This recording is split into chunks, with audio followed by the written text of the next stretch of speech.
Chapter 261 Magnificent Lineup. What? You're saying Starstreak is selling an Arclight shield right now? Are you sure about this? Lone Tyrant grew excited when he received this piece of news, boss. How could I be mistaken? The Arclight shield is being sold at a special counter on the second floor, but they're selling it for 30 gold coins. Many people were stunned by the price, and they could only drool as they looked at it. An assassin that kept watch on the Starstreak trading firm affirmed, I understand. I'll go purchase the coins we need right now. You can stop lining up for the mana armor kits for now. Go keep an eye on the Arclight shield for me. You're not allowed to take even a half step away from it. As soon as I gather enough money, I'll send someone over to buy it. Lone Tyrant said, although 30 gold coins was not a small sum for any guild. Lone Tyrant did not hesitate as he made this decision, the reason being, Lone Tyrant knew how vital the Arclight shield was. If one wished to clear the 3 great dungeons, one must first possess a sufficiently powerful MT. Meanwhile, the best shield available to players was currently the Arclight shield. Hence, he needed to obtain it no matter what. Just as Lone Tyrant received this piece of news, the other guilds based in the 8 cities, where the Starstreak trading firm had shops, also received this information. Because all items sold by the Starstreak trading firm were interconnected. As long as an item was sold in one of the shops of the Starstreak trading firm, the item would also appear in the 7 other shops. As a result, the competition to purchase the Arclight shield was made even more intense now. Just as the many guilds were desperately raising coins, Shifeng had already arrived in front of the Demon's Castle. The Demon's Castle was once a lord's territory. However, the lord of this place had been bewitched by a demon and turned into a demon himself, gaining tremendous power in return. The lord had then turned this place into a demon's lair. Now the area surrounding the demon's castle was filled with level 15 or so demonkins compared to other monsters. Demon-type monsters were born with very high magic resistance, and they also possessed very high magical perception. Hence, their magic attacks were very powerful. Even a normal fireball from a level 15 demonkin could take away a quarter of a level 15 berserker's total HP. If it was a skill that possessed great destructive force, such as the Great Fireball or Flame Explosion, then a single attack could take away half of a level 15 berserker's total HP. To make matters worse, these demonkins never acted alone. They normally moved around in groups of 3 or 4. If a solo player met a group of these demonkins, the result would be an instant kill. Hence, players normally only came to the Demon's Castle after forming a party or a team. However, even though this was a dangerous location, many players still chose to come here as demons were greedy by nature. They were very fond of money and gemstones. In general, demon-type monsters had a much higher drop rate for money and gemstones than normal monsters. Hence, plenty of players would grind here. A tier 1 gemstone could sell for roughly 1 silver coin on the market. It was neither too cheap nor too expensive. However, many players were not willing to inlay their equipment with these gemstones. After all, gemstones were one-time use items. They would be gone once inlaid into equipment. Hence, it would be a huge waste to do so if the quality of their equipment was too poor. Generally, players would only choose to inlay gemstones into their equipment if it was of mysterious iron rank or above. However, how many players could actually get their hands on mysterious iron equipment? A majority of the players at this stage of the game were still using bronze equipment who would be willing to inlay gemstones into bronze equipment. Normally, players would either sell the gemstones they obtained or exchange them for items to further enhance their own strength. After all, grinding monsters would exhaust a significant amount of their resources, with equipment repairs taking up the majority. However, this situation was exactly what Shifeng had been hoping for, hence why he had been secretly purchasing gemstones all this time. A tier 1 gemstone only increased attributes by a trivial amount. They only increased 1 point in specific basic attributes.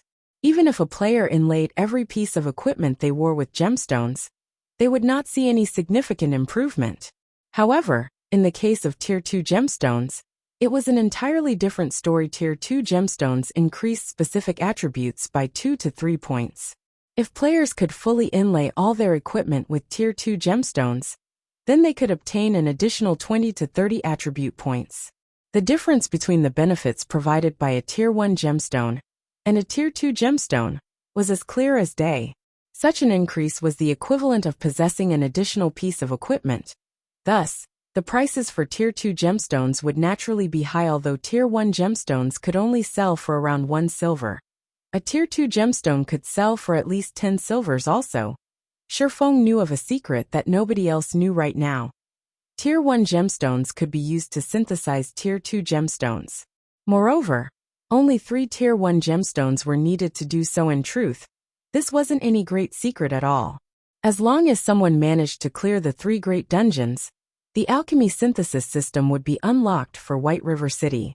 Players could then just head to an alchemist to synthesize Tier 2 gemstones at that time. The prices of Tier 1 gemstones would abruptly soar. They would sell for at least 3 to 4 silvers for now. However, nobody but Shifeng knew of this secret. Meanwhile, Shifeng had been hoarding Tier 1 gemstones non-stop, as he waited for someone to activate the alchemy synthesis system. Once that happened, he could easily earn back double or triple the original cost. However, Shifeng hoped that this time the activation of the alchemy synthesis system would come a little later. That way, he would have more time to hoard even more Tier 1 gemstones through the Starstreak trading firm. Not only could Shifeng obtain Tier 1 gemstones from White River City, he could also purchase them from 7 other cities. His current acquisition rate was much faster than before he became the manager of the Starstreak trading firm. Naturally, the longer it took for players to clear the 3 great dungeons, the more money he could earn. Guild leader, what did you call me here for all of a sudden? Aqua Rose asked in a confused tone as she arrived at the entrance of the Demon's Castle dungeon as a 20-man level 15 team dungeon. There were very few guilds that possessed the strength to challenge this place right now. However, even if these guilds did possess the strength to do so, they would not attempt to raid this dungeon. The reason being, they were all held up by the hell mode of the level 10 team dungeons, and also the 3 great dungeons. Moreover, the level requirement for the Demon's Castle was simply too high. Also, if they were unable to clear the hard mode of the Demon's Castle, raiding it would bring little improvement to their team's equipment, making it a waste of time. It would be much better for them to place their focus on the hell mode of level 10 team dungeons. Hence, Aqua Rose felt curious as to why Shifeng would call her to this place. Of course, it is to raid the Demon's Castle, Shifeng said. Chuckling, Aqua Rose was shocked by his words. Immediately she said, "Guild leader, isn't it a little too early to raid the Demon's Castle? It would be better for us to focus on raiding the level 10 hell mode team dungeons. Although our guild started slower than the others, we can still try to compete with the other guilds over the 3 great dungeons." "No, Aqua. Our guild will not be competing over the 3 great dungeons. Our goal is the level 20, 100-man dungeon, the Thunder Palace. So, we need to start preparing for it now. Once we're done with this raid, you should get everyone to level up as quick as possible. Don't intentionally suppress their levels. It won't be a worthwhile thing to do," Shifeng said, confidence filling his eyes as he shook his head. Aqua Rose was rendered speechless by Shifeng's words. She couldn't help but sigh as she felt pessimistic about Shifeng's whimsical thoughts. Let alone the 100-man dungeon Thunder Palace, it was not even possible for them to obtain the first clear of the Demon's Castle. Although she believed in Shifeng's strength, the equipment of their team was simply insufficient here. Shifeng looked towards a group of a dozen or so players walking over. They were none other than Fire Dance and her team. Aqua Rose turned towards the direction Shifeng was looking at, and was immediately shocked by what she saw. She discovered more than 10 players walking over, each of them looking extremely dazzling. It was especially true for the sexy beauty walking in the lead. The 2 daggers by the woman's waist were actually giving off the glow of a fine gold-ranked weapon. In addition, quite a few members of this team also possessed gorgeous-looking equipment. They all wore secret silver equipment. Although the cursemancer of this team had hidden the special effects of his staff, judging by the delicate make of the weapon, it should be of fine gold rank at the very least. As for the team's guardian knight, the equipment he wore were mostly of secret silver rank, with 2 pieces of fine gold equipment mixed in. Although the guardian knight had likewise hidden the special effects of his shield, based on looks alone, It shouldn't be lower than secret silver rank. It was possible that not even the main force of Ouroboros could compare to this dazzling team. When Aqua Rose took a closer look at this group of players, she was surprised to discover that each and every of them sported a six-winged emblem. They were actually members of their Zero Wing. Aqua Rose's delicate mouth suddenly parted in disbelief. Guild leader, I've brought everyone here, Fire Dance said, walking up to Shifeng. She and the other core members of Zero Wing already knew about Shifeng's secret identity. Hence, they were not confused by his appearance as Black Flame. Good. Leave your teams, and I'll send an invite to all of you. Shifeng nodded in reply. Chapter 262. We are very strong. Aqua Rose was shocked. They are the 8 players at the top of the ranking list? Aqua Rose whispered in silence, although she did not use any identification skills on these players. Aside from the top 8 players, she could think of no other members of Zero Wing that could possibly possess such excellent equipment. Yeah. Shifeng nodded his head. He then started inviting Fire Dance and the others into his team. There were a total of 17 players in Fire Dance's team. Aqua Rose had also brought along a good friend of hers, Icy Fruit. Aqua Rose had chosen her upon Shifeng's request for a healer, who was level 15, or above. Shifeng had exactly 20 members in his team now. Of them, 2 were MTs.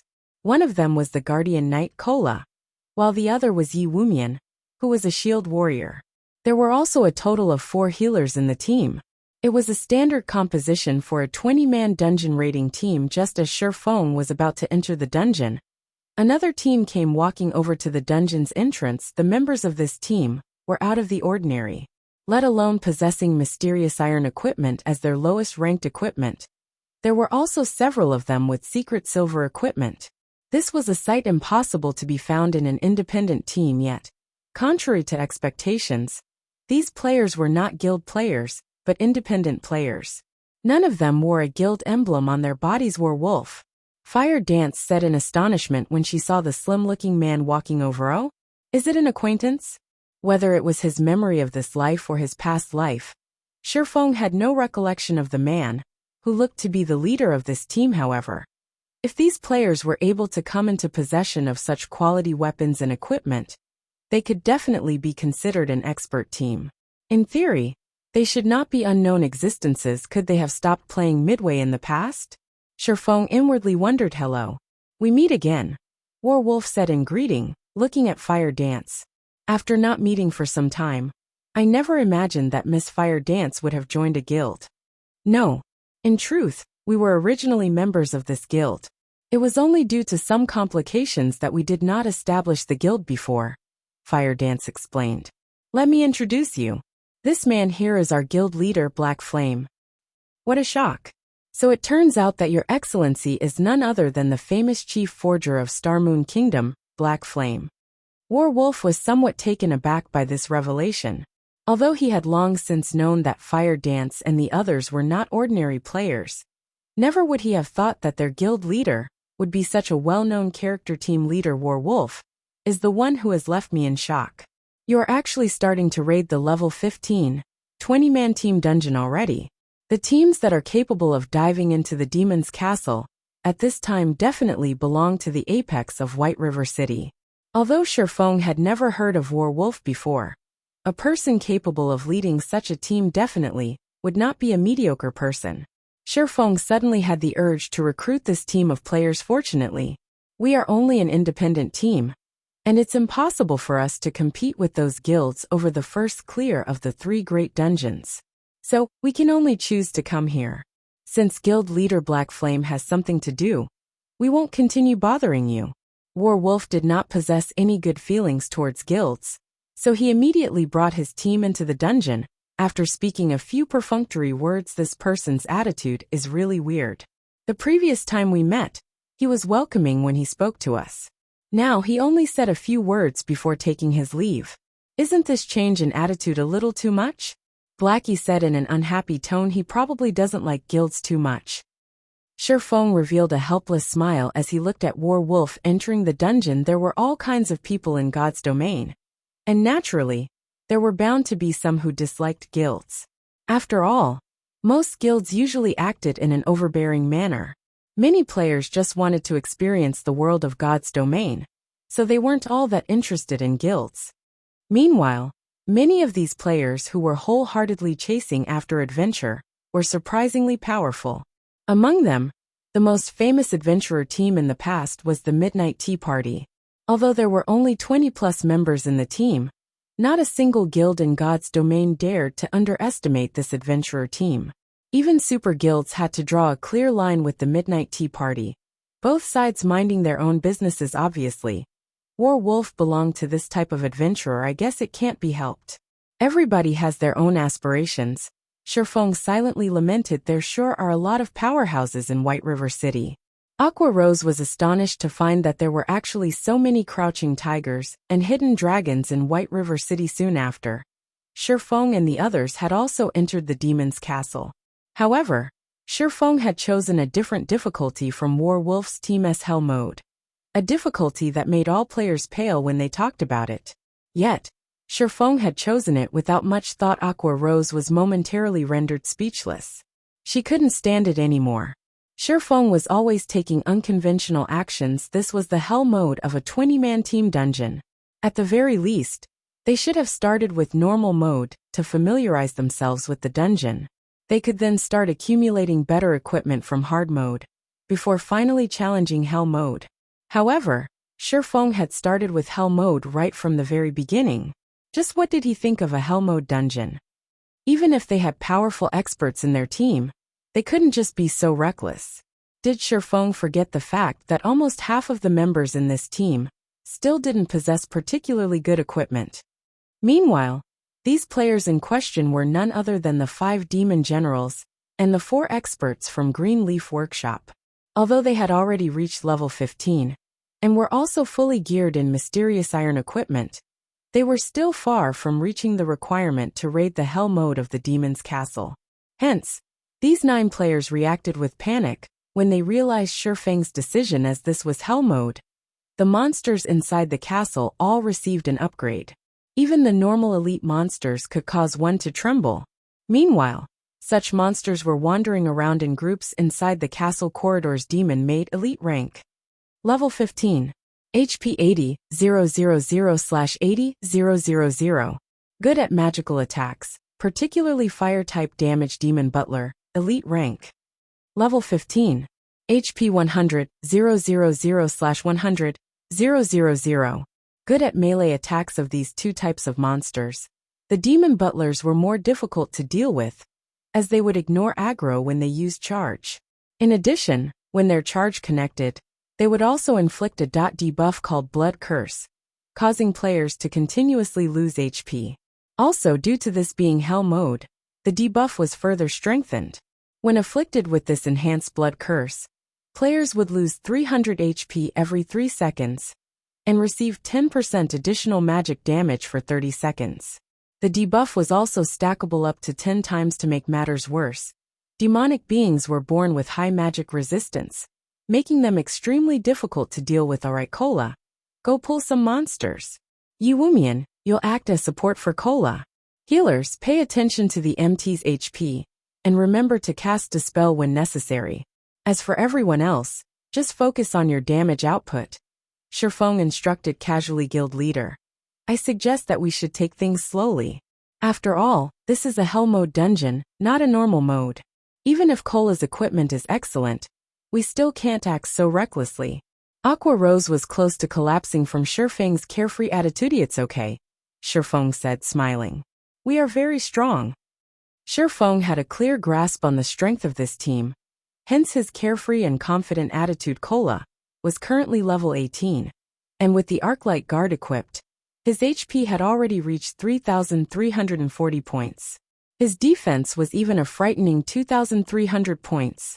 In terms of attributes, not a single MT within White River City could match him. The elite monsters inside the dungeon were only at level 15. With 3 levels of suppression, these monsters could hardly harm Cola at all. Meanwhile, Cola did not hesitate in carrying out Shifeng's orders. Immediately, he rushed at a group of monsters, raising his shield and throwing it at them. In a blink of an eye, the shield struck 5 elite monsters, causing over 300 damage and placing a silenced effect on each of the monsters, preventing them from using magic for 6 seconds. Shortly after, the shield returned to Cola's hands. Before coming to this dungeon, Cola had experienced luring over 100 level 25 monsters. Of them, there had been no lack of elite monsters. Compared to those times, the few elites before him were hardly worth mentioning. These demonic monsters simply had slightly higher HP and slightly more powerful skills. All of you come over. Cola executed Justice Roar, compelling monsters within a fixed range to attack only him. Letting out angry roars, the demon maids at a distance had no choice but to attack Cola. As if he had transformed into a steel wall, Cola fully blocked the charge of the 3 demon butlers and 4 demon maids. Cola then used the group aggro skill Devotion. As the sacred aura provided by the skill dealt holy damage, it inflicted amplified damage on the 7 demons. Every second, the 7 demons would receive 200 holy damage. Before long, the aggro Cola had on these monsters was unshakably stable. On the other hand, the demon butlers only dealt around minus 240 damage with each of their attacks, while the demon maids dealt around minus 400 damage with their magical attacks. However, Cola managed to dodge the majority of these attacks by utilizing his nimble footwork, greatly reducing the damage he received. As a result, only Violet Cloud was actually required to maintain Cola's HP above a safe threshold. Meanwhile, the other healers in Yi Wumian could only watch helplessly on the sidelines. No way. Aqua Rose's delicate body trembled slightly. Currently, the excitement she felt could no longer be described with words. Chapter 263, Like a hot knife through butter. The task that originally required 2 MTs to accomplish was now handled by Cola alone. Moreover, it was obvious that Cola still had energy to spare. Fire Dance, go lure another wave. Yi Wumian, assist Cola and attract the aggro of the demon maids.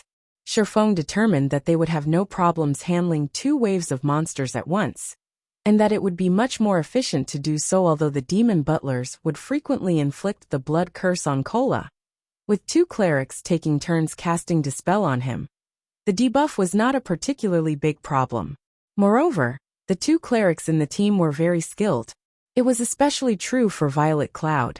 After undergoing the baptism of the Trial of Gods, it was as if she had been reborn anew. It was no wonder she had become a Tier 6 cleric god shortly after clearing a 6-colored trial. Although she had only cleared a 4-colored trial this time, it was already a remarkable feat. The rewards she obtained from the trial also included permanent attribute increases, enhanced skills, weapons, equipment, and other precious items. Currently, in terms of healing power, no other healer in White River City could match Violet Cloud. After Fire Dance lured another wave of monsters, Cola immediately aimed his shield at the 3 demon butlers and threw it, executing the Shield of Vengeance. The skill caused over minus 300 damage to the demon butlers, and their aggro instantly switched from Fire Dance to Cola. Immediately after, Yi Wumian used Flame Charge on the 4 demon maids at the back, stunning them. He then followed up with a Thunderclap, lightning flickering and electrocuting the 4 demon maids, and causing close to minus 100 damage to them. Yi Wumian's damage was clearly much worse than Cola's. The demon maids grew furious at being attacked, and one of them shot a flame explosion at Yi Wumian right away, engulfing the shield warrior in brilliant flames. Yi Wumian had to retreat 2 steps before he could shake off the attack. His HP abruptly decreased by a large chunk as a damage of over minus 700 appeared above his head. Yi Wumian had a maximum HP of 2,580 points, while his defense was 1,875 points. When compared to all the other shield warriors in White River City, he could definitely be counted as a top-tier expert. After all, Yi Wumian was originally the boss of Jinhai City's #1 workshop. The original equipment he used was already of good quality. In addition, Fire Dance had also helped them upgrade their equipment by raiding a few hard-mode dungeons. Currently, most of Yi Wumian's equipment were of Mysterious Iron rank, while 3 were of Secret Silver rank. The items that were of Secret Silver rank were his shield, breastplate, and leg guards. Yet, even with such equipment, his attributes were still far from being comparable to Cola Strong. When Aqua Rose witnessed the difference between Cola and Yi Wumian, She could not help but look at Cola, who was handling 10 monsters simultaneously, in shock before. When Aqua Rose watched how effortlessly Cola had lured and tanked the monsters, she had even believed for a second that they were not actually in a 20-man hell mode dungeon. However, now that she had witnessed Yi Wumian tanking, she immediately woke up from her stupor. This was indeed hell mode. Cola was simply too powerful, making the monsters look weak instead. It was no wonder Shifeng was confident enough to challenge the hell mode of the demon's castle right away. With such a powerful MT, it was not impossible for them to start from hell mode healers. Prioritize healing Yi Wumian. Everyone else, focus your attacks and kill the demon mates first. Shifeng immediately rushed into the fray after saying so. Aiming for one of the demon maids. Leave it to me, Blackie said excitedly. It was finally his turn to display his strength. He then waved his epic ranked staff, Mavis's Guard, sending a bombardment of spells at the demon maids. Blackie's firepower spoke for itself. Each one of his dark arrows caused minus 964 damage to the monsters, and critical hits caused minus 2,106 damage. If the effect of his staff, Spear of Light, triggered, he could also deal around minus 800 additional damage. Blackie then used Hell Flame, dealing over minus 1,000 damage every second to all targets within a 10-yard radius of the targeted location. If demons did not possess high magic resistance, the damage of this spell would have been even higher compared to Blackie. Aqua Rose's damage as an elementalist was much weaker. Every time she used Flame Explosion or Chain Explosion, she could only deal minus 670 damage or so. Aqua Rose felt slightly depressed at this scene. After all, she used to be an honorary elder of Twilight Echo, yet her damage was actually lower than Blackie's, by over 300 points. However, Aqua Rose did not know that Blackie held an epic ranked staff in his hands. If she were to find out about it, she would definitely jump in shakas for the other mages in the team. The damage they dealt was all above minus 500 or so. As for the melee players, Fire Dance stood out the most. Although she only dealt around minus 280 damage with her normal attacks, and her skills dealt around minus 460 damage, her attack speed with the 2 daggers was extremely fast. When she attacked a demon maid, not only was the demon maid unable to use any spells, its HP also madly decreased. After Fire Dance accumulated 8 stars worth of energy, she immediately used Eviscerate on the demon maid, dealing over minus 2,400 damage to the monster. As for Lonely Snow the Berserker, although his weapon was only a level 15 secret silver ranked 2-handed axe, his normal attacks still dealt over minus 500 damage. His attacks that achieved a critical hit dealt over minus 900 damage. However, when compared to an assassin, his attack rate was much lower in regard to the damage output of the 8 great experts of Zero Wing, the newly joined 5 demon generals, and the 4 experts from Greenleaf Workshop had long since grown numb of it. Not to mention, the power the experts of Zero Wing showed right now was only the tip of the iceberg. Just as Aqua Rose and Icy Fruit were getting over their shock, Shifeng's damage once again blew their minds away. Shifeng looked just like the Grim Reaper when he brandished the Abyssal Blade and the Silver Lake, sweeping through the monsters like a violent tornado. Just his normal attacks alone dealt over minus 350 damage. However, that was not the end.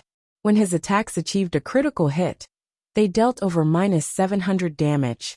Sometimes, triple critical hits would even appear, dealing over minus 1,000 damage in a single attack.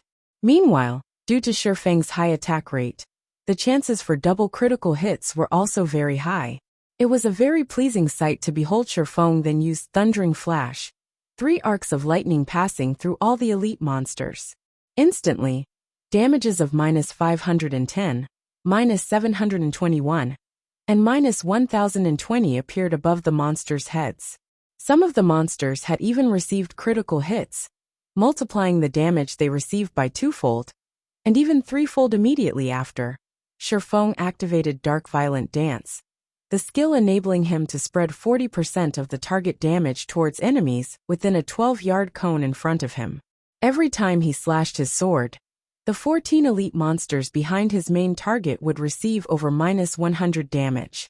If he executed the level 10 chop, The 14 monsters would instantly receive over -300 damage. Although Shifeng's damage was frightening, it was not his most amazing aspect. Instead, the area he excelled at the most was his perfect grasp of timing and the overall situation. As long as these elite monsters showed the slightest signs of leaving the group, he would immediately execute Thunder Flame Explosion, placing all these elite monsters into a fainted state. As a result, the two MTs would have more time to react to the situation, readjusting their positions, and retaking the aggro of the monsters. Although Aqua Rose had long since known of Shifeng's strength, she still could not help but be shocked when she personally witnessed Shifeng's damage output. After killing these two waves of elites, Shifeng took a look at the team's damage output list. I'm no good anymore. It's been too long since I upgraded my equipment. I never thought I would deal only this little damage. Shifeng smiled bitterly. Although Shifeng's total damage ranked at the very top of the team, his damage exceeding even Blackie's. In terms of single attack output, he was far from being Blackie's match. All this time, Shifeng had been busy making money and increasing his guild's backing. Hence, he did not get much of a chance to upgrade his own equipment. Presently, he was still using the level 10 Mysterious Iron set equipment, the Wind Extinguisher set. He only had 3 pieces of secret silver equipment on his entire person, and they were even level 10 equipment only. Shifeng depended mainly on the Abyssal Blade and his pseudo-extraordinary item, the Blazing Meteor, to produce his frightening damage. Without them, he would only rank around 5th or 6th place at best within the team. However, Shifeng's words had immediately earned him the contemptuous gazes of everyone in the team. If Shifeng, who ranked first in terms of damage output, said he was no good, then what were they supposed to be? Following which, under Shifeng's command, everyone advanced deeper into the castle, killing hundreds of elites and a dozen or so special elites. Of the latter, the demon hounds were extremely ferocious. Moreover, these demon hounds moved in groups of 4. Fortunately, Cola was capable of tanking 3 of these monsters at once, leaving the remaining 1 to Yi Wumian. If Cola had not been sufficiently strong, they would have definitely team-wiped naturally. The team's harvest was also bountiful. Aside from a few Tier 1 gemstones, and bronze and mysterious iron equipment, they had also obtained 2 pieces of secret silver equipment. One of them was a cloth armor chest piece for elementalists, which was promptly distributed to Aqua Rose. The other item was cloth armor shoes for clerics. As Violet Cloud already had excellent equipment, she had no need for the shoes at all. Hence, the equipment was given to the other cleric in the team. Icy Fruit. The profits of a 20-man Hell Mode team dungeon is truly high. We have obtained so many mysterious iron equipment just from the elite monsters. The special elites even drop secret silver equipment, Aqua Rose exclaimed. Just the harvest they reaped from arriving at the first boss was already comparable to the harvest of raiding a hard mode team dungeon. If they could kill 1 or 2 bosses this time, they would definitely make a huge profit. It's still too early to get excited. Save your joy for after we finish raiding this boss before us. Shifeng's pupils contracted, focusing his gaze towards the center of the arena. A tall, heavy-armored knight with bloodshot eyes stood there, an aura of bloodthirst surrounding it. Knight Captain Justin Freed, demonic being Lord rank. Level 16. HP 880, 000/880, 000. Chapter 264 Nemesis. Such a high HP. Aqua Rose couldn't help but wrinkle her brows at this sight. The amount of HP a boss was correlated with the amount of time needed to kill it, and the more HP a boss had, the higher the demands on the damage dealers. The bosses of level 10, 20-man Hell Mode team dungeons would have 700,000 HP at maximum. Even so, not a single team in White River City had managed to clear one such dungeon yet. Meanwhile, the boss before them had 880,000 HP. Aqua Rose instantly felt despair at this sight. Fire Dance, and the others, on the other hand, felt nothing much about it. They were simply waiting for Shifeng's orders. Feeling everyone's fervent gaze on him, Shifeng smiled as he said, "Cola, go test the waters. Gluttonous mouse, you'll be responsible for healing him. Everyone else, pay close attention to the boss's movement patterns and habits. Be sure to take a video recording." Afterwards, we'll think of a way to raid it. As the knight captain of the demon's castle, Justin Fried excelled in melee combat. Even though Kola boasted excellent equipment, he could survive 3 hits at most from this boss. If it were any other MT, they would definitely die in 2 hits aside from possessing high attack power. Justin Fried was a heavy armored knight, and his defense spoke for itself. Now that he had been converted into a demon, his natural magic resistance was also very high. Justin Fried was practically a boss without weaknesses. Justin Fried had 2 major skills, and if not taken with caution, either one of these skills could easily wipe out their entire team. Moreover, these 2 skills were further strengthened by the Hell mode difficulty, making them extremely hard to deal with. The first skill was called Demon Summoning. Periodically, Justin Fried would summon 3 demon guards. If players failed to kill these 3 demon guards within a set amount of time, they would be absorbed into Justin Fried's body, replenishing the boss's HP. In the hard mode difficulty of the dungeon, each demon guard would heal Justin Fried of 3% of his maximum HP, while in Hell mode, that percentage was increased to 5%.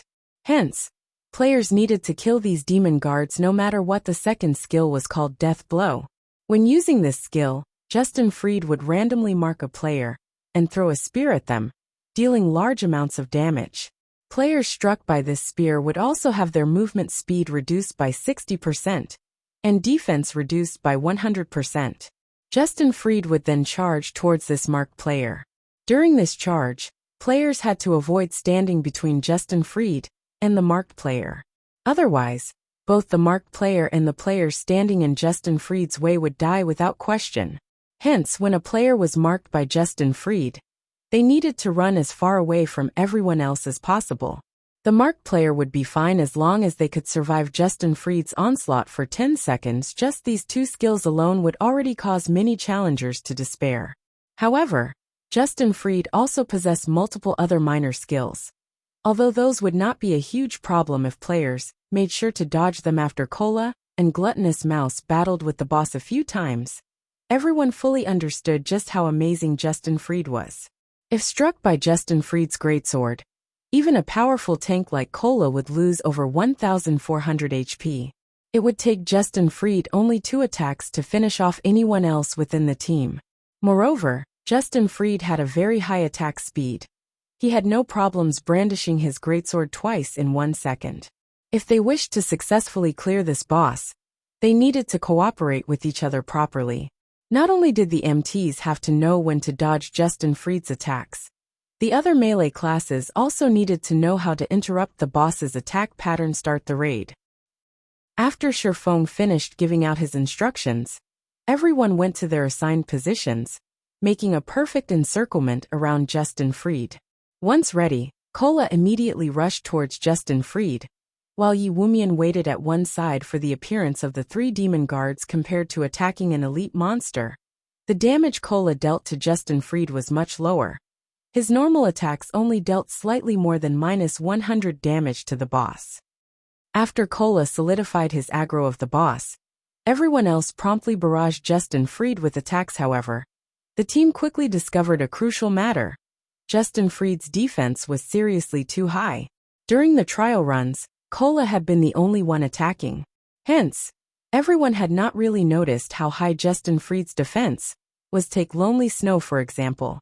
As a berserker, every time he struck Justin Fried's back with his 2-handed axe, he could only deal slightly more than -200 damage. Even after using armor break on the boss, his damage only barely reached -300. As for the newcomers, the damage they dealt was far less. His defense is too high. Even with her most powerful spells, Aqua Rose only managed to deal around -500 damage to the boss Shadow Burst. Blackie didn't dare hold back, immediately using the new skill he received for clearing the 4-colored trial. 5 black streaks of light immediately shot out from his staff, landed on Justin Fried's back, and exploded damages of -736, -741, -726, -732, -738, appeared above Justin Fried's head. Sherfong was also slashing madly at Justin Fried's back. However, the damage he dealt was far lower than Blackie's. Each of his basic attacks only dealt over -100 damage. However, this damage was further increased when Shifeng triggered one of the Abyssal Blade's effects, inflicting the Doom Curse on the boss. There was also the damage amplification effect from Thundering Flash's Justin Fried was a Hell Mode boss. Both the Abyssal Blade's Doom Curse and the effect of Thundering Flash were greatly weakened. Overall, the two debuffs had weakened Justin Fried by 15% simultaneously. Shifeng swapped out his Might of 1,000 title for his Demon Hunter title, further weakening Justin Fried now. Justin Fried only possessed 80% of his original strength. This result undeniably reduced the burden placed on everyone in the team guild leader. The additional passive skill of your weapon, and also the effect of your title, are simply too amazing. Thanks to you, the difficulty of this boss has been forcefully brought down a notch, Cola said with a smile. Undeniably, he was the person who profited the most from these debuffs. Aqua Rose's eyes glowed with joy as well when she witnessed this scene. Thanks to Shifeng's skills and title, they now had hope of defeating this boss. It seems that I too should get more of such titles in the future. It would make boss raids a lot easier. Aqua Rose looked at Shifeng's title in envy. However, she knew it would be very difficult to obtain such a title. Aqua Rose made a note to herself to ask Shifeng how she too could obtain such a title when they left this dungeon. When Justin Fried's HP fell to 90%, Shifeng immediately shouted through the team chat, "Yi Wumian, get ready to aggro the monsters. Everyone, focus fire on the spawns the moment they appear. Fire dance, and I will help Cola cope with the boss. Damnable trespassers. Guards, get rid of them." Justin Fried bellowed suddenly. 3 demon guards ran in from outside the arena. Every one of these demon guards were elite monsters.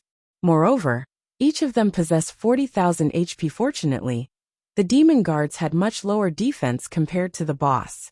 The team took no time at all to finish all 3, especially when they had a powerhouse like Blackie. Everyone then returned their focus to the boss during the entire battle. Shifeng did not get many chances to deal damage, possibly due to there being many more people attacking him. Justin Fried's attack pattern right now was slightly different from when only Cola and Gluttonous Mouse were raiding him. The boss could always accurately force Cola into a corner whenever he brandished his greatsword, preventing Cola from effectively dodging his attacks. To make matters worse, aside from Shifeng, nobody else in the team could accurately find a way to interrupt the boss's attack rhythm. Although Fire Dance managed to react to the situation and find a suitable location to attack, due to her low strength as an assassin, she failed to interrupt Justin Fried's attack. Hence, Shifeng had no choice but to focus all his attention on interrupting the boss's attacks. Otherwise, if Cola were to make a mistake and eat any of the boss's minor skills, he would definitely lose his life, because the healers would not be able to keep up with their healing. Concurrently, Cola's death would also mean everyone else's death. When Justin Fried's HP fell to 78%. He finally used Death Blow in a fit of rage. Meanwhile, the target of this skill was none other than Shifeng. Shifeng's first reaction to the activation of this skill was to turn tail and run. After being marked by this skill, unless players activated skills that provided invincibility, they would unquestionably die. When Justin Fried closed in on them, Justin Fried retrieved a silver spear and abruptly threw it at Shifeng. Instantly, a silver flash streaked across the sky and flew at Shifeng, producing a boom as it broke the sound barrier. Players were unable to dodge the silver spear, so they could only try to block it. Hence, just as the spear was about to reach him, Shifeng immediately spun his body around and activated parry. The spear smashed into the abyssal blade, generating brilliant sparks as metal clashed against metal. Shifeng was forced to retreat over a dozen steps before he could shake off the attack and stabilize his body. Both his hands felt numb after blocking Justin Fried's attack, and he had very nearly lost his grip on his swords. He then took a glance at the abyssal blade, finding a clear scar on the blade of the sword unbelievable. To think that this move could even damage a magic weapon. If it were a secret silver weapon taking this hit, wouldn't it get destroyed instantly? Even a fine gold weapon might not survive this attack. Shifeng secretly rejoiced that he had not used the Silver Lake to block this attack. Otherwise, The sword would have been finished after seeing his spear blocked. Justin Fried grew furious. Ignoring Cola, he charged at Shifeng with large strides without hesitation. Shifeng immediately activated Windwalk, increasing his movement speed by 30%. He then started moving in circles around the arena as Shifeng did not receive any damage from Justin Fried's spear. He also did not receive the movement speed reduction debuff. Hence, no matter how hard the boss tried to chase Shifeng, he simply couldn't catch up.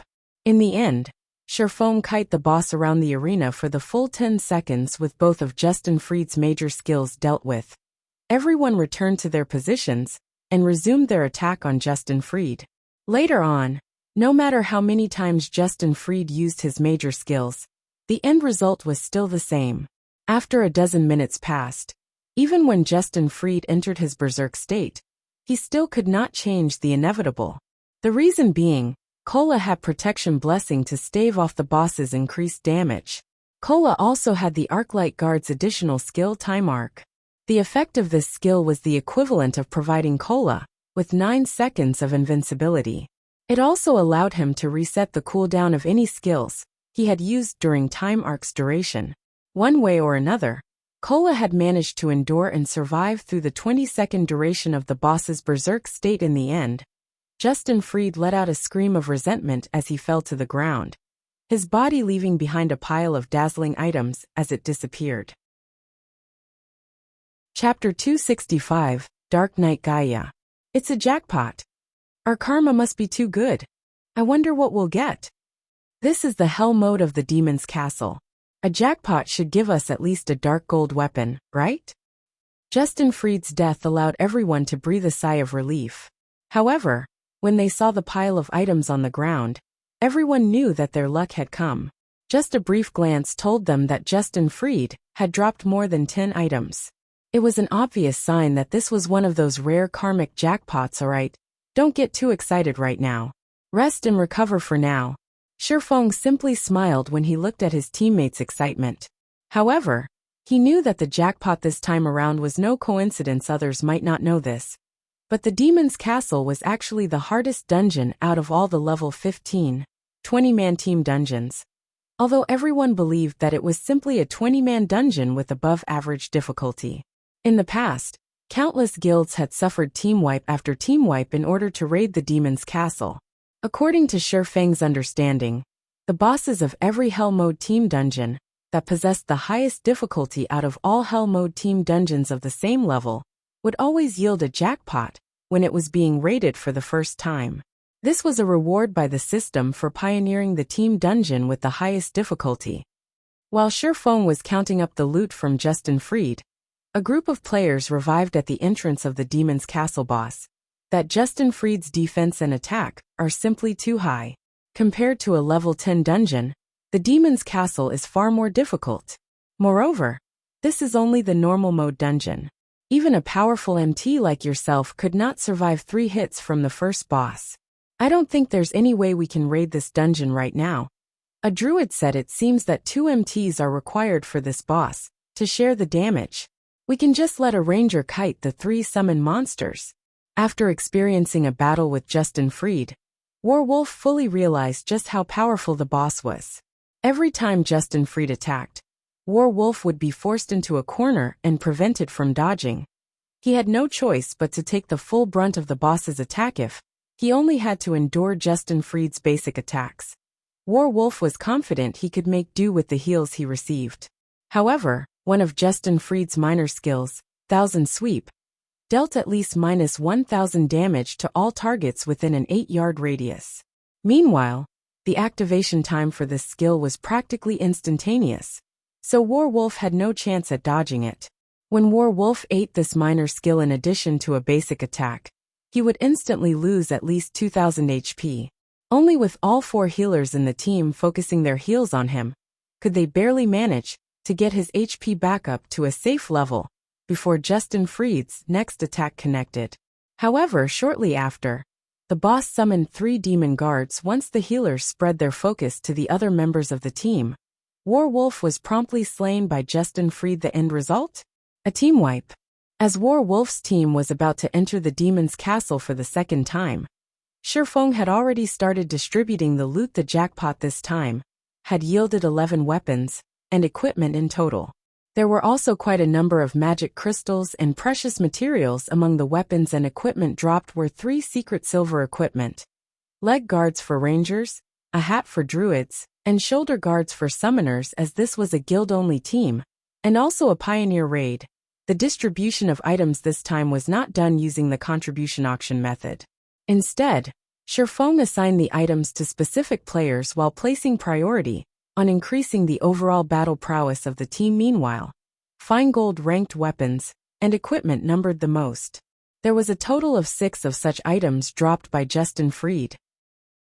The attributes of these items spoke for themselves. The items dropped from the hell mode of the demon's castle were all of the finest quality. Lonely Snow received a level 15 fine gold ranked great axe, while Cola received a level 15 fine gold ranked short sword. Meanwhile, the secret silver weapons the 2 previously used were passed on to their teammates.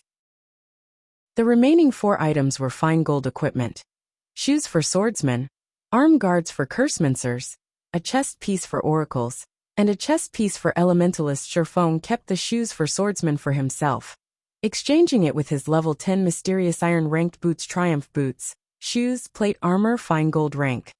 Level 15. Defense plus 184. Strength plus 17. Agility plus 20. Endurance plus 12. Movement speed plus 5. Restricted to swordsman. Additional passive skill dash. Light-footed. Increases movement speed by 5%.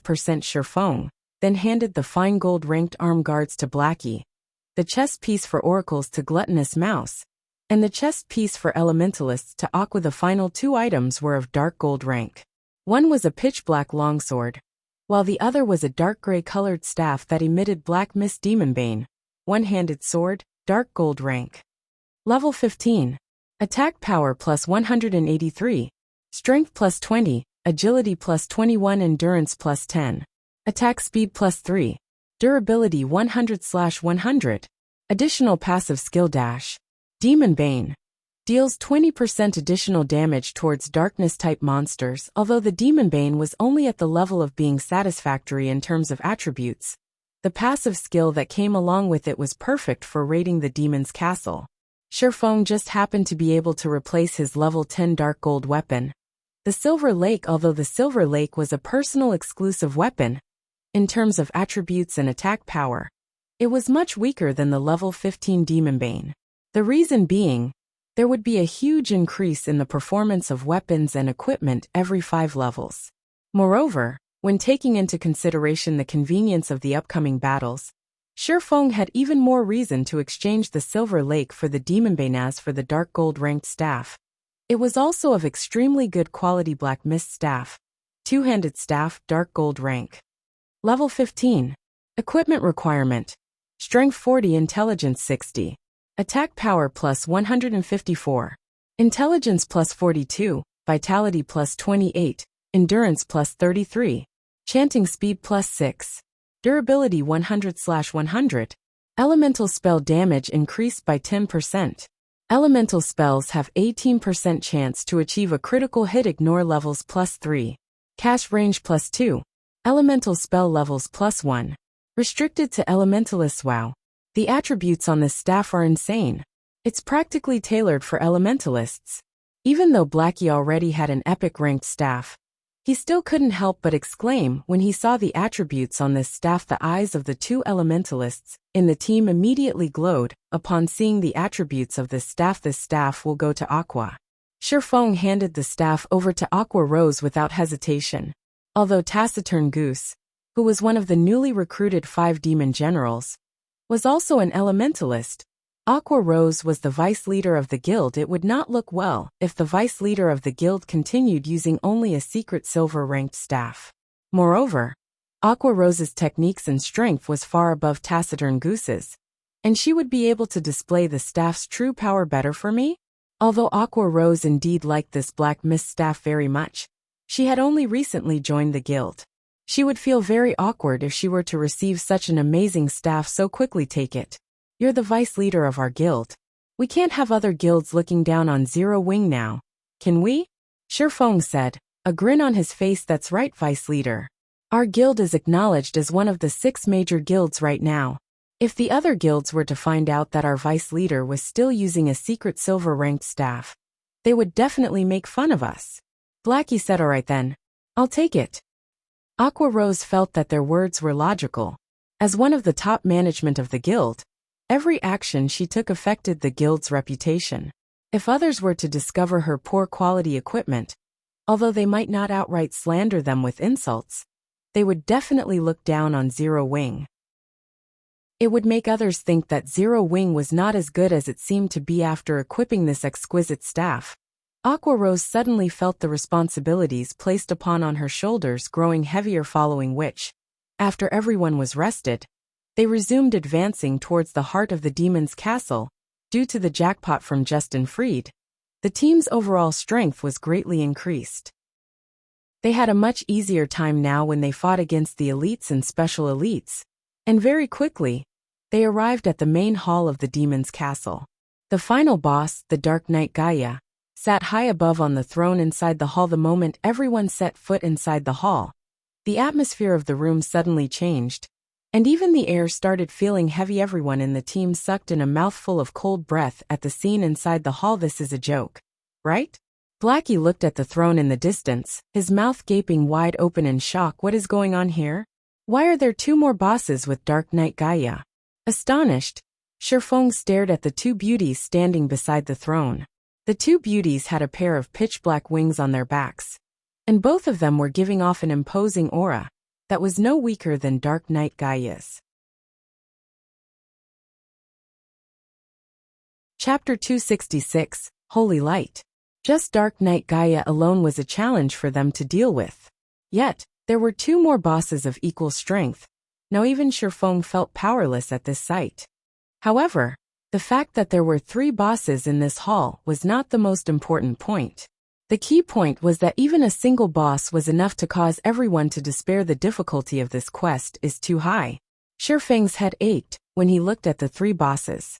He never imagined that Weissman's quest would be so difficult. If it were the normal hell mode demon's castle, Shifeng would still have a way to clear it. However, if he had to face the 3 bosses before him simultaneously, then there really was no hope for clearing this dungeon at all. Dark Knight Gaia, High Lord rank. Level 16. HP 4, 000, 000/4, 000, 000. Fallen Angel Heir, High Lord rank. Level 16. HP 3, 600, 000/3, 600, 000. Fallen Angel Lara, High Lord rank. Level 16. HP 3, 600, 000/3, 600, 000. Not only did the quest increase the number of bosses, it had also greatly increased their strength. With a frightening 4 million HP, even if their healers exhausted all their mana, they still wouldn't be able to kill Dark Knight Gaia. It was also highly possible that Kola would die with a single stab from Dark Knight Gaia's spear. Guild leader, I think we should withdraw. There must be a problem with the system. 4 million HP is just ridiculous, Kola said, shaking his head while sighing. I think so as well, Brother Feng. Maybe we should go out and reset the dungeon. Blackie said. The others had similar thoughts as well. Even if this was hell mode, the difficulty of these bosses was simply preposterous. Since we've already come this far, let's give it a try. There should be a special mechanism in place if the bosses are set to be so powerful. Shifeng did not think there was an error with the system. It definitely had its own reasoning for making the bosses this powerful. So they might as well test the water. Who knows? They might even discover some secret trick that will allow them to defeat these bosses. Since Shifeng had already spoken, the others naturally did not oppose his decision. At worst, they would simply waste some of their EXP. And EXP was something they could easily obtain. Hence, like the previous time, Kola and Gluttonous Mouse went ahead to gauge the standards of the bosses. Like before, Kola threw his shield at the 3 bosses, activating Shield of Vengeance. Yet the moment Kola's shield struck the 3 bosses, everyone in the team was stunned by what they saw. 1-1-1. Only 1 point of damage appeared above each of the 3 bosses. Their frightening defense rendered everyone in the team speechless. You are seeking death. Dark Knight Gaia spoke in a tone that was neither enraged nor arrogant. Rather, his voice was only filled with coldness and indifference. He spoke just like a machine, emotionless. Gaia then slowly got up from his throne. He did not rush to attack Cola. Instead, choosing to abruptly focus his eyes on Cola instantly felt a chill overcome his body. Although this was a game, the pressure he felt was nothing but real. Similarly, the two fallen angels by Gaia's side did not take any action. They did not even give Cola a single glance. As if saying Cola was not worth their attention, Ali refused to believe it yet. Cola summoned up his courage as he used punishment on Dark Knight Gaia. However, just like before, his attack only dealt 1 point of damage to the boss.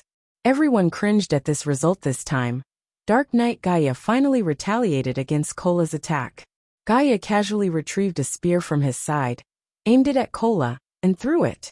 Before anyone could react, a flash of light pierced through Cola's chest, followed by a sonic boom reverberating throughout the hall.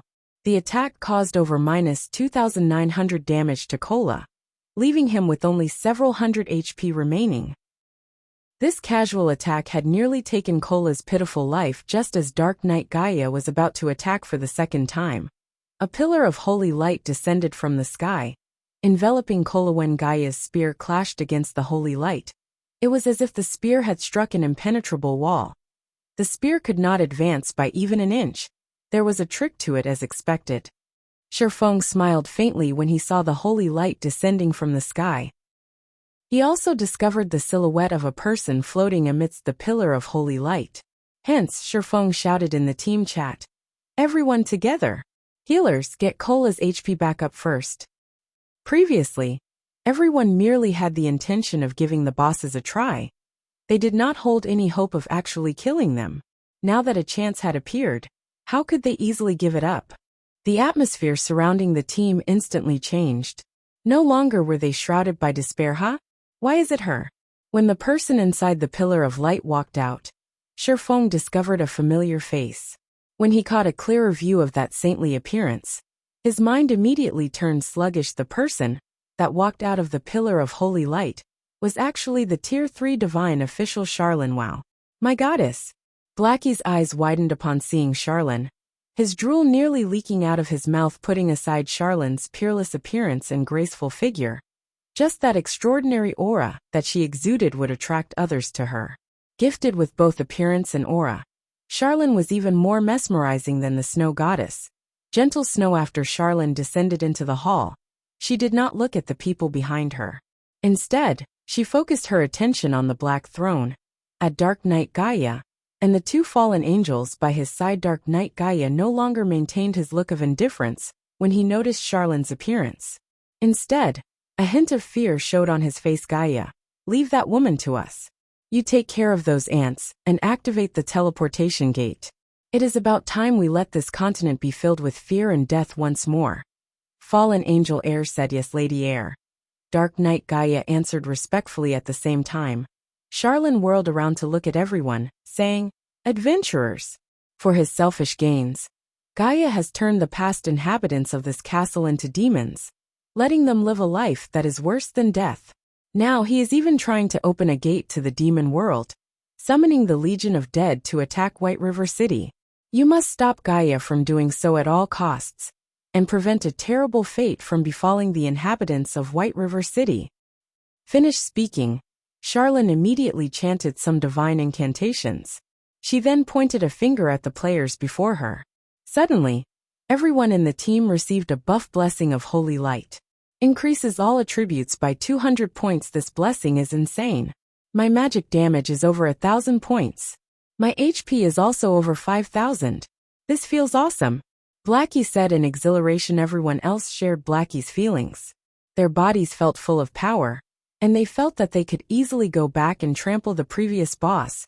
Justin freed. Just the HP of the ranged players had already exceeded the 5,000 threshold.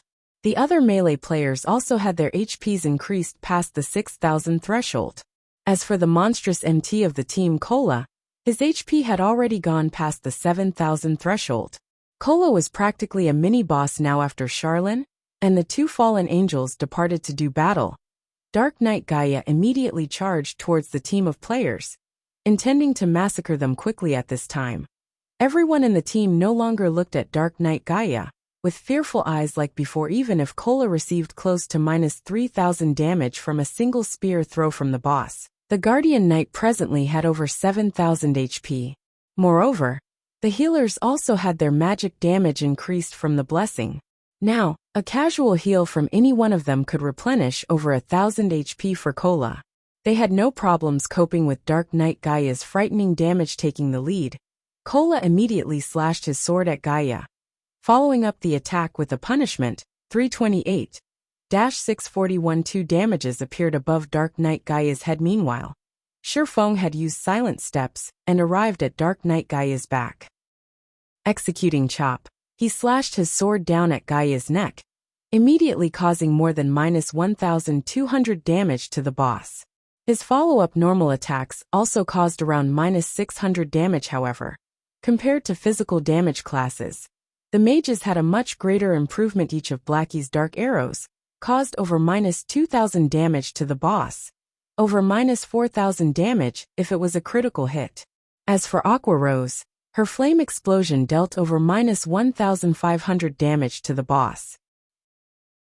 The other mages in the team could also deal over -1,200 damage with each of their attacks, which was very impressive. On the other hand, Dark Knight Gaia's damage towards Cola was slightly reduced.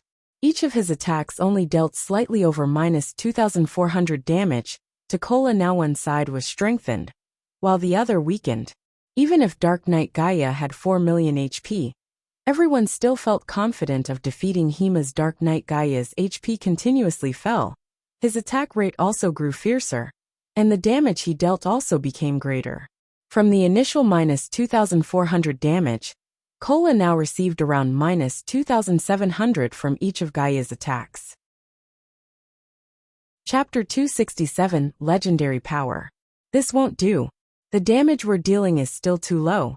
If this keeps up, we will definitely be the ones to die.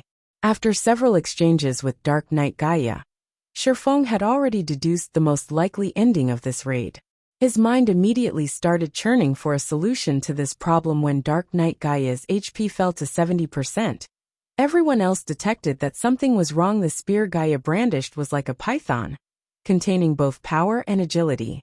Gaia had a more relaxed time responding to everyone's attacks now, successfully blocking and rendering many of the attacks sent at him ineffective. Currently, Gaia was like the reincarnation of the spear god. Dark Knight Gaia abruptly swept his spear in a circle, sending Shifeng and the others, who were attacking his back, flying. Shifeng reacted quickly and used parry without hesitation, preventing any harm from reaching him. Unfortunately, everyone else in the team was not as quick to react. As a result, each of them received over -2,000 damage from the attack, suddenly increasing the burden placed on the healers. Meanwhile, the main target of Dark Knight Gaia's attack, Cola, had to retreat a handful of steps before stabilizing his body. A frightening damage of -4,300 also appeared above his head. Guild leader, the boss is getting more powerful the longer we fight. I don't think I will last long if this situation continues. At this moment, the Guardian Knight Cola was no longer as calm and composed as he was before. Currently, the Dark Knight Gaia would deal around -3,000 damage each time he attacked Cola. If the boss triggered a critical hit or used a skill, he would deal over -4,000 damage. Even if Cola had over 7,000 HP, the pressure placed on him was huge. His HP constantly hovered around the safety threshold, which was a very dangerous situation. This was exactly where the Dark Knight Gaia excelled. The longer he fought, the braver he got. On the surface, Dark Knight Gaia did not seem to use any major skills. However, in reality, he had been using them constantly. Blood Rage. With this skill, the longer Dark Knight Gaia battled, the higher his damage would become. His attack speed would also rise as time passed. Just this skill alone was already sufficient to make any team that dared challenge him kneel and accept defeat. In addition, Dark Knight Gaia also possessed an AoE skill, Blood Domain. The skill had an effective area of 100 yards.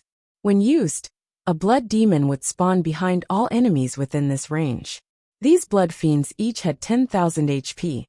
Contrary to expectations, these blood fiends would not attack players. Instead, if these blood fiends came within 3 yards of their locked target, they would self-destruct. The resulting explosion had an effective radius of 20 yards, and in Hell mode, the explosion would deal -2,000 damage. However, due to Shifeng's quest, the current boss the team faced was an enhanced version of the Hell mode Dark Knight Gaia. Hence, Shifeng did not know how much damage the blood fiends would deal if they exploded. It was bound to be more than -2,000 damage if they could not deal with these blood fiends quickly, leaving the monsters to self-destruct without control. The end result would, without a doubt, be a team wipe. Yet, if everyone were to run around the hall, while having the blood fiends chase after them, it would disrupt the team's formation. Any mistake made during this confusion would easily lead to a team wipe. Hence, the moment these blood fiends appeared, they needed to deal with them within the shortest amount of time possible. Just depending on the blessing of holy light won't be enough to deal with this boss. If we can't increase our damage output, we will die sooner or later. Shifeng took a look at the mana levels of the 4 healers, and discovered that all of them only had around half remaining. However, Dark Knight Gaia still had 65% of his HP left. If this situation continued, they wouldn't be able to last until the end.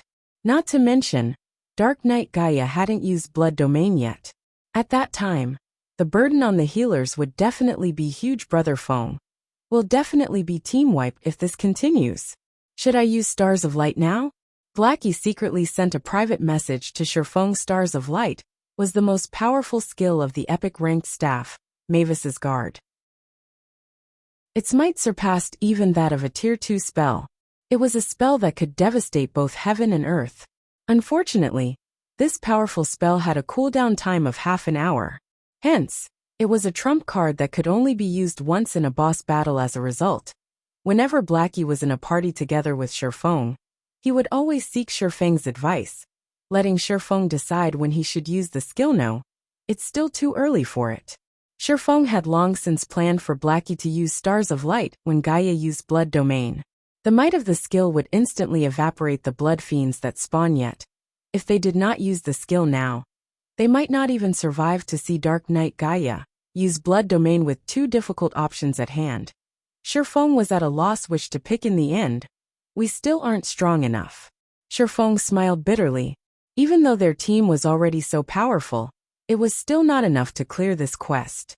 Shifeng truly did not know how those players in the past had managed to complete this quest. However, it was also a fact that the players had already completed their Tier 1 class promotion when they completed this quest.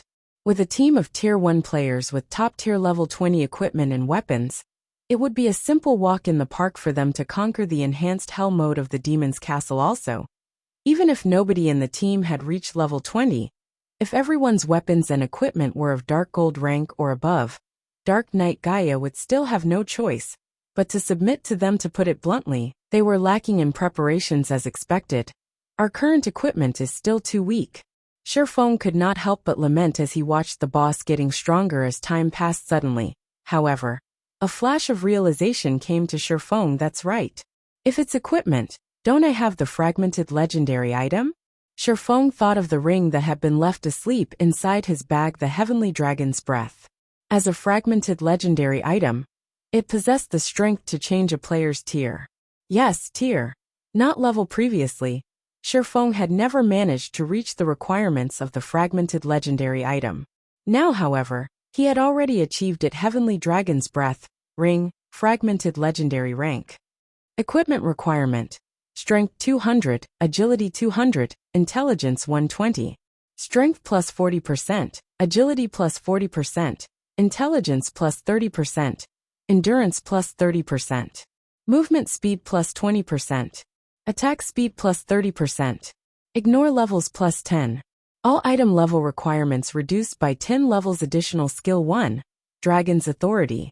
Suppress all enemies in the surroundings with the might of the Heavenly Dragon, inflicting the fear status onto enemies within a 30-yard distance, reducing their attack power by 20%, attack speed by 20%, and movement speed by 20% for 1 minute cooldown. 3 minutes. Additional skill 2 Dragon Breath. Inflicts 6x damage in a 305-yard line in front of you. There is a 20% chance to induce the fainted state for 2 seconds cooldown. 5 minutes. Additional skill 3. Heavenly Dragon's Power. Allows the user to temporarily possess the power of the Heavenly Dragon, increasing HP by 300%, Strength by 100%, and Defense by 300%, and grants immunity to all controlling effects for 2 minutes cooldown. 3 hours. The Dragon Slayer Mekaseru once owned the Heavenly Dragon's Breath. It was originally a legendary ranked item, possessing the suppressed strength of the dragon tribe. Due to damage resulting from a war between gods, its might has greatly decreased.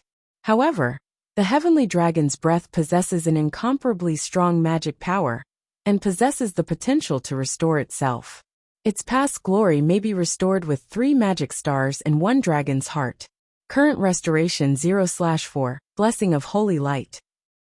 Increases all attributes by 200 points. This blessing had allowed Shifeng to instantly surpass the daunting requirement of having 120 intelligence without wasting any more time. Shifeng immediately retrieved the Heavenly Dragon's Breath from his bag the instant he wore the ring. He immediately felt it transmit a boundless power into his body. Not even the Blessing of Holy Light could compare to this power. Good. The raid officially starts now. Shifeng looked at the silver dragon-shaped ring on his finger, a smile on his face. Whether it was his past life or his present life, this was the very first time he was feeling the strength of a legendary item, even if it was only a fragment. He then shifted his gaze towards Dark Knight Gaia, his eyes abruptly focusing Dragon's authority. Instantly, everyone felt Shifeng's transformation. They could feel the might of an ancient dragon coming off him, and even their souls quivered in the face of this power. Meanwhile, as if stuck in a deep quagmire, Dark Knight Gaia's movements turned sluggish. Gaia's attack power was greatly reduced as well, letting Kola gain a breather. Kola no longer felt overwhelmed by Gaia's attacks, and he could even dodge the boss's attacks now. It wasn't just limited to Kola. Everyone else started attacking with greater efficiency as well. Originally, they were on the verge of being team-wiped. Yet, the situation suddenly had a huge change. It was simply unbelievable what happened. Aqua Rose was shocked. Chapter 268. Everything is insubstantial. Although everyone was shocked by Dark Knight Gaia's weakening, they were even more shocked by the person who activated Dragon's authority. Shifeng. Currently, raging winds surrounded Shifeng's body, swirling in all directions, and creating a dazzling sight. Shifeng had now become the focus of this hall. When Shifeng took a step forward, his body instantly disappeared and reappeared in front of Dark Knight Gaia, brandishing both the Abyssal Blade and the Demon Bane. Shifeng sent over a dozen slashes at the boss, the afterimages of his swords creating an impression of a lotus flower due to the Heavenly Dragon's Breath. Shifeng's attributes were greatly increased once more. Currently, his strength had already exceeded 500 points, while his attack was well over 1,200 points. His agility had also exceeded 600 points. Whether it was his attack power or attack speed, both were far above the standards of even a Tier 1 swordsman. Right now, Shifeng could even give a Tier 2 sword master a run for his money. This was the power of a legendary item. Even though Shifeng only had a fragmented version of it, the increase in combat power he received could allow him to challenge enemies of a higher tier. Damages of over -1,000 appeared one after another. Some of his attacks had even dealt over -2,000 and -3,000 damage. Dark Knight Gaia, who had previously been like an immovable mountain, was currently being forced to retreat step after step by the torrent of sword slashes. He could not even enter a basic stance due to the incessant attacks. Meanwhile, Kola was having a relaxed time going against the boss, expending almost no effort on evading the boss's attacks. However, Shifeng's onslaught had yet to end. Thundering Flash, Chop, Double Chop, Earth Splitter, Thunder Flame Explosion. Every skill dealt over -2,000 damage. Of them, the level 8 Thunder Flame Explosion had even achieved a critical hit, dealing over -6,000 damage to the boss. Shifeng's damage far surpassed even that of Blackie, now guild leader. What sort of potion did you take? How did you suddenly become so awesome? Cola was extremely curious about Shifeng's sudden transformation. Previously, Shifeng's single output damage was even below Blackie's and Aqua Rose's. Now, however, his damage had completely left that of the two in the dust. If Shifeng said it was nothing, not even a ghost would believe him. Potion? Cola, you're thinking too highly of potions. This is the trump card of our guild, Blackie said, a grin on his face. He had a fair idea of what was actually going on. After all, he had also been present when Shifeng obtained the Heavenly Dragon's Breath. Brother Black is right. Cola, you're looking down on guild leader too much. Lonely Snow chimed in with a proud tone. The matter of the fragmented legendary item had always been a secret between the three of them. Shifeng had previously told them not to leak any information about it, so nobody else, other than them, knew about it. After all, just an epic ranked item alone could entice a first-rate guild to take action. If it was known that their guild possessed a fragmented legendary item, rivers of blood might start to flow in White River City. It's not a potion? Aqua Rose was also surprised. However, after she gave it a thought, their words felt right. It should not be possible for potions to provide such a powerful upgrade. Yet, if it was not a potion, what else could allow Shifeng's battle strength to increase so tremendously? Suddenly, Aqua Rose started growing more confused about the guild known as Zero Winged. Was clearly a recently established guild. It could even be described as a blank slate. Yet, shortly after she had joined the guild, she received one shock after another. Aqua Rose had even begun to suspect that Shifeng was an elder of one of those super guilds, and that he had come to White River City to play the role of a pig to devour the tiger. Only a dozen seconds passed since the battle resumed, and already, Dark Knight Gaia had lost 5% of his HP. Currently, he only had 54% of his HP remaining. If this trend continued, his life would end before 3 minutes even passed. However, Shifeng was still not satisfied with this result. The reason being, along with the passing of time, Dark Knight Gaia would grow stronger and stronger. Moreover, Dragon's authority lasted for only 1 minute. After the minute was up, Dark Knight Gaia would once again be like the reincarnation of a spear god. With Cola's equipment, he would not last long under the boss's onslaught. Just as Dark Knight Gaia was about to recover his battle strength. I wonder how well this move will perform. The abyssal blade in Shifeng's hand suddenly ignited in flames. The fire-type mana within a 30-yard radius frantically gathering around the weapon. The light from the scorching flames illuminated the dark hall, while the heat evaporated the moisture in the air. Currently, the abyssal blade in Shifeng's hand was like a miniature sun. This was none other than Shifeng's ultimate move, Flame Burst. Due to his increased attributes, the current Flame Burst was much stronger than the last time Shifeng used it. Before anyone could react, the abyssal blade turned into a shooting star, smashing into Dark Knight Gaia's chest. Gaia's previously impenetrable armor was like tofu when it met with the abyssal blade. The abyssal blade easily pierced Gaia's steel armor and body like a hot knife through butter, creating a large hole in Gaia's chest. However, this was not the end of Shifeng's attack. Shifeng then followed up with 5 more slashes, each of his slashes dealing over -6,000 damage. Some of them had even achieved a critical hit, dealing over -13,000 damage. Meanwhile, the armor on Dark Knight Gaia's body was instantly shattered, the sundered metal fragments smashing heavily against the stone pillars at the sides of the hall. These stone pillars completely collapsed at the impact of the metal fragments. Receiving these 6 continuous attacks, Dark Knight Gaia instantly lost over 60,000 HP. This scene absolutely dumbfounded everyone in the team right now. Shifeng looked more like the boss here with Dark Knight Gaia. As the player, the situation was so shocking that Cola and everyone else in the team even forgot to attack Dark Knight Gaia. Stop daydreaming. The boss is still alive. Shifeng smiled helplessly as he received everyone's fervent gazes after Shifeng's reminder. Cola and Yi Wumian quickly reacted and charged at the boss, maybe because he no longer had his armor. Dark Knight Gaia was actually receiving an additional 30% damage from everyone's attacks now.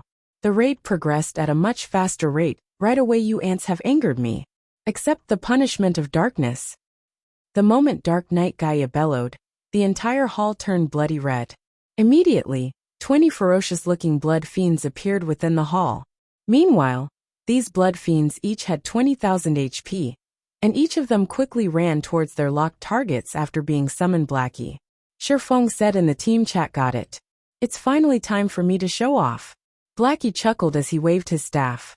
A gigantic magic circle appeared above the hall, and in the blink of an eye, a dazzling star emerged from the magic circle and crashed downwards. The stars of light had a very wide coverage.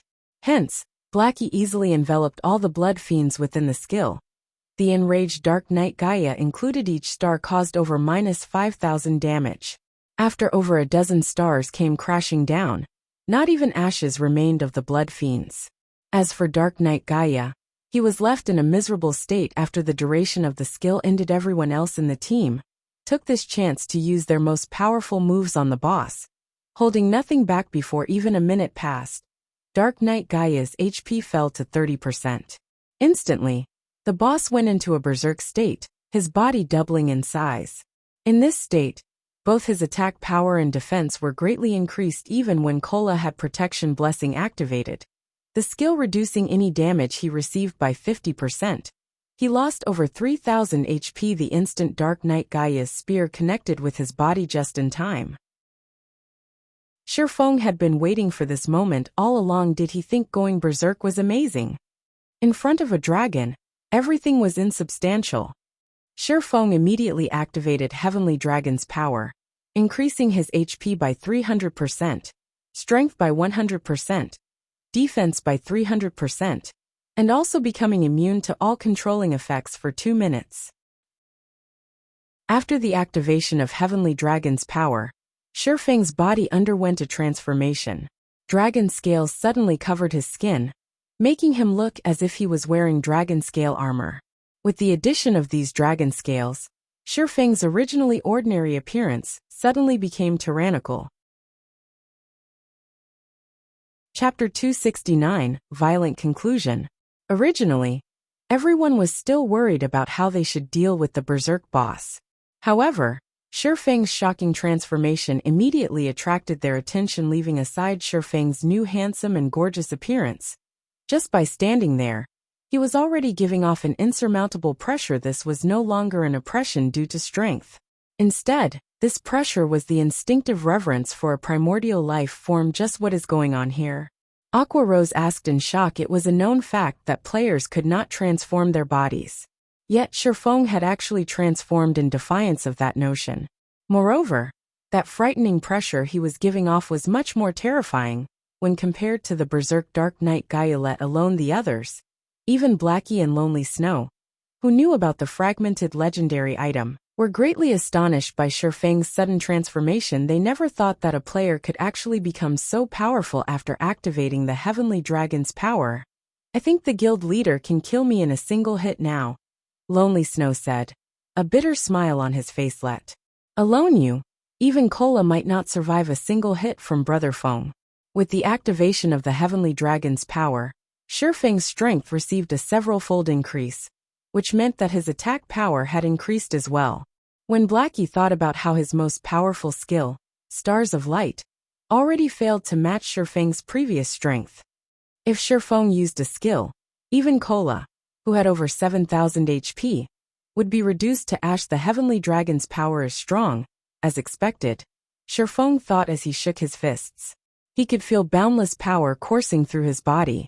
In addition, after activating this skill, Shifeng could feel his mind becoming much clearer than before, allowing him to reach a peak condition that he had never experienced. Shifeng's strength now exceeded 1,000 points. His attack power was also over 2,300 points, while his HP was over 15,900. In addition, his defense had gone past 4,500 points, almost twice that of Kola's. Currently, he could easily be considered a mini-boss. Kola, leave tanking the boss to me. Shifeng wanted to test his new body. Moreover, it would be much more effective for him to tank the boss instead of Kola right now. Apart from having higher attack, defense, and HP, Shifeng's current dodging capabilities were miles ahead of Kolu's alright.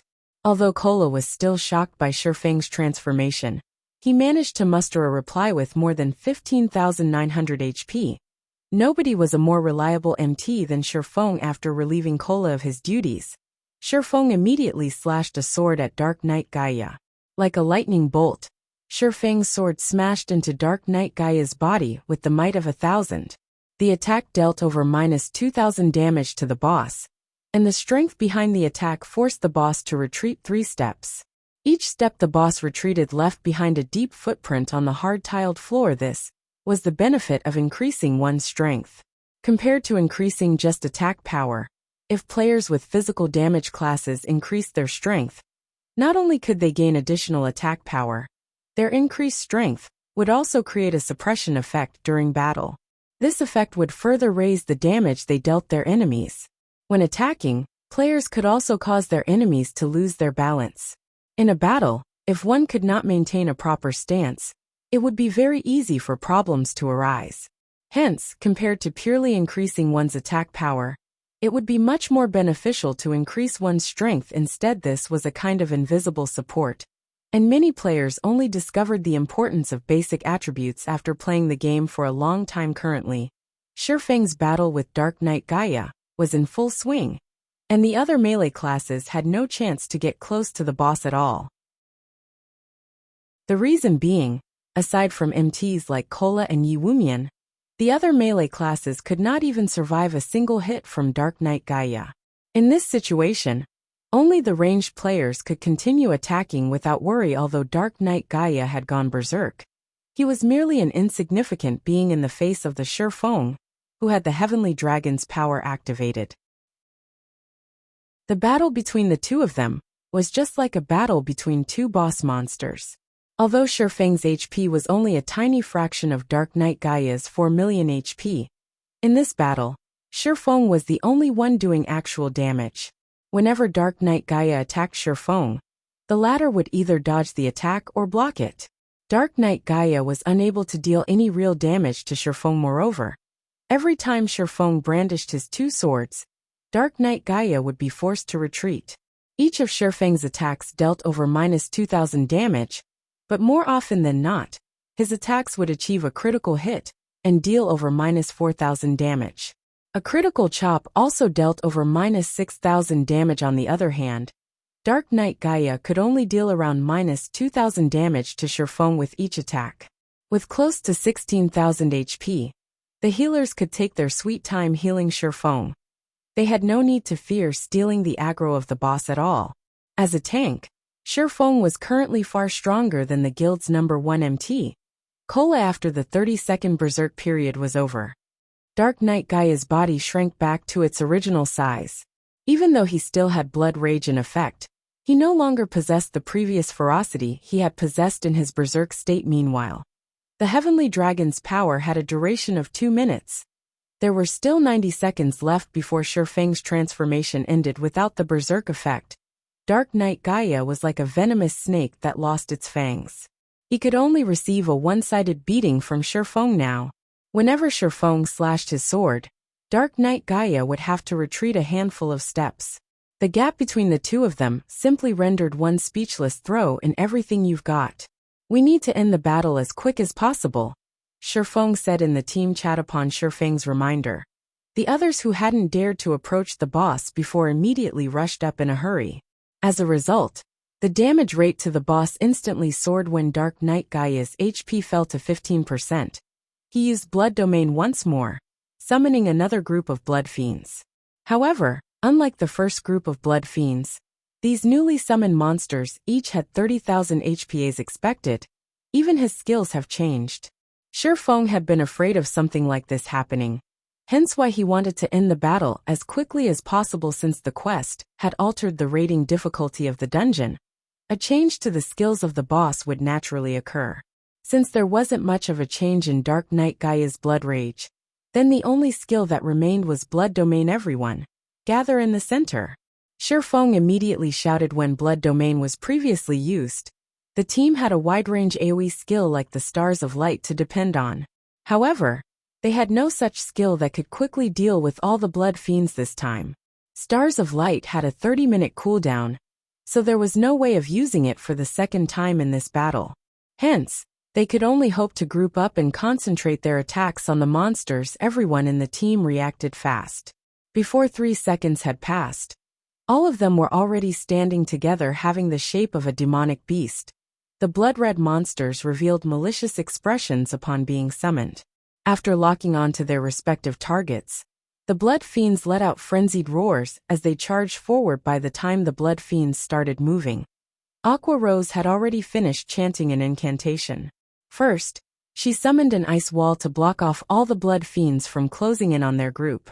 The ice wall also placed an additional debuff on the blood fiends, slowing the monsters' movement speeds.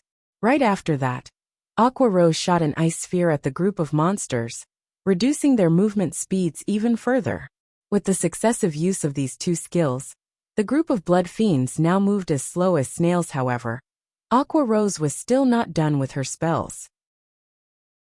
She then followed up with a third spell called Blizzard. Not only could this spell deal high amounts of damage, it also had a very good movement speed reduction effect. Without staying idle, the other ranged players started throwing out attacks at the monsters as well. Blackie had also taken this chance to use the most powerful AoE skill currently available to him, Hellflame. Pillars of dark green flame shot up from the ground, repeatedly dealing over -2,000 damage to the group of blood fiends for 5 seconds. However, such an amount of damage was still not enough to deal with the blood fiends. Just as the blood fiends were about to close in on the team, Shifeng suddenly appeared in front of everyone, blocking the blood fiends' path of advanced die. Shifeng bellowed at the group of blood fiends. Shifeng used Thundering Flash, causing damages of -3,125, -4,321, and -6,040, and also inflicting the damage amplification effect to all of these blood fiends. However, these monsters were still not dead. Next, Shifeng inhaled abruptly and executed Dragon Breath before anyone noticed. Countless wind blades transformed into streaks of silver light, piercing through everything that stood in Shifeng's path. These blood fiends instantly turned into minced meat, and not even Dark Knight Gaia, who was charging at the team, was spared from this attack. Dark Knight Gaia was sent flying by the attack, and his body was embedded into the distant wall. However, an instant later, the wall behind him shattered, and Dark Knight Gaia was again sent flying for more than 10 yards. Dark Knight Gaia's body was filled with bloody injuries now. Meanwhile, Dark Knight Gaia had received over -15,000 damage from Dragon Breath. The amount of violence this skill displayed was far above Blackie's Hell Flame without the threat of Blood Domain. The battle continued for only 30 more seconds before Dark Knight Gaia died in the middle of the hall, letting out an agonized roar as his life faded away immediately.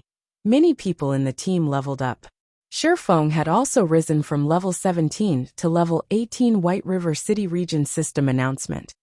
Congratulations to Zero Wing for becoming the first team to conquer the Hell Mode Demon's Castle.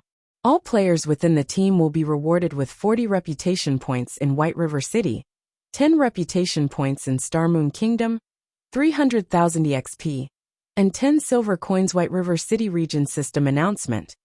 Congratulations to Zero Wing for becoming the fastest team to conquer the Hell Mode Demon's Castle. All players within the team will be rewarded with 40 reputation points in White River City, 10 reputation points in Star Moon Kingdom, 300,000 EXP, and 1 Tier 2 gemstone of random attribute system. Hell Mode Demon's Castle has been cleared for the first time. Loot increased by 100%. Chapter 270, Ennobled. Outside one of the 3 great dungeons, the Land of Death, there were many guilds that had established a base of operations to facilitate raiding the dungeon. Meanwhile, inside Dark Star's base of operations, the Arclight shield is already in our hands now, so the MT problem has been dealt with. The next thing we need to do is to snatch the first clear of the Land of Death, right in front of everyone.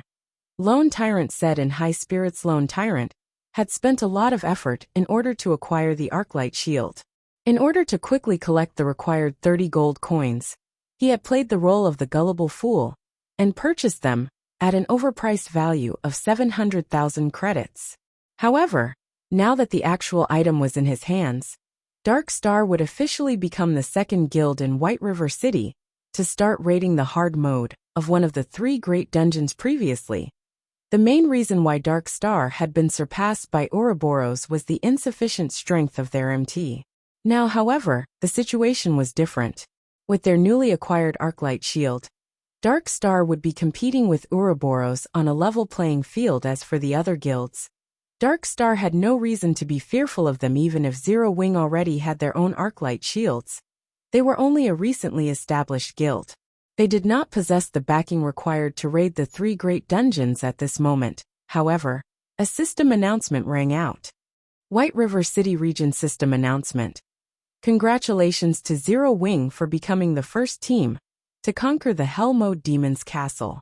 All players within the team will be rewarded with 40 reputation points in White River City, 10 reputation points in Star Moon Kingdom, 300,000 EXP, and 10 silver coins. White River City Region System Announcement. Congratulations to Zero Wing for becoming the fastest team to conquer the Hell Mode Demon's Castle. All players within the team will be rewarded with 40 reputation points in White River City, 10 reputation points in Star Moon Kingdom, 300,000 EXP, and 1 Tier 2 gemstone of random attribute.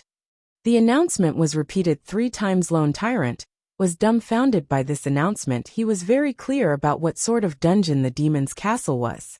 If not for the fact that the first clear of the 3 great dungeons was too important to them, Dark Star would have long since started raiding the Demon's Castle. However, Zero Wing had gotten the drop on them and secretly taken the first clear of the Demon's Castle. Moreover, it was the first clear of the Hell Mode Demon's Castle. Currently, Ouroboros was the only guild in White River City that could successfully raid a 20-man hard mode dungeon. However, that capability was limited to the level 10 low difficulty dungeons, and not a level 15 high difficulty dungeon. How did they do it? Aren't they just a recently established guild? Lone Tyrant could not make sense of the situation. Did that Yufeng help them in secret? Even so, they still shouldn't be able to clear it. That's a 20-man dungeon. There is a limit to one person's strength. Boss, do you want us to go investigate? An assassin asked. No need. The 3 great dungeons takes priority. Zero Wing has only obtained the first clear of the Demon's Castle. By the time we obtain the first clear of the Land of Death, Zero Wing would only serve as a foil to make Dark Star look even better. Lone Tyrant shook his head, a contemptuous smile on his face. Although Lone Tyrant acted dismissively towards Zero Wing's achievement, the other guilds in White River City did not. In addition, the independent players in White River City were also greatly astonished by Zero Wing's achievement. Before, not everyone felt that Zero Wing really deserved to be ranked as one of the top 6 guilds of White River City. After all, the only real achievement of the guild was its monopoly of the top 8 positions on the ranking list. Nothing else about the guild was worth mentioning. Now that they had obtained the first clear of the Hell Mode Demon's Castle, it showed that dungeon raiding was no longer a weakness of Zero Wing. This situation had caused many gaming experts who were previously hesitant about joining Zero Wing to change their minds. The reason being, Zero Wing was the second guild in White River City to have successfully cleared a 20-man Hell Mode dungeon. Moreover, the dungeon they had cleared was a level 15 dungeon, the highest level dungeon that players could currently enter. This showed that their strength had surpassed the other guilds by a large margin. Just as the players in White River City were fervently discussing this matter, Shifeng's team started distributing their spoils of war. Originally, aside from the Hell Mode bosses of the 3 great dungeons, Dark Knight Gaia could be considered as the strongest boss below level 20. After receiving the frightening enhancement from Shifeng's quest, Dark Knight Gaia had become even stronger than the final boss of the Hell Mode of the 3 great dungeons. Hence, the loot he dropped would naturally be excellent. Dark Knight Gaia had dropped a total of 27 items. 9 weapons and equipment, 1 forging design, 1 tailoring design, 1 potion recipe, 1 cooking recipe, 3 precious production materials, 10 magic crystals, and 1 demon's heart. The last item was also Shifeng's quest item this time around. Among the 9 weapons and equipment, 5 were of dark gold rank, and all of them were items that could level up from level 15 all the way up to level 20. Of the 5 items, 1 was a staff for clerics, and 1 was a cloth armor chest piece for clerics. Both items were given to Violet Cloud. Meanwhile, Blackie received a hat for Cursemancers, Aqua Rose received shoulder guards for elementalists, and Yi Wumian received arm guards for shield warriors. The remaining 4 weapons and equipment were of fine gold rank. The leather armor chest piece and shoulder guards were both given to Fire Dance. There was also a longbow for rangers, which was given to Sentimental Memories, one of the 5 demon generals. Lastly, the Berserker Water Buffalo received a greatsword. After having distributed all the equipment, the team's battle power greatly increased once again. With such equipment, no other team in White River City could even hope to compare to Themas for the other items. Shifeng promptly kept them for himself. He got a good harvest this time. Shifeng felt exhilarated when he looked at the designs and recipes in his bag in the hands of others. These items would only be worth a small sum of money. In his hands, however, these items would be money-making machines. Most importantly, the forging design he obtained was meant to produce the gemstone buckle. This item could allow players to equip an additional gemstone onto equipment that were of bronze rank or above. Meanwhile, players could apply up to 3 gemstone buckles on their characters, meaning they could have up to 3 additional gemstones. The value of this item was no less than the advanced whetstone. As for the other recipes and designs, they were relatively valuable as well, only they were not as valuable as the gemstone buckle.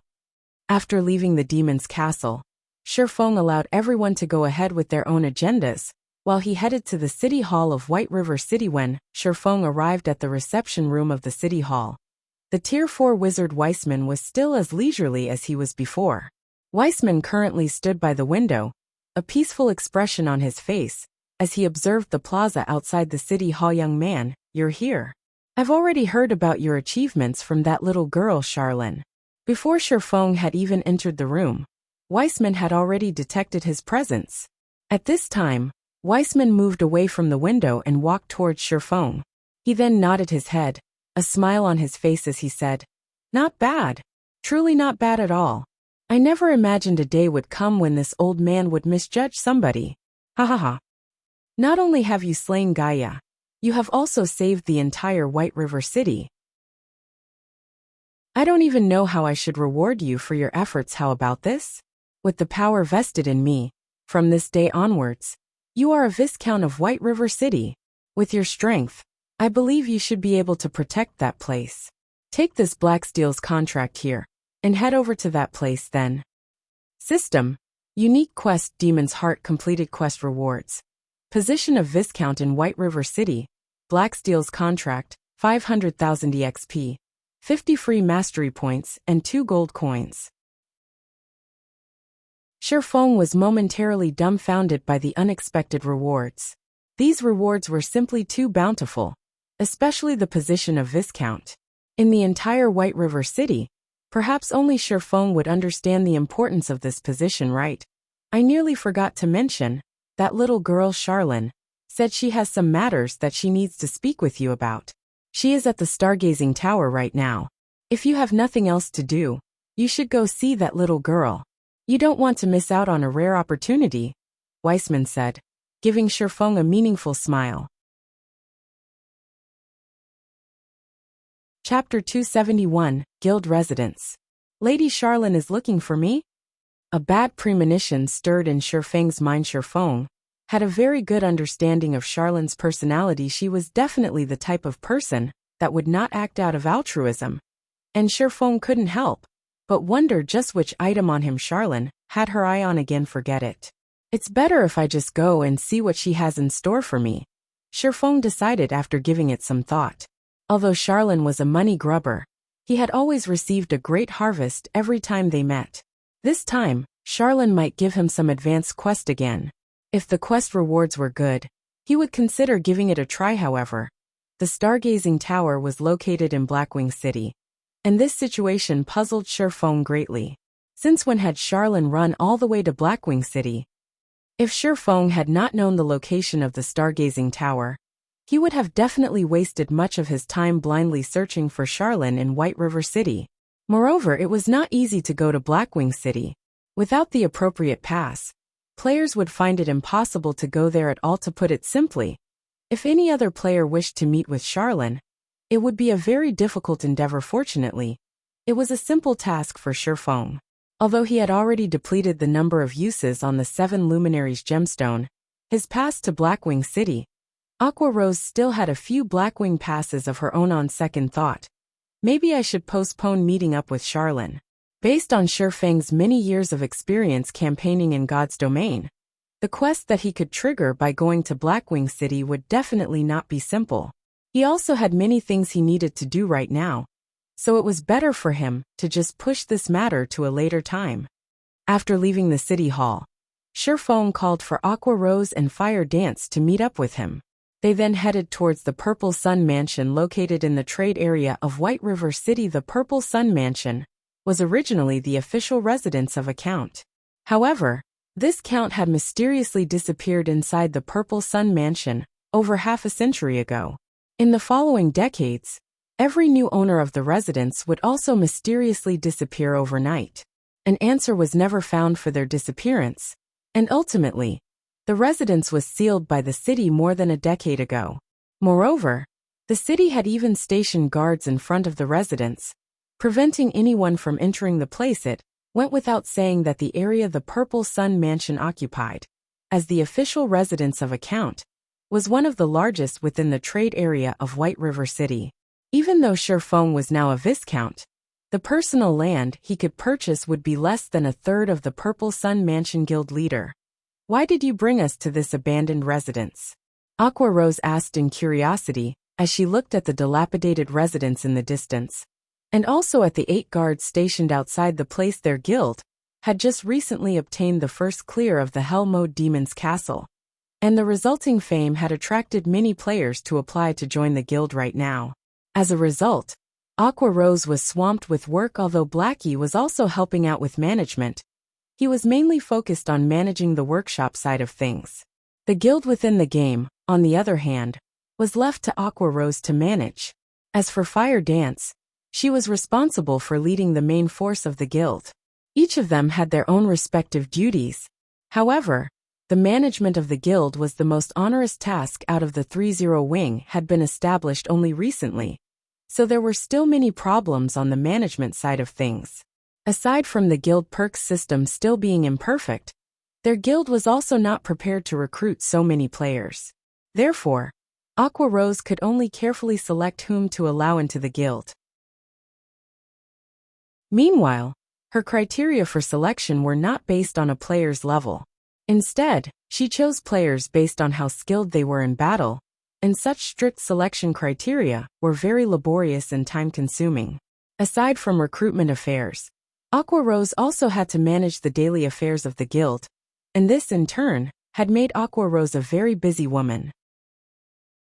If Shifeng had not called her over, most likely, she would still be occupied with the matter of recruitment right now. What do you think of this residence? Shifeng asked, a smile on his face. What do I think of it?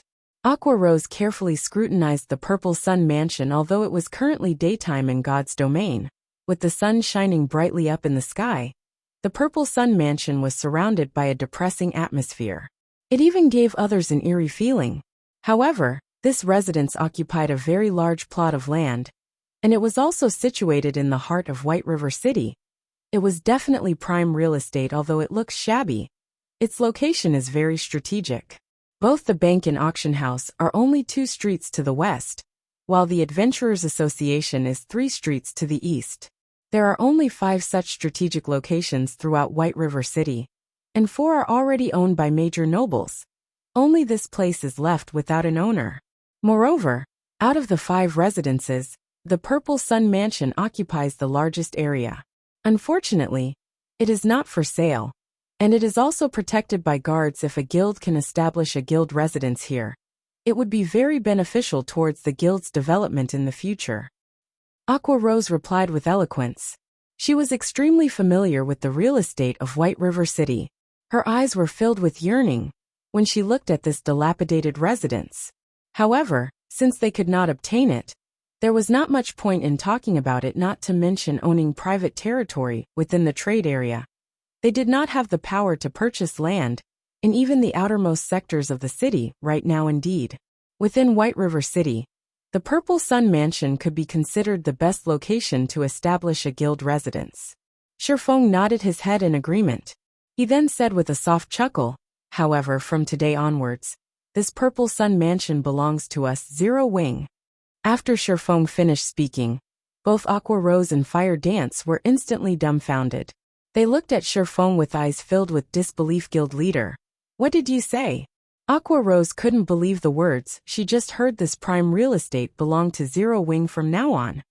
No matter how she thought about this matter, it was simply impossible for it to be true. This Purple Sun Mansion will be Zero Wing's guild residence from now on. Shifeng said with a smile. Guild leader, stop joking around. For such prime real estate, not to mention now, even if another month passed by, it would still be impossible for anyone to obtain it. Aqua Rose had a clear understanding about guild residences. Currently, not a single guild in White River City possessed a guild residence of their own. Yet, Shifeng was saying that this hot property was now under the ownership of Zero Wing?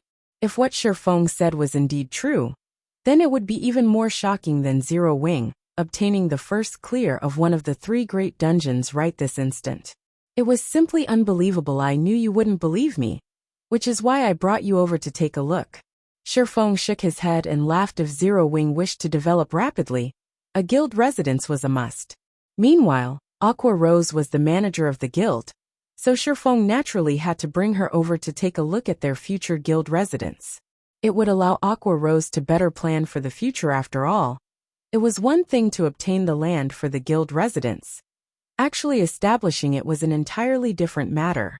It would be better for them to plan ahead. Just as the 3 of them arrived in front of the steel gate of the Purple Sun Mansion, the captain of the station guards walked up to them, blocking their paths. This is a forbidden location of White River City. Those unrelated, please leave. The guard captain berated. Don't tell me even I am not allowed entry? Shifeng revealed his title of Viscount, so it is Lord Viscount. Forgive this humble one for not recognizing my lord. However, Magistrate Weissman has personally given orders that nobody is allowed entry into this place. And even if it is you, Lord Viscount, I am afraid that I cannot allow you to enter. The guard captain suddenly grew respectful when speaking to Shifeng. What about this? Shifeng took out the Blacksteel's contract this time. The guard captain was shocked after seeing this piece of paper. After all, this paper was the deed to the Purple Sun Mansion. In other words, from this moment onwards, the Purple Sun Mansion was the private territory of the Viscount before him, since Lord Viscount has already become the owner of this place. Of course this humble one would not stop my lord from entering, the guard captain said carefully. He then added, however, there is something very strange about this Purple Sun Mansion. If my lord is planning to enter, please exercise caution. I understand. Shifeng nodded in reply, following which, the 8 guards moved away from the entrance, allowing the 3 of them entry into the residence. Meanwhile, both Aqua Rose and Fire Dance were shocked by Shifeng's revelation. He was actually a Viscount of White River City. Nobility was unlike levels. One could not get ennobled simply by wishing for it. Instead, one needed a large amount of reputation to do so. Currently, all the guilds in White River City were busy trying to raise the White River City reputation they had. Although there were already players who had become citizens, there had yet to be a single person who achieved nobility even until now. Meanwhile, nobility could be categorized into 5 tiers, which were Duke, Marquis, Count, Viscount, and Baron. Just the difficulty of becoming a Baron had made all the guilds in White River City lament over their powerlessness, not to mention obtaining the position of Viscount, which was 1 tier above Baron.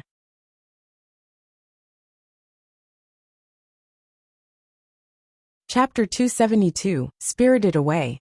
Based on Aqua Rose's knowledge about the authority of barons, aside from being able to purchase private territory within White River City, they could also hire their own guards. A baron could hire a total of 10 NPCs to serve as guards for his own territory. However, a baron was the lowest rank of nobility. Only when one was promoted to viscount would one be counted as one of the true nobles of the city. A viscount could not only purchase private territory, one could recruit up to 40 NPCs as guards, as well as have 2 personal guards. Having personal guards was a special privilege available only to true nobles. The normal guards hired by players were not capable of growth, unlike personal guards. In other words, after recruitment, the levels of normal guards would not change no matter how much time passed. On the other hand, personal guards could be leveled up. They would also receive bonus attributes from leveling up, making them much stronger than normal guards. The difference between the two was like the difference between a common monster and a boss monster. Meanwhile, if their guild had these personal guards protecting their guild residents, at this stage of the game, the defense of their guild residents would definitely be foolproof. Furthermore, they could even have these personal guards participate in boss battles. Although the levels of these NPCs would be suppressed, they would still be a lot stronger than the average player. With these personal guards, Zero Wing would have a greater advantage over other guilds when contesting for field bosses. Thinking up to this point, Aqua Rose couldn't help but re-evaluate her opinion of Sherfong. Once again, guild leader, the more I get to know you, the less I actually understand about you. Not only have you managed to obtain such an excellent location for a guild residence, you are also a viscount of White River City. If other guilds were to find out about this matter, they would definitely go insane. Aqua Rose giggled, blinking her shining large eyes. Indeed, they will definitely hunt me down like maniacs. Sherfong laughed. The moment a guild possessed their own residence, they would be like a seedling that had finally set down roots. They would no longer be at the mercy of the winds and rain. Only by growing roots could a plant thrive and have the possibility to grow into a towering tree. In the past, a player had once joked that a guild without their own guild residence was like a gang of mountain bandits, while a guild that had their own guild residence was like the lord of a region. The reason being, only with a guild residence could a guild gradually perfect the many benefits they provided. It was especially true for guild quests. At this stage of the game, as nobody possessed their own guild residence yet, the NPCs within the city were unable to privately publish quests to the guilds. Hence, players could only accept some daily quests from the Adventurers Association to earn guild reputation in comparison to the individual quests that players received from the Adventurers Association. The private guild quests published by NPCs rewarded much higher guild reputation. If a guild was sufficiently powerful, there was even the possibility that a quest rewarding an epic ranked item would appear. Moreover, unlike at the Adventurers Association, the number of quests available to guild members was not just limited to 2 or 3. As long as a guild was sufficiently powerful, there would be several hundreds, even thousands of guild quests being published in the guild residence every day. With so many quests available, players would be able to level up and upgrade their equipment more efficiently than if they were limited to grinding monsters. Also, statistical analysis made by professionals in the past showed that guilds with guild residences made at least double, or even triple, the amount of money of guilds without guild residences. Moreover, only with a guild residence would a guild officially have a stable source of income. The reason being, whenever a guild member completed a guild quest, the guild would automatically collect 15% of the quest reward as processing fee. The fees collected would then be stored inside the guild bank to serve as funding for the guild. This was the reason why guild residences were so important. The location of the guild residence was also very important, as this correlated to the number of guild quests a guild would receive. A newly established guild residence would be an unknown existence in White River City. To be precise, it would be unknown to the NPCs of White River City, and that anonymity would prevent many of these NPCs from commissioning quests with such newly established guild residences. If, however, a guild residence was established in a high-traffic location like the trade area, it would be easily noticed by NPCs.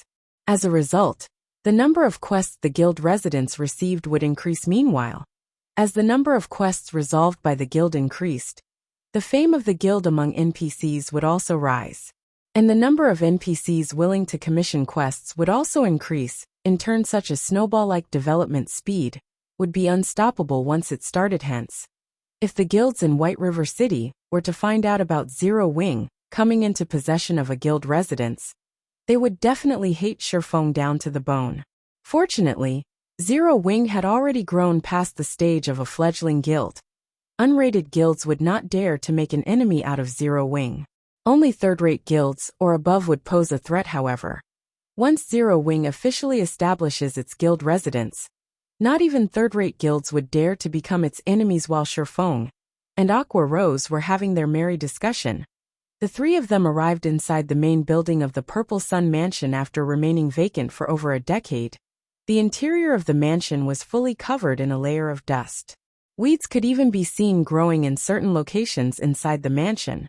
The interior of the building looked extremely dilapidated, as if it could collapse at any moment. Not to mention people.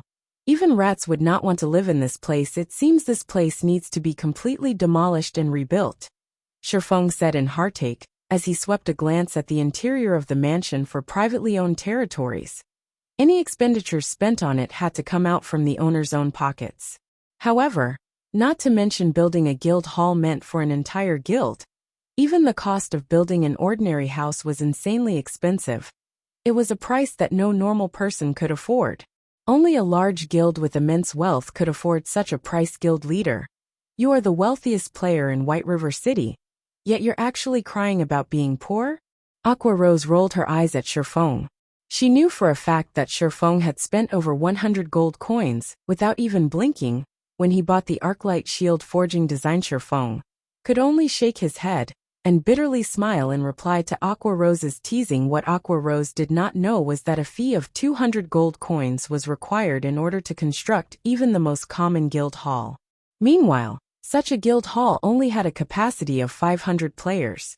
If it were a guild hall with a capacity of 1,000 players, the construction fee would be 500 gold coins with the area the Purple Sun Mansion occupied.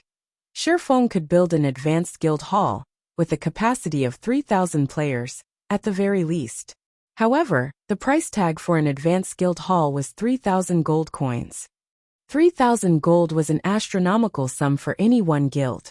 Even though Shifeng indeed had the ability to construct an advanced guild hall, he still had the burden of 30,000 gold from the Gospel Project quest bearing down on him. He dared not randomly spend his money.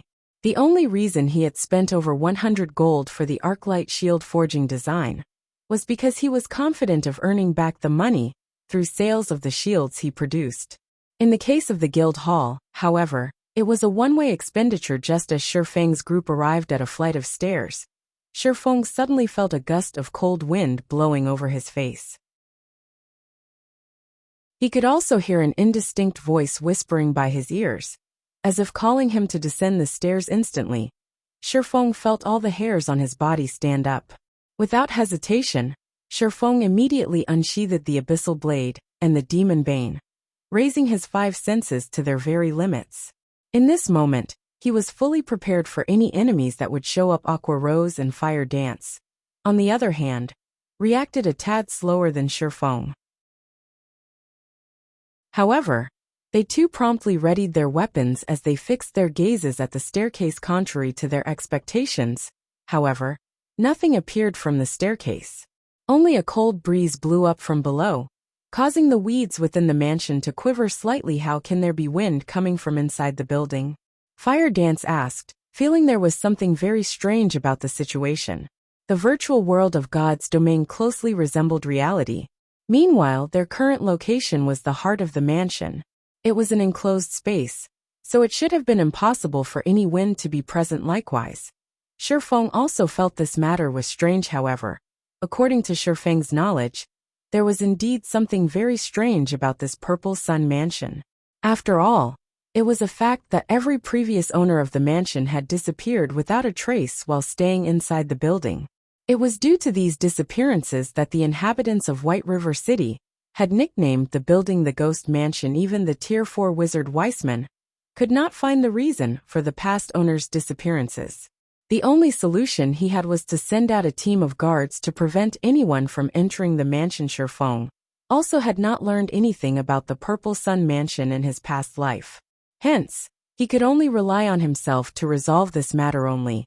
He never expected to feel such a great pressure, just by standing at the entrance of the staircase. It felt as if he was standing in front of a ferocious beast. Moreover, this kind of pressure had a sense of familiarity.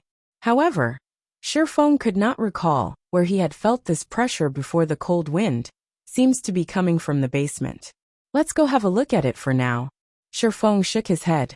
He decided to first discover the source of this mysterious wind before making any further decisions.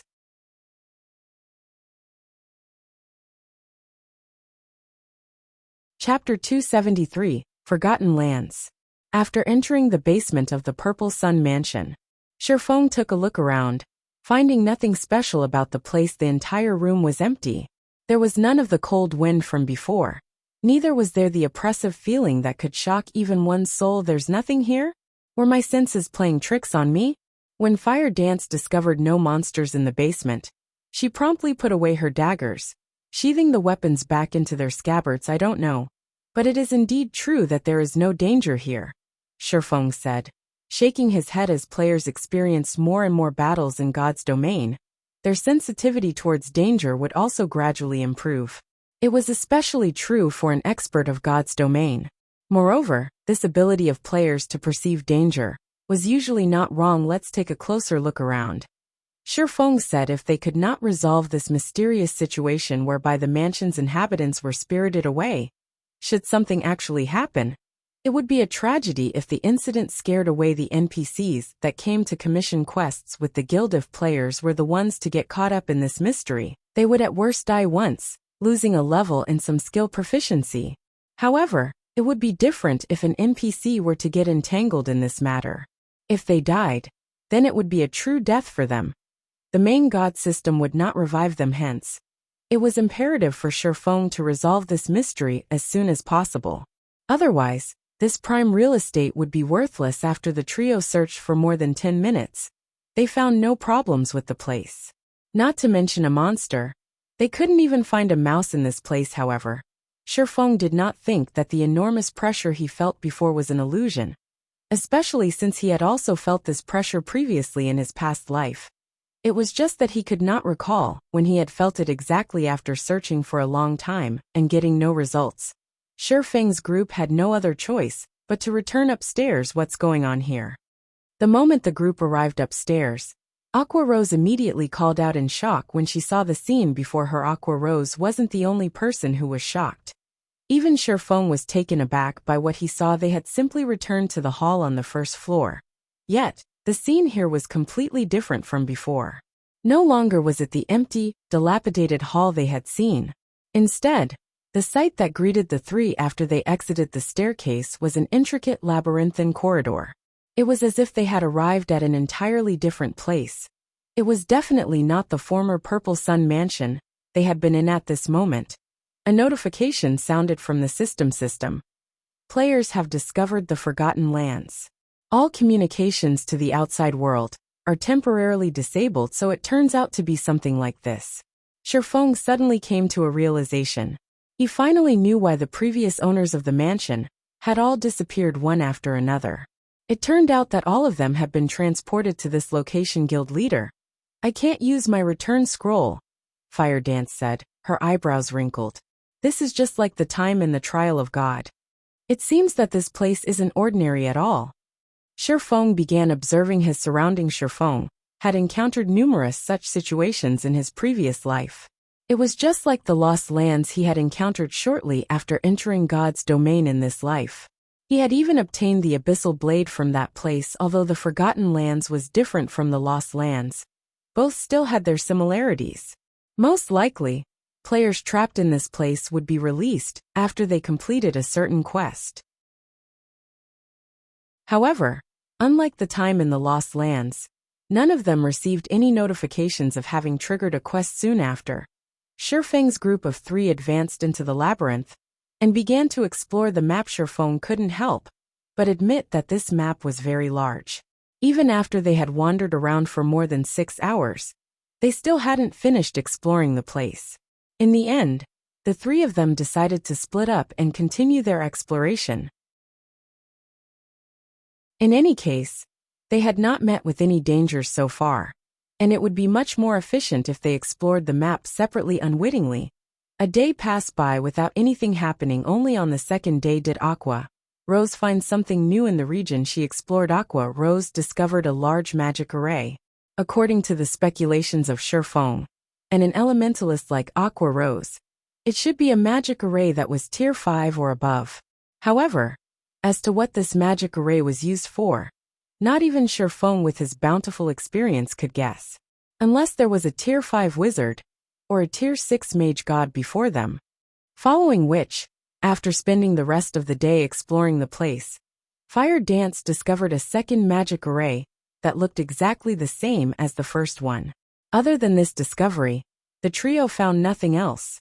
They did not find even a single monster throughout their exploration, nor did they receive any quest notifications. Aqua Rose entertained the thought of simply giving up on this pointless endeavor. It would be more worthwhile for her to just kill herself and return to the city in this godforsaken place. They could not level up, neither was there any quest for them to complete. They were simply wasting their time by staying here. Moreover, she was the manager of the guild. She still had many things she needed to do. How could she afford to waste so much precious time in this place? Moreover, there was still the matter of the guild residence. However, Shifeng discouraged Aqua Rose from taking such an action. The reason being, there was no guarantee she could return to the city even if she killed herself.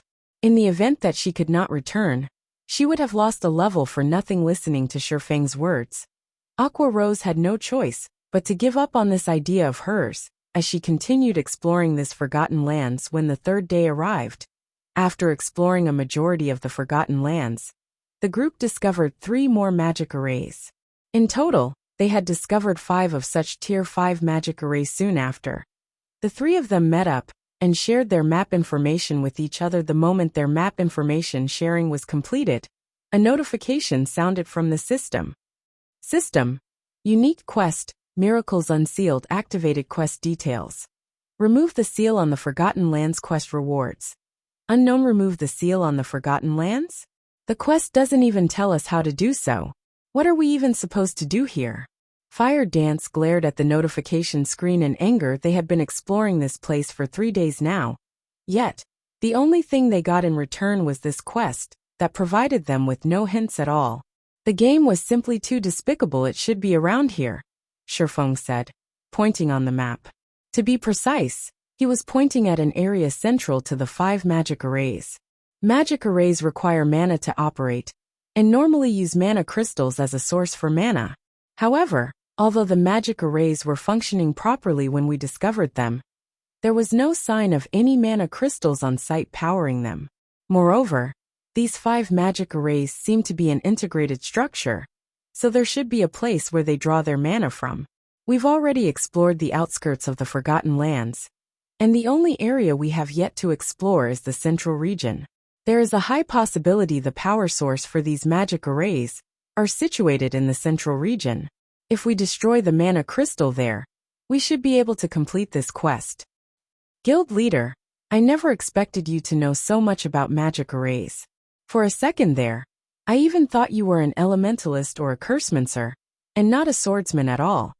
Aqua Rose said teasingly. I just studied the topic by accident. There are plenty of books on magic arrays inside the library of White River City, after all. If you manage to read all the books inside the White River City library, you will definitely be more amazing than I am.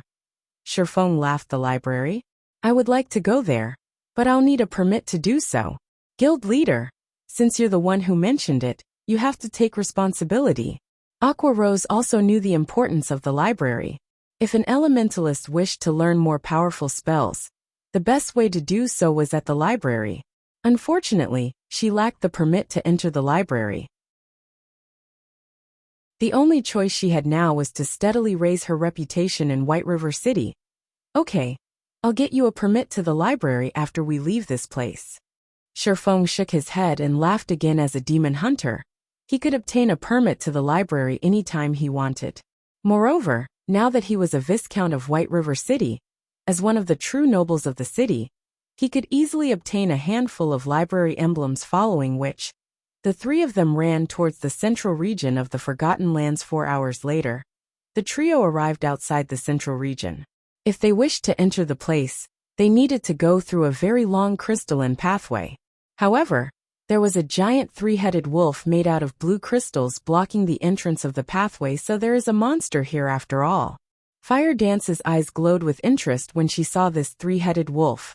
After several days of no combat, her hands were already itching for action. Chapter 274, Dark Gold Treasure Chest. The presence of a monster doesn't necessarily mean it's a good thing, Shifeng said, a bitter smile on his face as he looked at the three-headed wolf guarding the entrance of the crystal pathway. Crystal Werewolf, Lord rank. Level 25.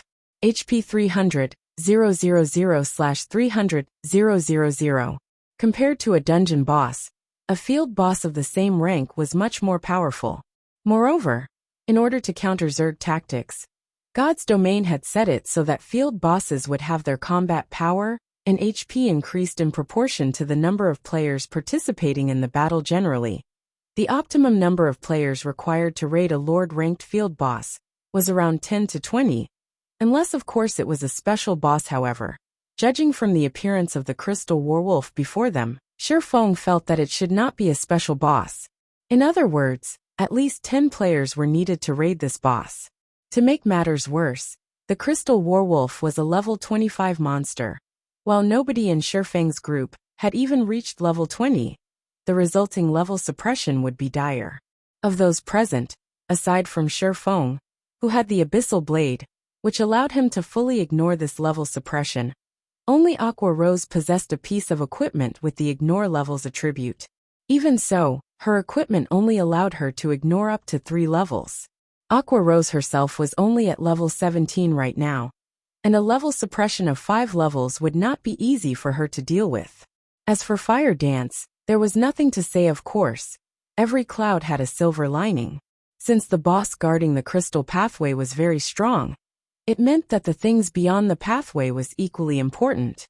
Moreover, Shifeng also discovered a treasure chest sitting beside the pathway. This treasure chest was a dark gold treasure chest, and Shifeng's heart burned with a fiery passion as he looked at it. The loot he could get from this dark gold treasure chest would be much better than the loot from the boss. Before him, we won't be able to defeat a level 20 lord with just the 3 of us alone. We'll need to call for reinforcements. Aqua Rose's eyes glowed with excitement when she looked at the crystal werewolf before her. It was extremely difficult for players to meet with a field boss. They would definitely make a huge profit after killing it.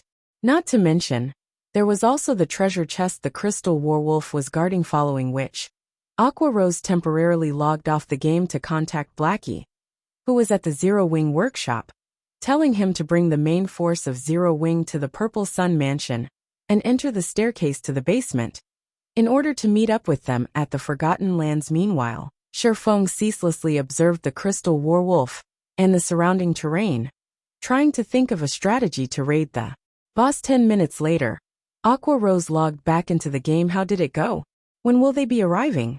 Shifeng asked. They were already at the Purple Sun Mansion. However, no matter what they tried, they can't seem to find the entrance to this map, Aqua Rose said, slight disappointment showing on her face. If so, the appearance of the entrance should be random, Shifeng said, lapsing into silent contemplation. After a while, he shifted his sights to the crystal werewolf and added, "It seems we can only depend on ourselves to defeat this boss." Hearing Shifeng's conclusion, both Aqua Rose and Fire Dance immediately thought that Shifeng had gone insane. He was actually suggesting they deal with this crystal werewolf before them. They had neither an MT nor a healer in the party right now. With just 3 damage dealers, how were they supposed to deal with a level 25 Lord-ranked boss that had a height of over 10 meters? Although both girls knew of Shifeng's unrivaled strength, a Lord-ranked boss was still not something that could be defeated with just 3 players. We are only giving it a try. In any case, we can't just stay stuck in this place forever, right? Moreover, even if we do die, it is a good chance to check whether or not we can actually leave this place after dying. We'll be killing two birds with one stone. Shifeng joked guild leader. You decide what we should do then.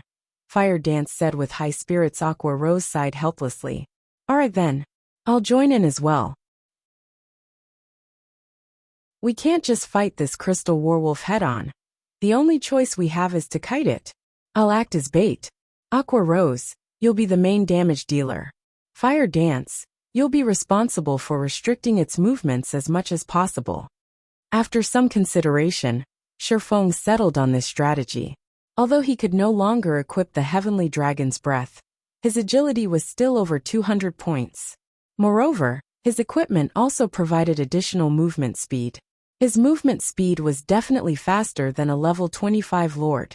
Combining those with his keen reactions, out of the 3 players in the party, he was definitely the most suited to be the bait, following which, Shifeng gave Fire Dance plenty of basic frost grenades and intermediate frost grenades, letting her use them, as she saw fit. Fire Dance never thought Shifeng would possess such good items.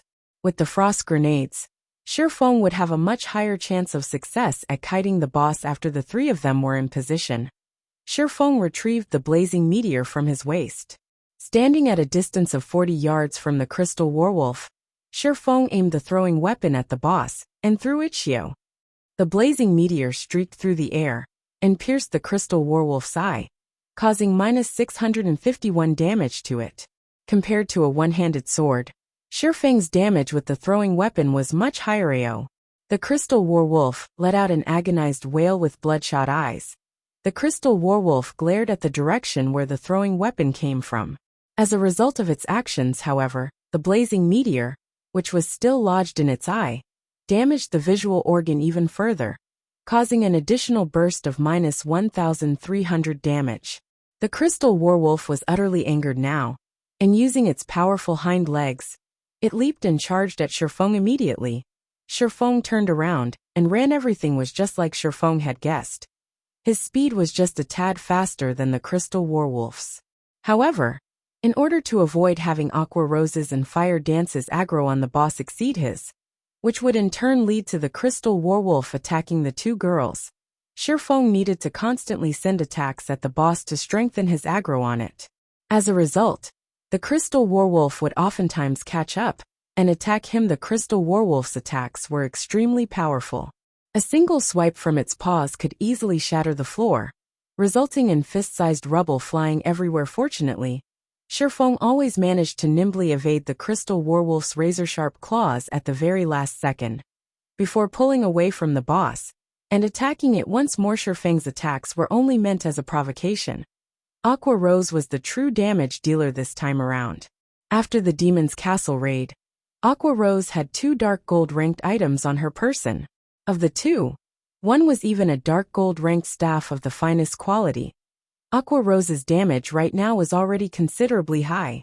If not for Blackie outshining her with the epic ranked Mavis's Guard, Aqua Rose would definitely have the highest single output damage in the guild. As Shifeng ran around the perimeter with the crystal werewolf chasing after him, Aqua Rose stood in the center and blasted frost arrows and frost spears on the crystal werewolf's body. Not only could these spells reduce movement speed, each of these spells also dealt over -500 damage to the boss. If not due to the level suppression of 5 levels, her spells would definitely deal over -800 damage. Fortunately, unlike Shifeng, who could only attack intermittently, Aqua Rose could attack continuously and deal a constant stream of damage to the boss. On the other side, Fire Dance kept inflicting the bleeding debuff and using poisons that reduced movement speed on the boss. With the 2 movement speed reduction effects stacked together, the crystal werewolf slowed down significantly. Also, whenever the crystal werewolf got too close to Shifeng, Fire Dance would immediately throw a frost grenade at the boss, freezing it. However, as the crystal werewolf was a lord-ranked boss, the freezing effect of the frost grenades was greatly diminished, lasting no more than 3 seconds. Sometimes it lasted for only 1 short second. However, when experts exchanged moves, it took only an instant to reach a conclusion. So 1 second was more than enough for Shifeng to pull a great distance away from the boss. Although the 3 of them dealt only a small amount of damage, the HP of the crystal werewolf continuously rose and fell.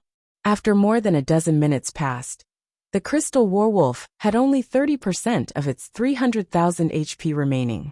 By simple estimates, the boss would die in less than 10 minutes. The crystal werewolf went berserk. Just like a deflated balloon, its towering body, which was over 10 meters in height, suddenly shrank. Within moments, the boss became much smaller than it was before. Not good. This is the type of berserk that discards power for speed. Shifeng had encountered plenty of such bosses in the past. Hence, the moment he witnessed the crystal werewolf's transformation, he immediately recognized the boss for what it was. Fire Dance, keep on using the frost grenades to slow it down. Understood. Fire Dance knew that this was a crucial period. Hence, she tossed out the frost grenades in her hands one after another without pause. However, something unexpected happened. Aside from the frost grenades dealing much less damage than before, both their movement speed reduction and freezing effects were completely useless against the boss. In the blink of an eye, the shrunken crystal werewolf appeared before Shifeng. It brandished its claws. Its 3 heads bared the fangs in its mouths, and it bit down at him. Although Shifeng managed to deftly evade the 3 jaws clamping down on him, he failed to evade one of the paws that quickly followed. Suddenly, Shifeng's entire person was sent flying for more than 10 yards, and a frightening damage of more than -2,100 appeared above his head. Shifeng felt as if his chest had caved in when he received the attack. Shifeng's HP instantly fell to a dangerous level, his previously green HP bar turning into a bright red. Chapter 275, 7 Luminaries Key. The moment Shifeng landed on the ground, the crystal werewolf arrived at his back like a savage gale. Without giving Shifeng any chance to defend, the 3 heads of the crystal werewolf opened their jaws to bite down on Shifeng. Guild leader Fire Dance was greatly shocked. Immediately, she closed in on the crystal werewolf, sending a 3-star kidney strike to its body. However, even a controlling skill like kidney strike had no effect on the crystal werewolf. Just as the fangs of the crystal werewolf were about to close on Shifeng's head, Shifeng managed to cross his swords and execute parry in the nick of time. Boom. The floor beneath Shifeng instantly cracked from the force. What a strong fellow. Shifeng laughed bitterly. Although parry allowed players to block the physical damage of an attack, it did not neutralize the force of the impact. There was no healer in the party right now. If Shifeng ate another attack, he would definitely lose his life from this brief exchange. Shifeng had also gotten a general understanding of how much more powerful the crystal werewolf had become. In Shifeng's estimation, although the crystal werewolf had not received much of an increase in terms of strength, its current speed was at least 30% faster than before it went berserk. At this moment, only by equipping the Heavenly Dragon's Breath could Shifeng have a chance at grasping victory. Otherwise, he would only receive unilateral abuse from the boss. Unfortunately, although reaching 200 points in agility was a simple task, it was not easy for a swordsman like Shifeng to attain 120 points in intelligence. Moreover, very few plate armor equipment meant for swordsmen had the intelligence attribute on it. Those that did would be considered garbage equipment. Seeing that its attack had failed to kill its prey, the crystal werewolf immediately rotated its body, its diamond-like tail whipping at Shifeng. As it did so, as parry was still on cooldown, Shifeng had no choice but to activate one of his life-saving skills. Defensive Blade. Defensive Blade was currently at level 4, and it protected Shifeng from 9 ranged attacks or 4 melee attacks. Defensive Blade was a skill that provided complete immunity to any attack, be it damage or the resulting impact. It was one of the must-have basic combat skills for swordsmen. As for why Shifeng had chosen to use parry first instead of defensive blade, it was for the sole purpose of determining the combat power of the berserk crystal werewolf. Only by experiencing the force of the impact could Shifeng make the best judgment. Meanwhile, the conclusion Shifeng arrived at was to face the crystal werewolf head-on. If he tried to escape, he would only die faster, following which, he raised the abyssal blade up in the air. Green electric arcs surrounded the body of the sword as it moved to meet with the snowy, sharp claws of the crystal werewolf. Thundering flash. The green electric arcs pierced the crystal werewolf's body, causing -572, -1,623, and -1,204 damage to it. Although only one out of the 3 arcs achieved a critical hit, the attack also managed to trigger the curse of the Abyssal Blade, inflicting the Doom Curse on the Crystal Werewolf. Immediately, all of the Crystal Werewolf's attributes were reduced by 20% suddenly. The Berserk Crystal Werewolf, that had had its agility increased by 30%, was weakened greatly. However, Shifeng was still not done with his attacks. He activated Phantom Kill right away, his doppelganger appearing beside the Crystal Werewolf. Shortly after, Shifeng's doppelganger started sending a barrage of attacks at the Crystal Werewolf as well. Although the doppelganger only had 50% of Shifeng's attributes, it had fully inherited the skills Shifeng had learned. Yet, despite having greatly reduced the Crystal Werewolf's speed, Shifeng still did not have an easy time evading its attacks. Having no other choice, Shifeng activated Gravity Liberation. Shifeng's body instantly became as light as a feather, and like a spirited monkey, he dodged the originally unavoidable attack Wind Blade. Immediately, Shifeng's attack speed increased even further. Double Chop, Earth Splitter, Thunder Flame Explosion. Skills blasted on the Crystal Werewolf one after another, each dealing over -1,000 damage. Although the Crystal Werewolf's attacks became stronger, and its speed much faster after going berserk, these improvements came at the price of its defense being weakened.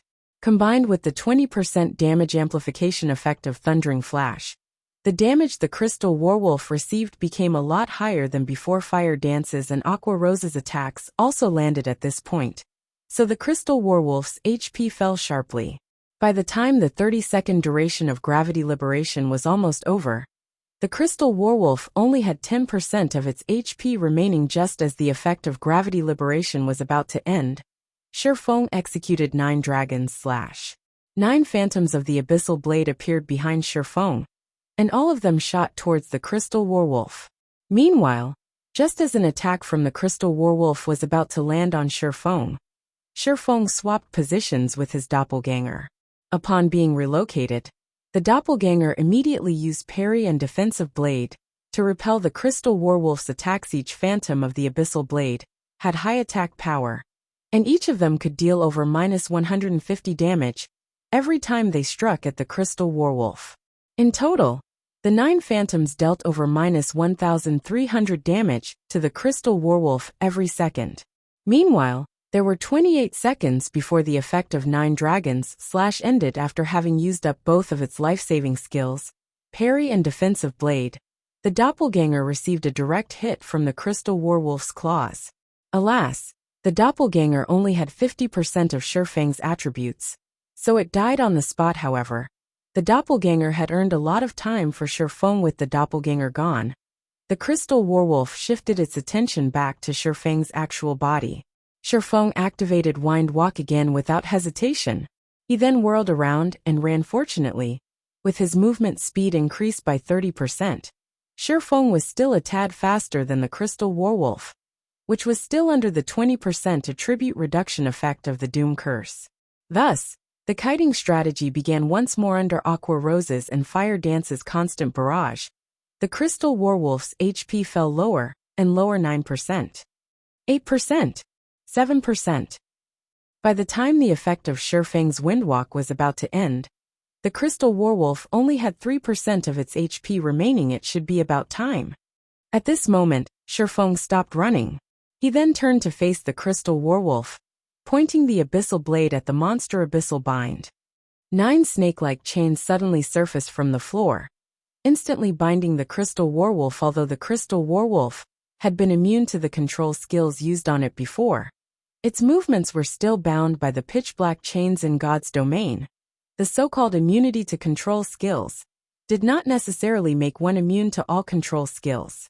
Instead, it simply made one immune to control skills that were below a certain tier. Skills such as Frost Arrow, Ice Sphere, and Kidney Strike were all considered basic skills. In other words, they were Tier 0 skills. As these skills were of the lowest tier, the Crystal Werewolf was completely immune to their effects as a level 25 lord. The crystal werewolf was immune to any control skills that was below Tier 2. However, Tier 2 or Tier 3 control skills could still restrain it, although Shifeng did not know which tier the abyssal bind belonged to. It was a skill attached to a magic weapon.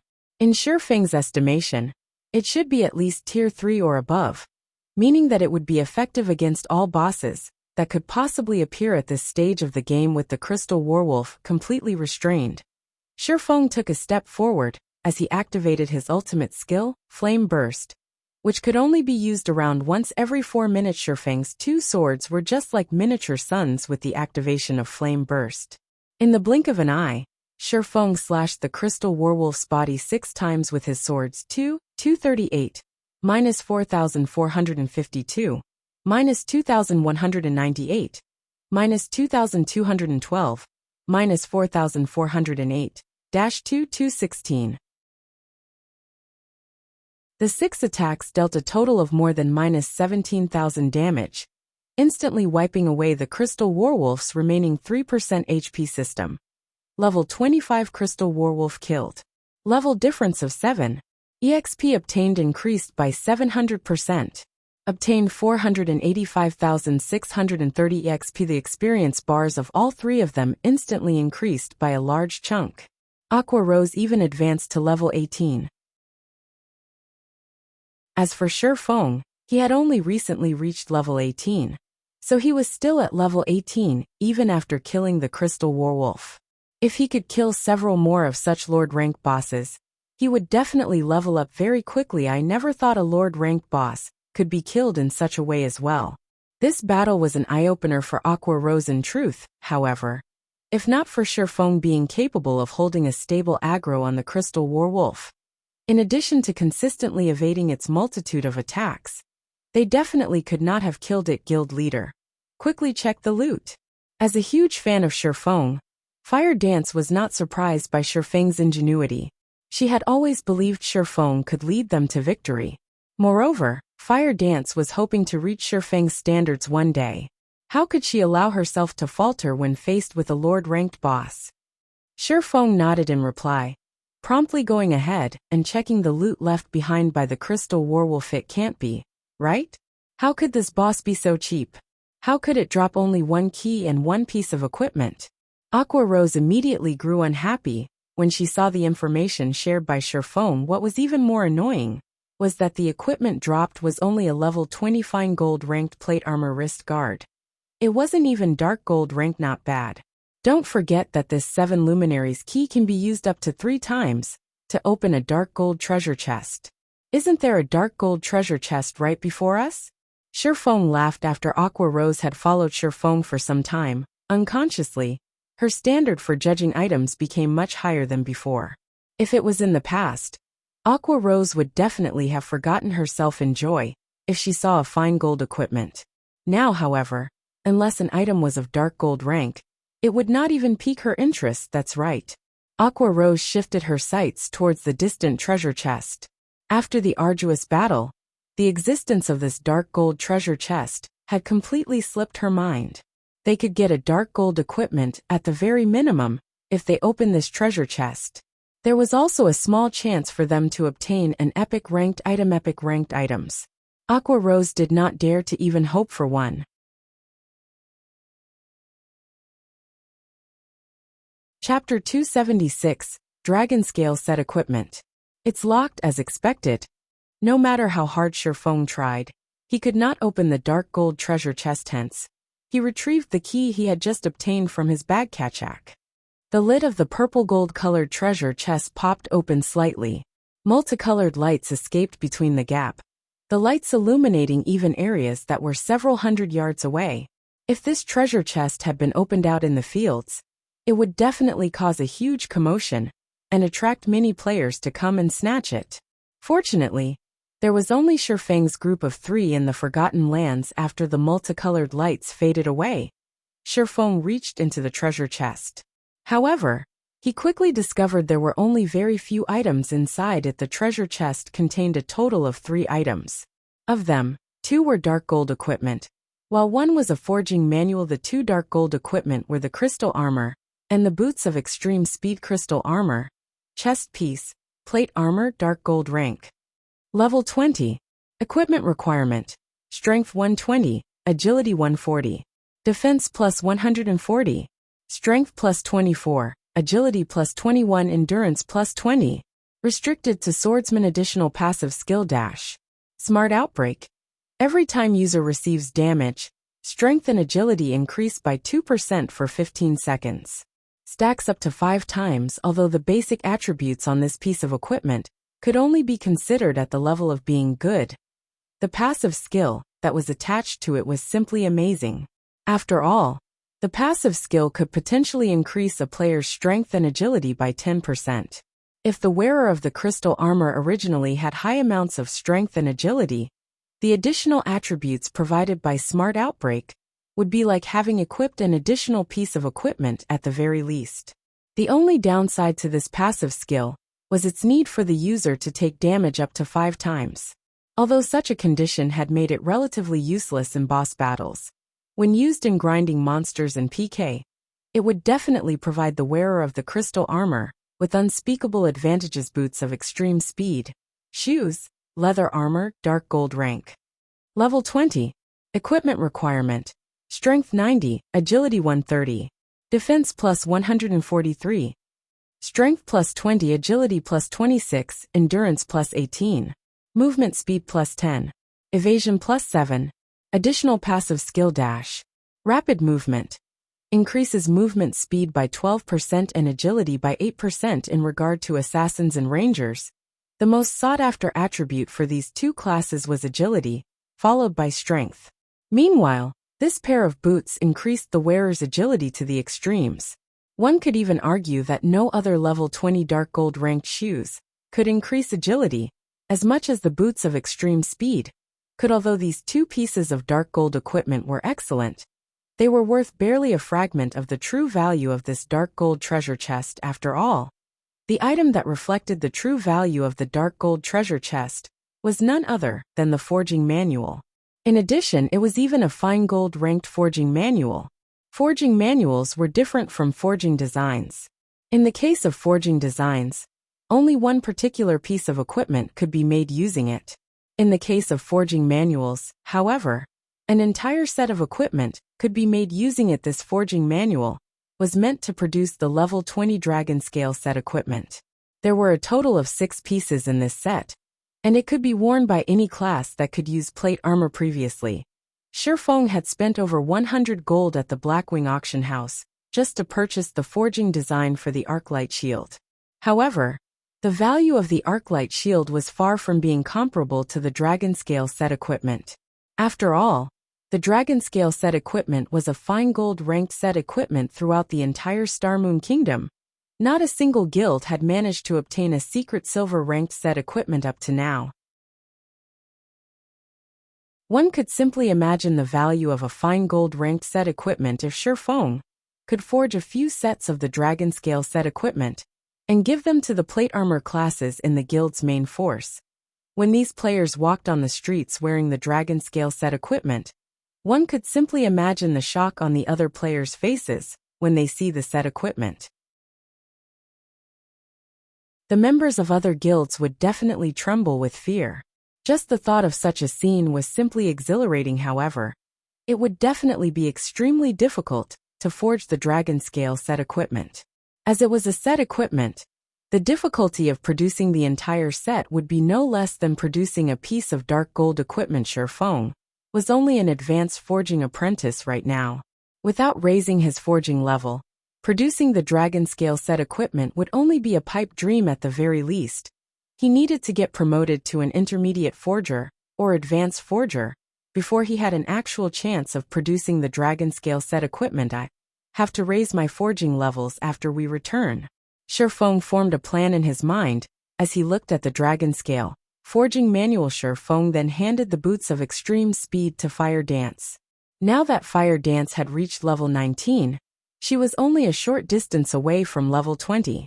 As for the crystal armor and dragon scale forging manual, he kept both of them for himself after resting for a short while. Shifeng's group of 3 entered the crystal pathway. The crystal pathway was so long that one could not see the end of it in a single glance. Moreover, The elemental mana present in this pathway was extremely dense, so much so that it was even visible in the form of an aurora. It was an absolutely stunning sight to behold. Aside from being visually appealing, the dense mana also gave the three of them a buff, increasing the magic damage they could deal by 300%. One could simply imagine how dense the elemental mana was in this pathway before they knew it. Shifeng's group of three had walked for more than an hour inside this crystal pathway. When they finally emerged, they were at the base of a huge mountain. When the three of them laid eyes on this mountain, they were immediately stunned. This entire mountain can't be made out of 7 luminaries crystal, right? Aqua Rose stared at the crystal mountain, her heart filled with immense shock. Aqua Rose had previously visited the Blackwing auction house, so she had seen 7 luminaries crystal before. It was common knowledge that the 7 luminaries crystal was one of the best mana-conducting crystals in God's domain. Not only was it extremely rare, its price was even more impressive. Not even White River City, a city with a population of several million, was qualified to use such a precious commodity. Throughout the entire Starmoon Kingdom, only the palace and Starmoon auction house at the capital city could afford to use a floating platform made out of 7 luminaries crystal. Previously, Aqua Rose had believed that the crystal pathway was actually made out of mana crystals. However, the sight of this large mountain and its surrounding environment overturned her previous assumptions. The reason being, it was simply impossible for mere mana crystals to fill their surroundings with such dense elemental mana, resulting in even the formation of 7-colored mana clouds. It should be. Shifeng nodded blankly. Shifeng's mind grew heated at the thought of having so much 7 luminaries crystal on the market. A 7 luminaries crystal the size of a small residential house could be used to purchase a large town with a population of 50,000, with plenty to spare. Meanwhile, the 7 luminaries crystal before him was in the form of a mountain, and in terms of size, this mountain could rival even White River City, a city made entirely of 7 luminaries crystal. Just what sort of concept was this? Even if the entire Starmoon Kingdom was sold, it would not be enough to purchase so much 7 luminaries crystals. Unfortunately, none of these crystals could be taken away. It was not even possible to pick some to take back if they wished to mine these 7 luminaries crystals. At the very least, they needed to reach master level in mining. Shifeng was only at basic apprentice level in mining right now, and not even in his dreams could he mine these 7 luminaries crystal. 7 luminaries crystal was even more valuable than gold. Yet, even though so much 7 luminaries crystals were sitting right before him, he could do nothing but look at it. Shifeng's heart simply bled at this thought. However, this couldn't be helped. Who would have ever thought there would be so much 7 luminaries crystals at this place? Shifeng shook his head, banishing his thoughts. He then moved his sights towards a flight of stairs a short distance away that led to the peak of the mountain, saying, "Let's go up and take a look. We might discover how to unseal this place up there." Fire Dance did not know the true value of 7 luminaries crystal, hence she barely reacted to it. She had simply been mesmerized by the beauty of this mountain. Aqua Rose, on the other hand, knew full well the value of this mountain. If Fire Dance had not given her a shove, rousing her from her stupor, Aqua Rose would definitely still be immersed in her shock. After all, this entire mountain was a mountain of money. If she could nick even a tiny piece of this mountain, the coins converted from it would be enough to sustain even a first-rate guild for a long time. As the trio traversed the stairs up the mountain, Shifeng suddenly felt an oppressive pressure bearing down on him. Moreover, this pressure was exactly the same as what he had felt at the Purple Sun Mansion, only a lot more powerful.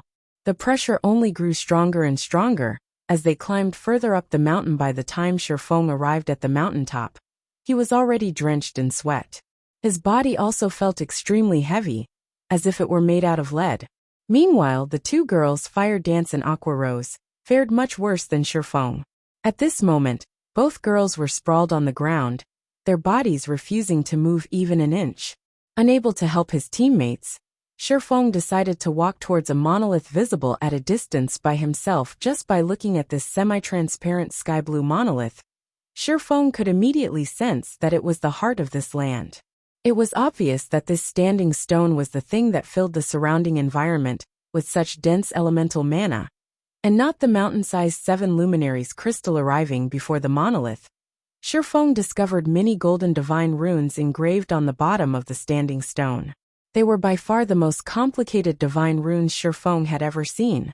Also, Shifeng had actually discovered a figure flickering in and out of existence within the semi-transparent monolith. When Shifeng took a closer look at this figure, his eyes immediately widened in shock. He simply couldn't believe what he was seeing was real. The reason being, Shifeng had seen the figure inside the stone before. However, Shifeng was confused. Why would this person appear here?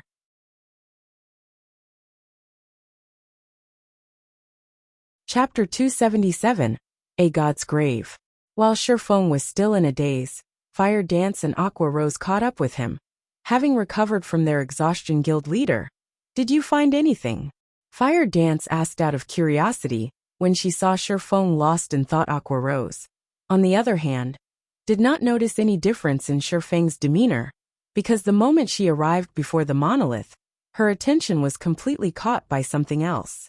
As an elementalist, she was much more sensitive to magic power than players of other classes. The frightening magic power radiating from the monolith was definitely the purest form of magic power Aqua Rose had ever felt, as if it was the master of all elemental mana. When Aqua Rose noticed the figure inside the monolith, she too froze on the spot. How is it possible? Aqua Rose could not believe what she saw. She rubbed her eyes, thinking they were playing tricks on her. Aqua Rose's reaction baffled Fire Dance. What has gotten into the two of you? Fire Dance looked at Aqua Rose, then at Shifeng, confused by their reactions. You'll understand after taking a look inside the monolith, Shifeng said slowly, pointing towards the figure in the monolith. Fire Dance then transferred her gaze to the monolith. How could she be here? Fire Dance asked in shock. Fire Dance knew the figure in the monolith. Moreover, she had met this person only recently. This person was none other than Charlene, the divine official who faced off against the 2 fallen angels back at the demon's castle. To be precise, the woman within the monolith looked exactly the same as Charlene. Even the saintly aura she emitted was similar to Charlene's. If Fire Dance had to point to a difference between the 2 women, then it would be the pressure this woman gave off. This was no longer an oppression due to strength. Instead, this pressure was the instinctive reverence for a primordial life form, just like the reverence mortals had towards gods. Could she possibly be a god? Fire Dance suddenly had this thought when she looked at the woman, who looked like Charlene. Shifeng's thoughts were running along similar lines to Fire Dance's. However, Shifeng could say with certainty that the woman inside the monolith was definitely a tier 6 god, because in the past he had personally experienced this overbearing pressure, which could only be exuded by a god. If the woman in the monolith was simply a tier 6 god, Shifeng would not have found the matter too shocking. After all, during his decade of playing God's Domain, he had personally met with plenty of tier 6 players and NPCs. The thing that truly startled him was the fact that the woman before him looked identical to Charlene back at the Purple Sun Mansion. He had already experienced this kind of pressure. He had simply forgotten where he had felt it before. Now he knew why that pressure felt so familiar. After all, he had felt a similar pressure from Charlene. Only, the pressure Charlene gave off was not as powerful as the one he felt at the Purple Sun Mansion. Hence he failed to recognize it. Not only did the 2 women look exactly the same, even the pressure they emitted felt similar. The only real difference between the 2 were their actual strengths. If Shifeng was told that the woman before him was Charlene, he would definitely not believe it. After all, Charlene was only a tier 3 divine official. She was still miles away from becoming a tier 6 god. Yet, if he was told that Charlene had no connection to this woman before him, then he likewise would not believe it. Although the woman inside the monolith was clearly no longer alive, at the end of the day, she was still a god. As long as her body did not receive any intentional damage, it would not undergo any decay. As of now, Shifeng finally realized that the Forgotten Lands was merely the grave of a god. However, he was still curious about who had actually created this masterpiece. This great personage had actually made such a complex magic array that utilized a god's body as its power source. The materials used to create the magic array even included the extremely valuable 7 luminaries crystal. Just what kind of thing was this great personage trying to seal? Even if it was for the purpose of sealing a god, there should not be a need for so much resources. Unfortunately, locating these connection points was also a very difficult task. A connection point was a node that connected the magic array to its power source. It acted similar to a circuit breaker in real life.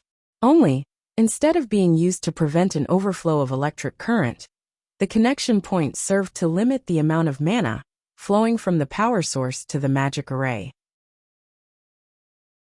If the connection point was damaged, then the mana supply would surge, and consequently, the magic array would destroy itself due to excessive mana input. After searching for some time, Shifeng finally found a connection point.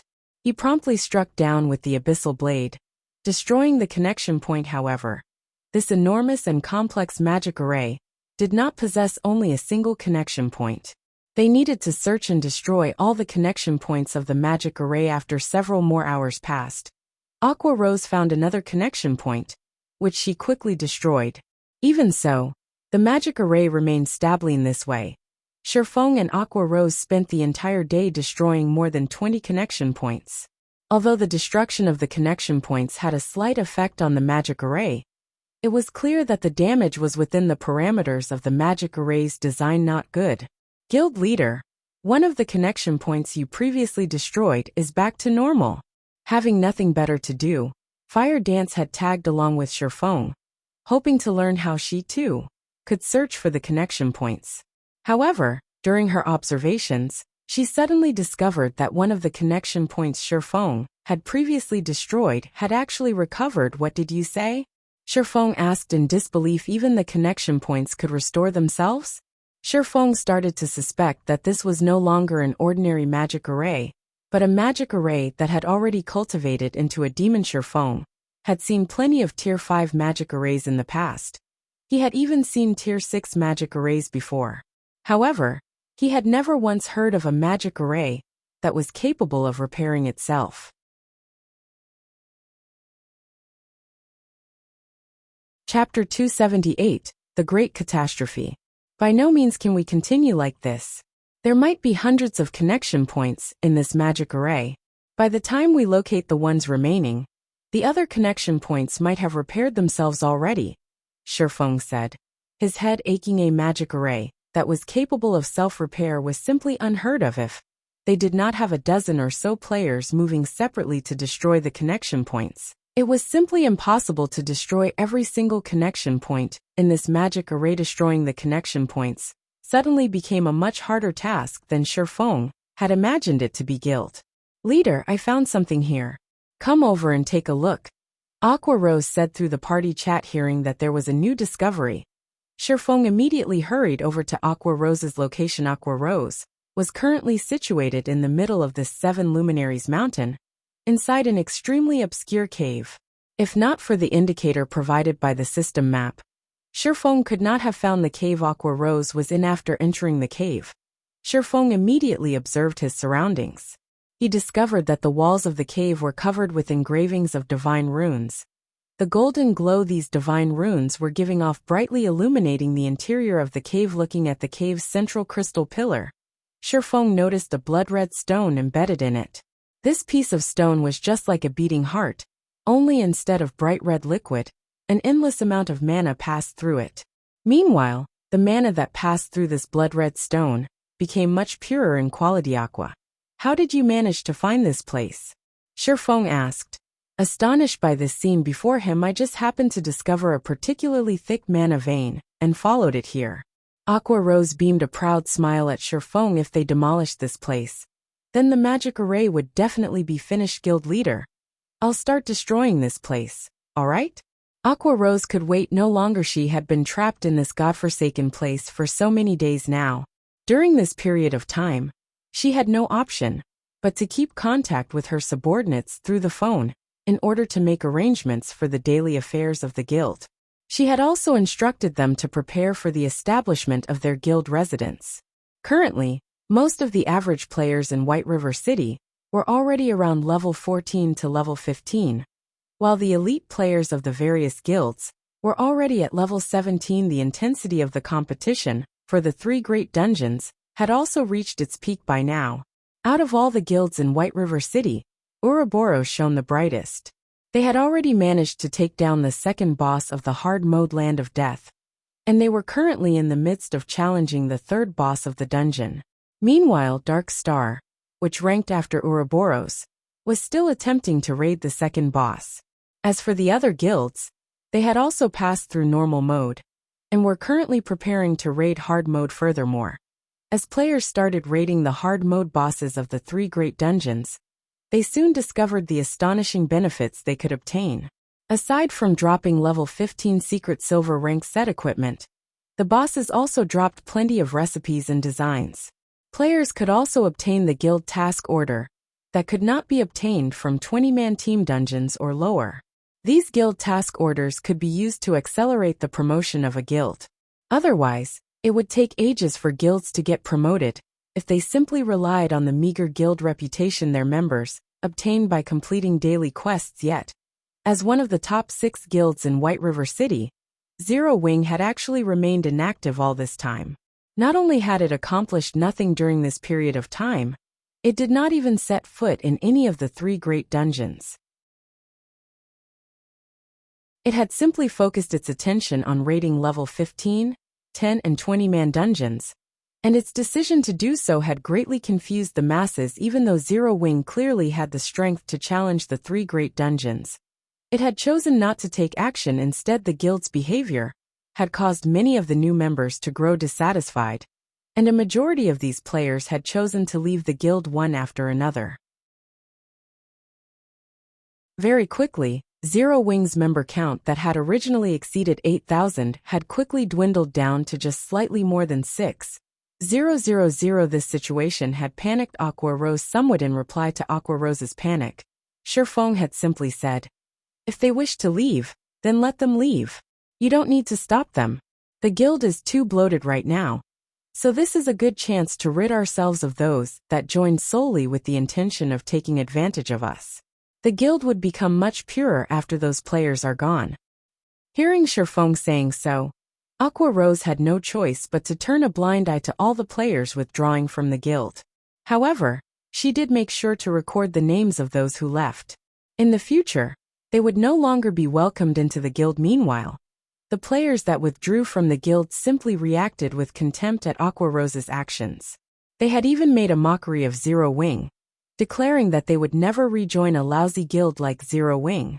Moreover, as if to rub salt into the wound, Dark Star had also been secretly killing many players from Zero Wing, causing even more players to withdraw from the guild. As of this moment, there were only around 4,000 members remaining in Zero Wing. Not to mention a third-rate guild, they were not even comparable to a large unrated guild right now. Hence, Aqua Rose was in a rush to break out of this place. She wanted to quickly return and rectify the guild. "Hold on a minute," Shifeng hurriedly said when he noticed a large fireball already appearing in Aqua Rose's hand. "We don't really need to destroy it." "But how are we supposed to leave this place if we don't destroy it then?" Aqua Rose asked. "I have my own ways." Shifeng revealed a faint smile as he looked at the blood-red stone embedded inside the crystal pillar. Shifeng truly had not expected to find this piece of blood-red stone here. Instead of calling it a blood-red stone, it would be more appropriate to refer to it as the Philosopher's Stone. Previously, Shifeng had obtained a fragment of the Philosopher's Stone back at the Sun Temple. Now he had stumbled upon another fragment. The Philosopher's Stone was an alchemy treasure.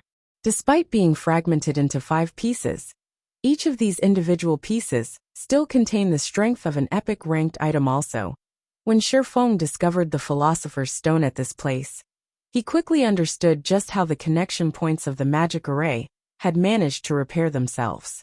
It turned out it was all because of the Philosopher's Stone. Although I can't take away any of these 7 luminaries crystals, it is still not bad if I can return with this piece of the Philosopher's Stone. Shifeng arrived before the crystal pillar.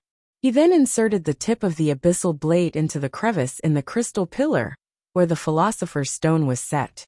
With a light tap on the pommel of the abyssal blade, the Philosopher's Stone easily popped out from the crystal pillar.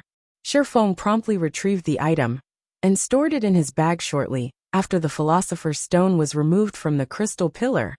The cave started fading away. Moreover, the rate at which it disappeared was visible to the naked eye. The dense elemental mana that filled the air and land also gradually dispersed, becoming thinner and thinner. As for the incomparably hard 7 luminaries crystals, they too had began turning into ash. Not good. This place is about to collapse. We need to leave immediately. Shifeng shouted through the party chat as soon as he noticed this change. Shifeng's group of 3 rushed down the 7 luminaries mountain, and before long the entire mountain started imploding. The magic array that sealed the Forgotten Lands also lost its effectiveness. As for the monolith that had previously been standing on the mountaintop, it remained floating high up in the sky. Gradually, the monolith rose higher and higher, before suddenly releasing a rainbow brilliance. The monolith was like a miniature sun at this moment. Soon after, the dazzling glow disappeared, along with the gigantic monolith itself. After the 7 luminaries mountain collapsed, a bottomless pit appeared in its place. The pit was just like a black hole, devouring everything that entered it. At the deepest reaches of this bottomless pit, there was actually a boundless aura of destruction, and any object that came into contact with this pressure instantly turned into ash. Surprisingly, Shifeng felt signs of life at the very bottom of this immeasurably deep pit, and his entire body instinctively shuddered at this Discovery Guild leader. Did we do something bad? Fire Dance asked Shifeng in a careful tone. She, too, could feel the immensely frightening pressure that came from the bottomless pit. I don't know either, Shifeng said, a bitter smile on his face at this moment. A notification from the system sounded. System. Unique quest miracles unsealed. Completed quest rewards. 1 million EXP. 40 free attribute points and 40 free mastery points. System. The Endless Abyss has come into existence. Activating new expansion pack, The Great Catastrophe. System. Legendary ranked main storyline quest 7 treasures. Activated quest details. The Endless Abyss has already opened. You are required to immediately notify the War God's Temple in order to have them reseal the Endless Abyss. After reading these notifications, Shifeng finally had an inkling of what was going on. Inadvertently, they had actually opened the door of taboos. According to Shifeng's memories, the new expansion pack, The Great Catastrophe, had only appeared 3 months after God's Domain's launch in his previous life. Now, however, because of him, The Great Catastrophe had appeared in advance.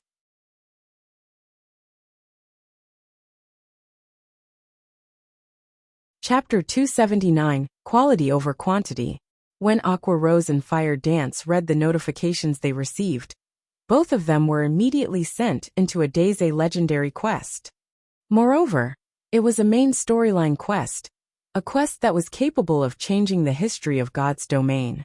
The reward for such a quest would definitely be luxuriant. According to rumors, the minimum reward for completing an epic quest was an epic ranked item, or an item of equivalent value. In other words, if they completed a legendary quest, then the minimum reward they could obtain would be a legendary ranked item. They had never even seen an epic ranked item before, much less a legendary ranked item. It could definitely become the symbol of the guild. However, when the two of them thought about how they were required to seal this endless abyss, they sank into deep despair. The return scrolls are usable now. Let's leave this place then. Shifeng's memories of the new expansion pack, The Great Catastrophe, were still fresh in his mind. After the Great Catastrophe occurred, the monsters throughout God's domain started becoming restless.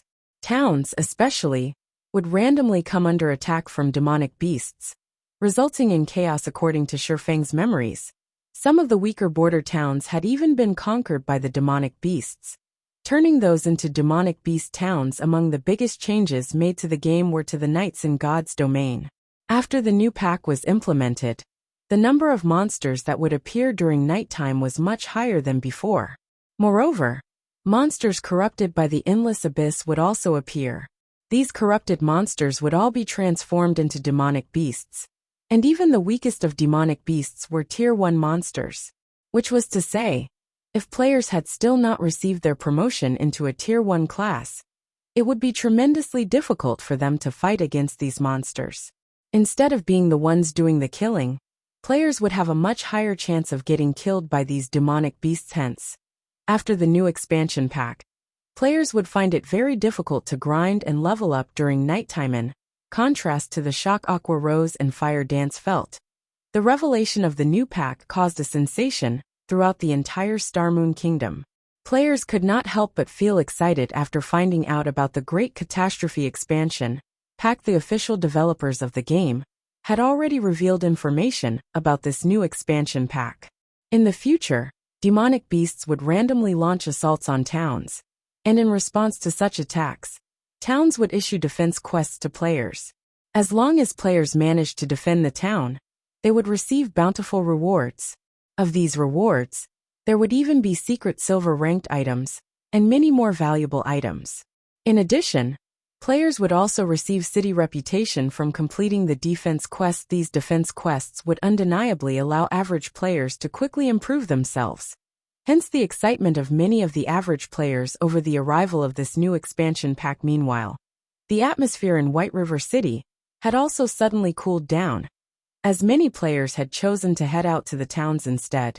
They intended to grind for some levels, while they awaited for a demonic beast assault to occur. If luck would have it, they might even happen upon a demonic beast assault, making a huge profit from completing the resultant defense quest. Guild leader, should we arrange for a few members to head towards various towns and keep an eye out for a demonic beast assault? Aqua Rose suggested. Her brows wrinkled slightly when she looked at the deserted streets of White River City. The other guilds were currently busying themselves with raiding the 3 great dungeons. They definitely would not have the time to pay attention to these demonic beast assaults.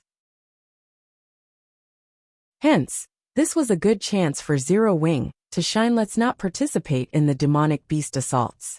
Focus on leveling up. Level 20 is the time when our guild will shine. Shifeng shook his head, a knowing smile on his face. In the past, Shifeng had experienced many assaults launched by demonic beasts. Hence, he knew very well how difficult it was to actually receive the reward of a defense quest. The reason being, even the weakest demonic beast was a Tier 1 monster.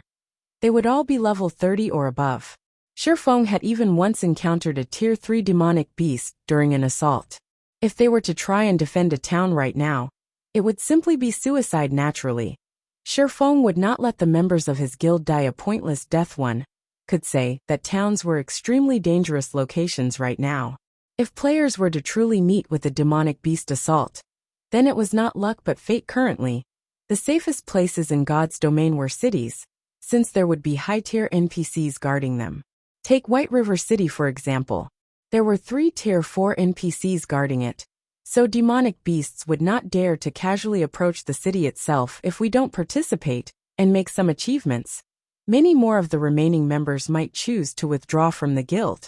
Aqua Rose could not understand what was going through Shifeng's mind before. They had given up on competing over the 3 great dungeons. Now they were also going to give up such a good chance to earn precious equipment and reputation. Just what were they supposed to do? Let them leave then. Our guild is only capable of handling 3,000 members right now, and we are still well above that number. It would be even better if they do leave. Shifeng smiled without care. What Shifeng was trying to pursue was quality, not quantity. God's domain was a game, and the resources available to players were limited. Meanwhile, the more members they had in the guild, the more resources the guild needed to spend. However, if the resources available in the guild only amounted to so much, having more members in the guild would mean that each member would receive less resources.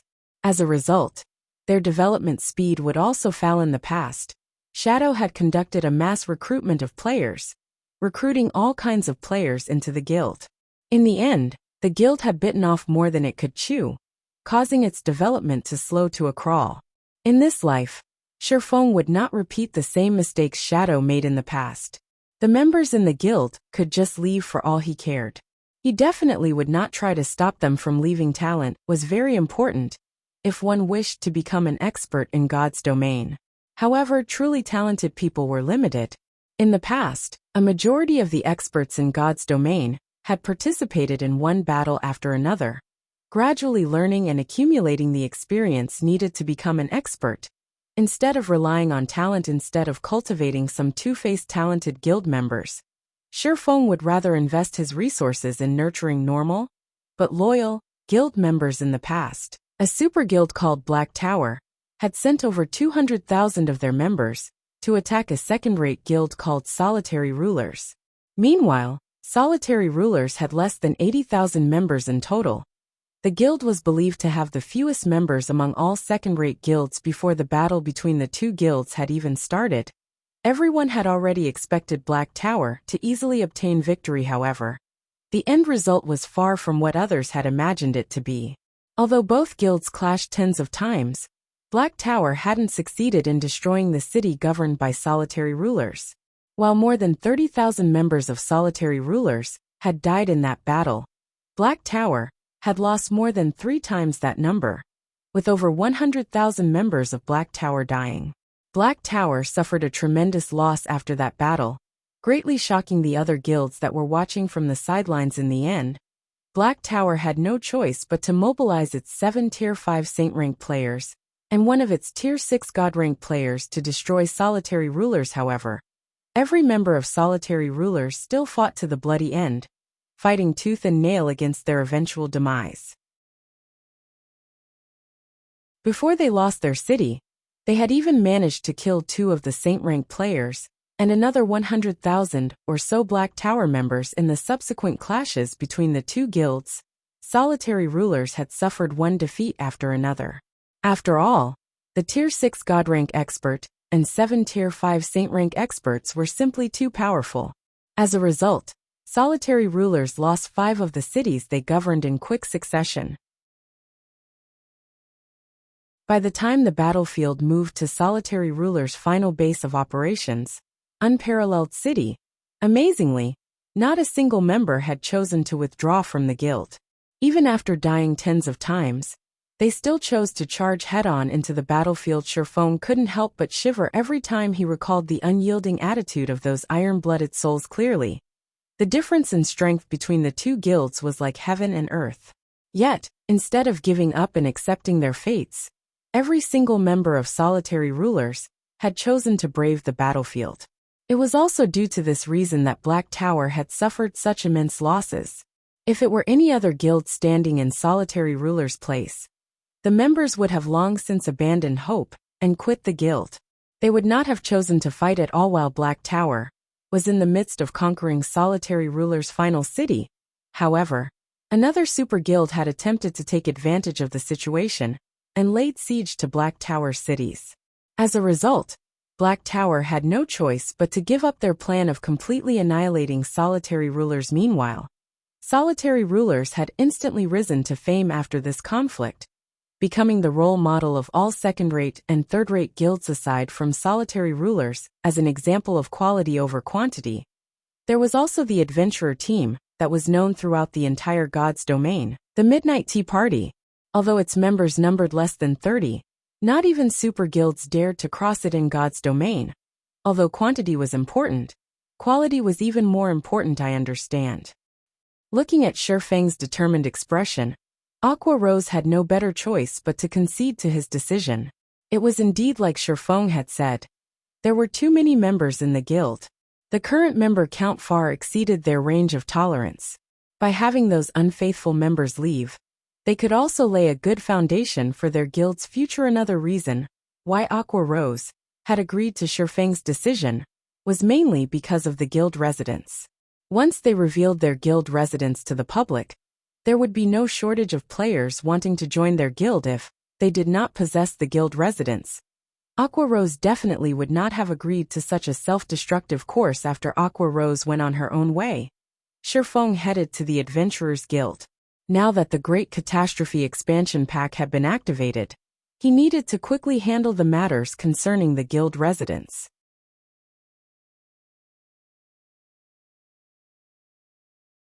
Chapter 280, Zero Wing Residents.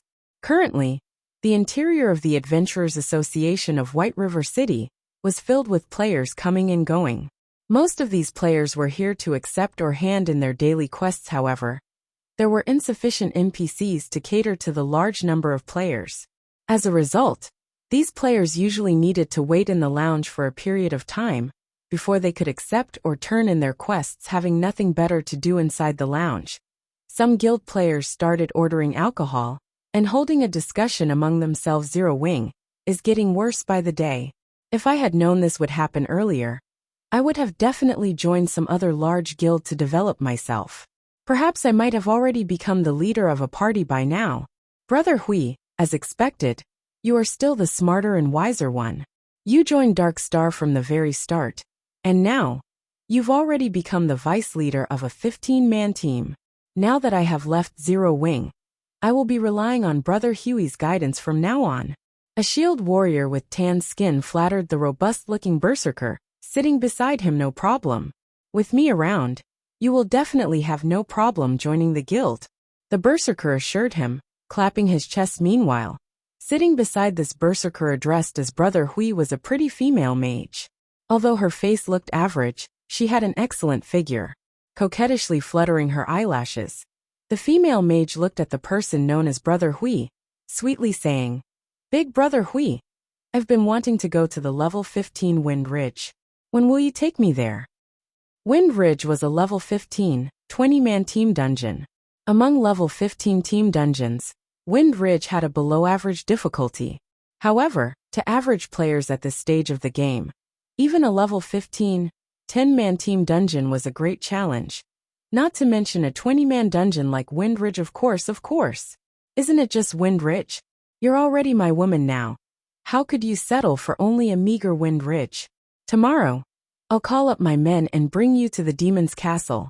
The berserker wrapped his arm around the female mage's willowy waist. A nasty grin on his face. Many onlookers grew envious at this scene. They could not help but wish that they too could join Dark Star and getting a beauty for themselves as well. Brother Hui, I hear that the demon's castle has a very high difficulty. Don't tell me you've already managed to obtain the raid strategy from Zero Wing's main force? The tan shield warrior asked curiously. Indeed, we've managed to obtain the strategy already. However, even without it, with Dark Star's strength, we could still easily conquer the demon's castle. The main reason we haven't done so is simply because of the competition we're having with Ouroboros. Otherwise, Zero Wing would not have had the chance to take the limelight as they did before. Look, isn't Zero Wing in shambles now? They're simply a little faster in terms of leveling up. They haven't even cleared the normal mode of any of the 3 great dungeons yet. Dark Star, on the other hand, has already killed the second boss of hard mode and started trying to raid the third boss. We have already caught up with Ouroboros. It is only a matter of time before we surpass Ouroboros. I really don't know what qualifications Zero Wing possesses to be considered as one of the top 6 guilds in White River City. The berserker's loud voice was filled with disdain as he spoke of Zero Wing. Even though the guild clearly has no future, there is still more than half the original number of players remaining in it. It really makes you wonder just what is going through those people's minds. They're just fools. Brother Hui, you're right. I really regret listening to my friend's words about joining Zero Wing back then. The shield warrior nodded his head in agreement, his heart filled with great disappointment. If he had joined Dark Star early on, he might also have had a beauty accompanying him by now. Meanwhile, seated near this trio, Shifeng was currently quietly browsing through information on the official forums. Naturally, he could clearly hear the loud conversation between the robust berserker and the skinny shield warrior, and the same went for everyone else waiting inside the lounge. However, Shifeng made no comment on their mocking words. After all, everyone had the freedom to make their own decisions. As for the shield warrior's regret at joining Zero Wing, Shifeng simply revealed a calm smile. If this shield warrior knew that Zero Wing was about to establish their very own guild residence, just what sort of emotions would he have? At that time, even the words earth-shattering would not be enough to describe the amount of shock he would feel. However, Shifeng really could not be blamed for this. Soon after, Shifeng headed to the counter and dealt with all the necessary procedures. After he turned his private territory into a guild residence, he also spent 3,000 gold to build an advanced guild hall in place of the Purple Sun Mansion. The Advanced Guild Hall could fit up to 3,000 people. As for the other facilities of the guild residence, those would only be obtainable from large-scale team dungeons that were level 25 or above. Some time was needed before the construction of the Advanced Guild Hall could be completed. After Shifeng completed all the necessary procedures, his remaining task was to head to the War God's Temple and report the matter of the Endless Abyss. Just as Shifeng was about to leave the Adventurers Association, the system notification sounded. Moreover, this wasn't just any normal notification. Instead, it was a notification sent to the entire Starmoon Kingdom system announcement. Congratulations to Zero Wing for becoming the first guild in Starmoon Kingdom to establish a guild residence. Rewarding 10,000 guild reputation, 10,000 guild popularity, and 10 gold coins to the guild. I spent 3,000 gold, yet only got 10 gold in return. The system sure is tight-fisted. Shifeng laughed. However, Shifeng did not concern himself with such an amount of gold. The reason being, in these past few days, the Starstreak trading firm was already making a daily profit of over 1,700 gold. It was all thanks to the popularity it gained from selling the Arclight shield, as well as the basic mana armor kits. During this period of time, the forging genius Cream Cocoa had also been continuously producing gemstone buckles, advanced whetstones, and many more forging products. Moreover, the number of forging players Melancholic Smile recruited was also rising. Not only did the combination of these new forgers and the various forging designs provided by Zero Wing increase the number of products sold by the Starstreak trading firm, it also expanded the company's product selection. As a result, the daily profits of the Starstreak trading firm continuously rose. Currently, the Starstreak trading firm already controlled over half of the market for forging products in White River City. Moreover, such a situation wasn't limited to just White River City. It extended to the 7 surrounding cities. Hence, Shifeng was not lacking in money at all. Compared to having spent 3,000 gold coins, Shifeng was more interested in the 10,000 guild popularity points. This was a feature that would only become available to a guild after it established a guild residence. The higher the guild popularity, the more famous a guild would become among NPCs. With 10,000 guild popularity, Zero Wing could be considered relatively famous among the NPC populace. Compared to starting from scratch, having this 10,000 guild popularity made things much simpler for him. It should be known that when a guild member completed a quest commissioned by an NPC, the guild would normally receive only 1 to 3 guild popularity. Only quests with high difficulty would reward 5 to 10 points. In other words, a guild needed to complete thousands of guild quests in order to accumulate 10,000 guild popularity. These bonus guild popularity points had saved the guild plenty of development time. Meanwhile, inside the lounge of the Adventurers Association, the tan shield warrior that had just recently left Zero Wing no longer felt joyful about joining Dark Star. On the contrary, his face was as pale as a sheet of paper. Inside the Land of Death, one of the 3 great dungeons, Dark Star's main team was currently battling against a white bone giant elephant, which was over 20 meters in height at this time. The MT of the team, Lone Tyrant, was enduring the attacks from this white bone giant elephant. Every time he took an attack from the boss, he would receive over -2,000 damage. His HP constantly rose and fell, his life hanging by a thread just as the white bone giant elephant in the distance was preparing to charge. Lone Tyrant suddenly received a system notification. Lone Tyrant was momentarily stunned by what he saw. How did Zero Wing obtain a guild residence so quickly? Lone Tyrant couldn't help but yell out when he saw the description of this system notification, his eyes nearly popping out of their sockets. He even forgot to use a skill to block the incoming attack from the white bone giant elephant. Before him, as a result, he was turned into a pile of meat paste by the boss's foot, losing his life instantly. What followed was what would be expected, a team wipe.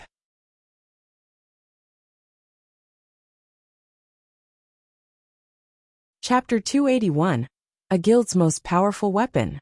Tens of players were currently lining up outside a large and peaceful tomb. Everyone in this team of players was level 17 or above, and all of their equipment were at least mysterious iron rank, with a few pieces of secret silver equipment mixed in. Most of the equipment the leading MT of this team had were of secret silver rank, and the crescent-shaped shield he carried was even of fine gold rank meanwhile. All of these well-equipped players were looking reverently at the peerless beauty standing before them, looking out through the gaps of her silver-white helmet.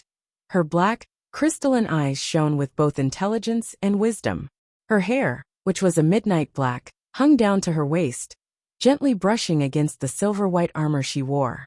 Resting her hand on the hilt of a dark blue greatsword glowing dark blue, she exuded the indomitable aura of a goddess of war. As she silently stood there, this peerless war goddess was none other than the snow goddess of Ouroboros. Gentle Snow. After undergoing the baptism of the 3 great dungeons, Gentle Snow was even more dazzling than before. She was like a rough stone that had been polished, instantly revealing the sparkle of an icy cold sapphire. Currently, not only was Gentle Snow fully equipped with the Snowfall set equipment, a secret silver-ranked set equipment, the greatsword she wielded, albeit of indiscernible quality, was also giving off a frightening amount of energy. The Snowfall set equipment could only be obtained from the hard mode of the 3 great dungeons. As for the blue sky greatsword Gentle Snow wielded, she had obtained it after killing a great lord that served as a protector of a ruined temple. If Shifeng saw this 2-handed greatsword, he would definitely be shocked. The reason being, this greatsword was similar to the Abyssal Blade, since it, too, was a magic weapon. Furthermore, it was also one of the 36 famed swords of God's domain. Blue Sky, just as Gentle Snow's team was about to raid the 4th boss of the Land of Death, the Whitebone General Jera.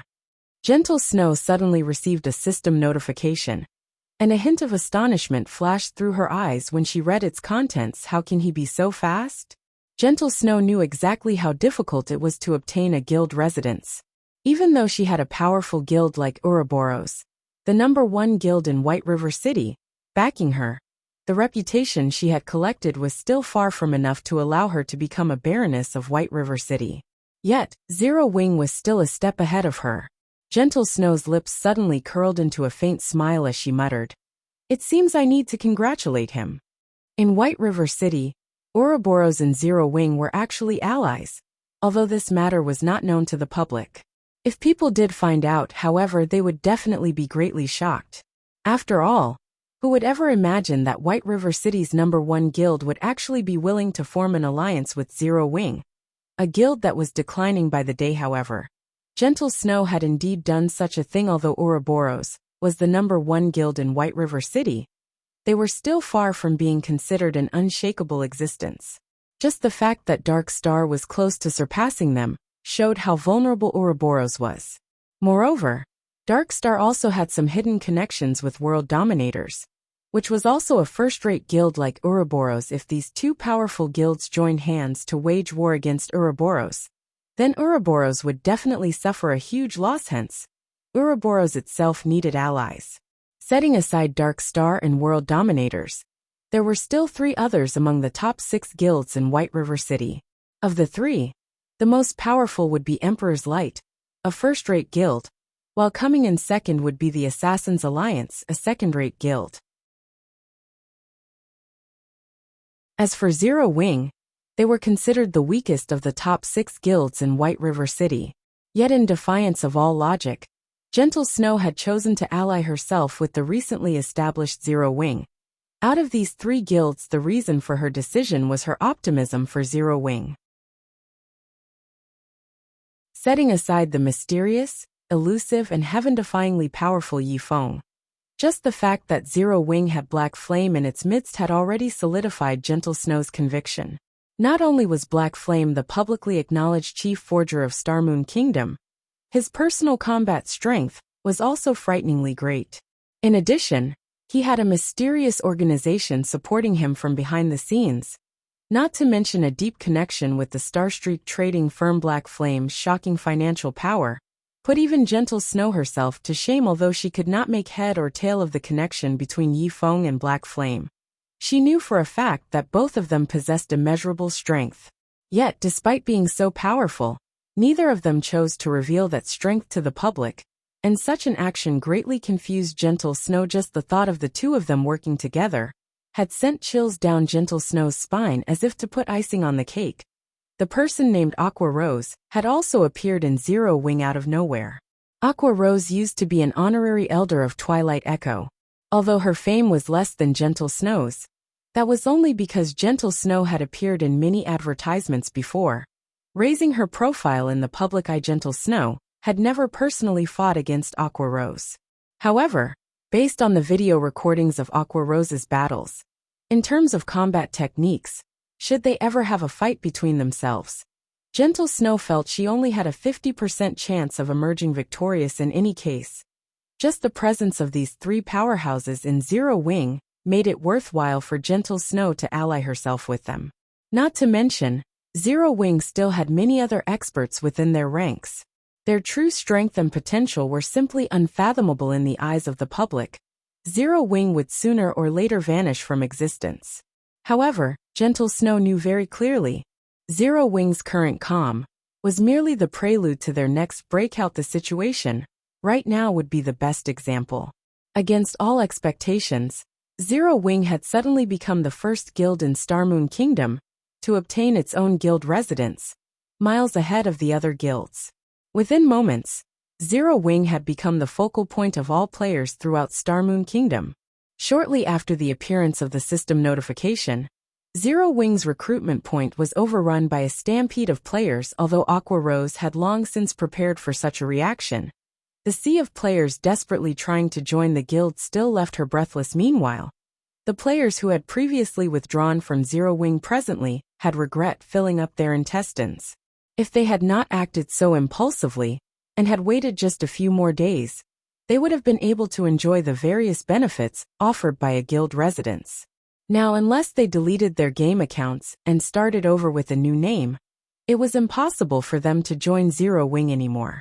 However, who would have the courage to actually delete their account and start all over again? As for the players that had chosen to remain in Zero Wing, currently, they were extremely happy about their wise decision now that Zero Wing had a guild residence.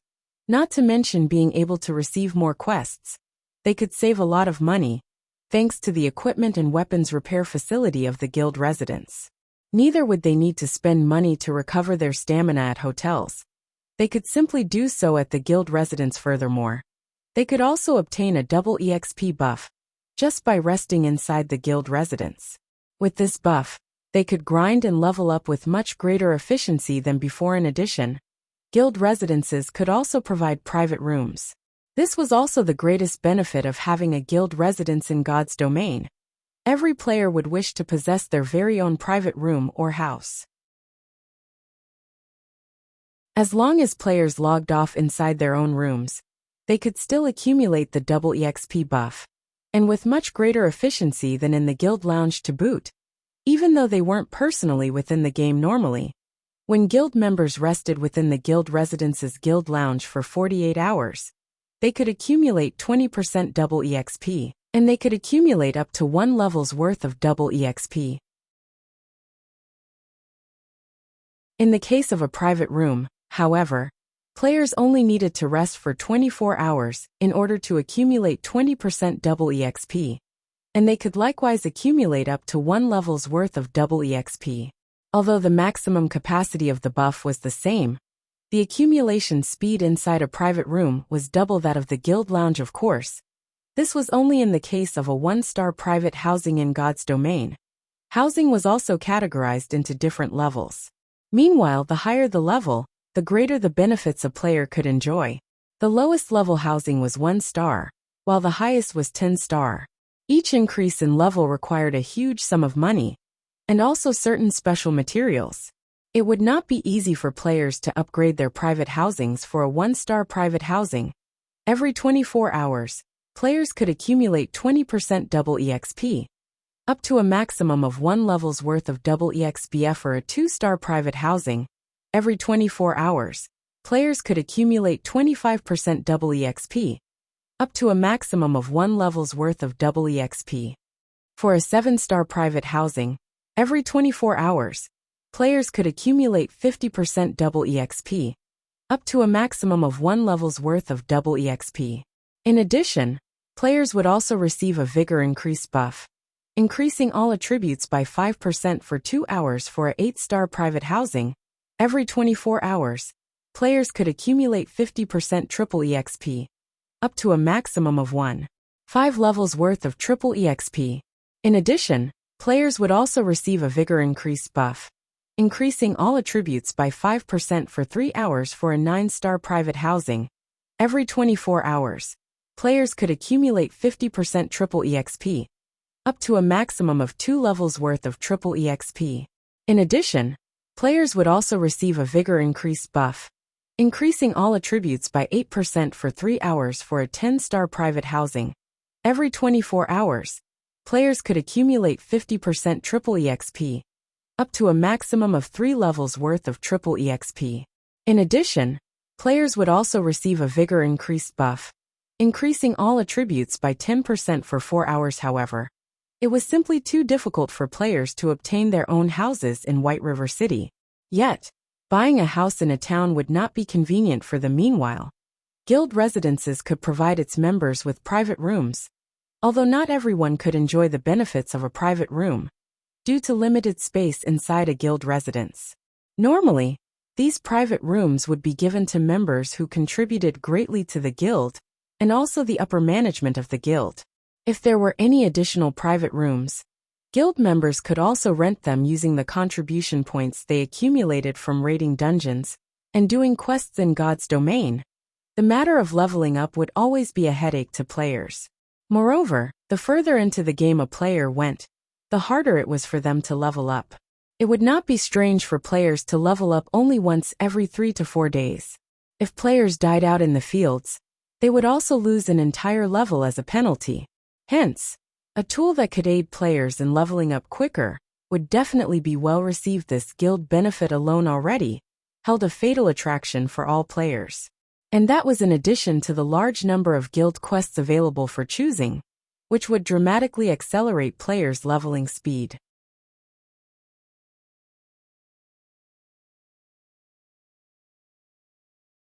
Chapter 282 Dark Wind. The War God's Temple, an organization that was founded shortly after the Great Destruction, had been in existence for thousands of years now, protecting the human race from invasions by foreign races. Now that the endless abyss had been opened, the humans of God's domain would have to rely on the War God's Temple to deal with the invasion of demonic beasts. It was no longer a situation that could be handled by any single country. Aside from being the protector of the human race, the War God's Temple was also a location for players to learn advanced skills. Meanwhile, players only needed to complete the quests they received at the War God's Temple. In order to do so, shortly after Shifeng arrived at the War God's Temple, he reported the endless abyss to the knight captain on duty. The War God's Temple was considered one of the most powerful forces in God's domain. Just a normal knight here was already a level 180 tier 2 NPC. As for the knight captain, he was a level 200 tier 3 NP. The knight captain revealed an anxious expression after hearing Shifeng's report. Your Excellency Black Flame, this matter is of utmost importance. However, as I'll need to immediately send out warnings to all cities throughout the kingdom, and also muster troops to the front lines, I'll have to trouble you to head to the War God's Temple in the capital city, and report this matter to Lord Eucharis, and seek his aid. The knight captain passed a gold token to Shifeng, then promptly headed out of the temple, not giving Shifeng any chance to even refuse. Shifeng was left speechless by the knight captain's words. Fortunately, he only needed to head to the capital city and look for the person named Eucharis, an easy task to accomplish, following which, Shifeng left the War God's Temple and hurried over to White River City's teleportation hall. Just as Shifeng was about to enter the teleportation hall, however, 6 robust-looking players stood in front of the stone staircase, completely blocking the entryway. These 6 players were all level 18. Such a level could definitely be ranked at the very top of White River City. Moreover, the equipment these players wore were of excellent quality, majority of which were of secret silver rank. Meanwhile, the solemn-looking middle-aged man, who looked like the leader of this party of players, had the best equipment out of these 6 players. He was actually fully equipped with secret silver equipment. His gaze was like a sharp blade, and his entire body exuded such an icy cold aura that other players unconsciously detoured as they walked past him. Although Shifeng had never fought against these 6 players before, he could clearly tell that they were very strong. There were very few parties of their caliber in White River City. Meanwhile, pinned to the chests of these players were black 6-pointed stars. This black star was none other than Dark Star's guild emblem. "What can I do for you?" Shifeng asked. "Yuri Black Flame, right? I am Ming Sha of Underworld. I am here to give you a piece of good news," the middle-aged man said in a condescending tone. Although Black Flame had been titled as the chief forger of Starmoon Kingdom, in Ming Sha's eyes, he was merely a clown prancing on the stage. Whether it was in reality or in God's domain, only strength truly mattered. A forger that only knew how to stay hidden inside a room was nothing more than a tool for strong players like them, if not for the matter of the guild residents, astonishing the upper echelons of Underworld. Ming Sha would not even be here, trying to make contact with Black Flame. Instead of Black Flame, the person Ming Sha was interested in was Yi Feng, the player widely acclaimed a god-ranked swordsman. Ming Sha really wished to meet him. Moreover, young Master Feng had also given orders to get rid of that Yi Feng and obtain the epic-ranked item in Shifeng's hands. Unfortunately, Yi Feng proved simply too elusive. No matter how many men Ming Sha had sent out, they still could not find a trace of that Yi Feng. Ming Sha was very disappointed by such a result, as he never imagined that Yi Feng would be such a coward, not having the courage to even come out and fight. "Good news? Then why do I feel that you guys are coming with bad intentions in hand?"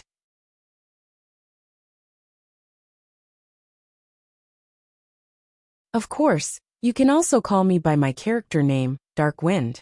Feng Xianyang introduced himself. "I wonder, what business does Vice Leader Feng have with me?"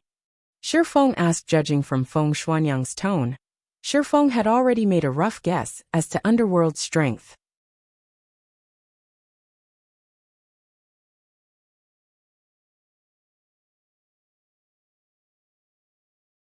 Chapter 283, Arrogance.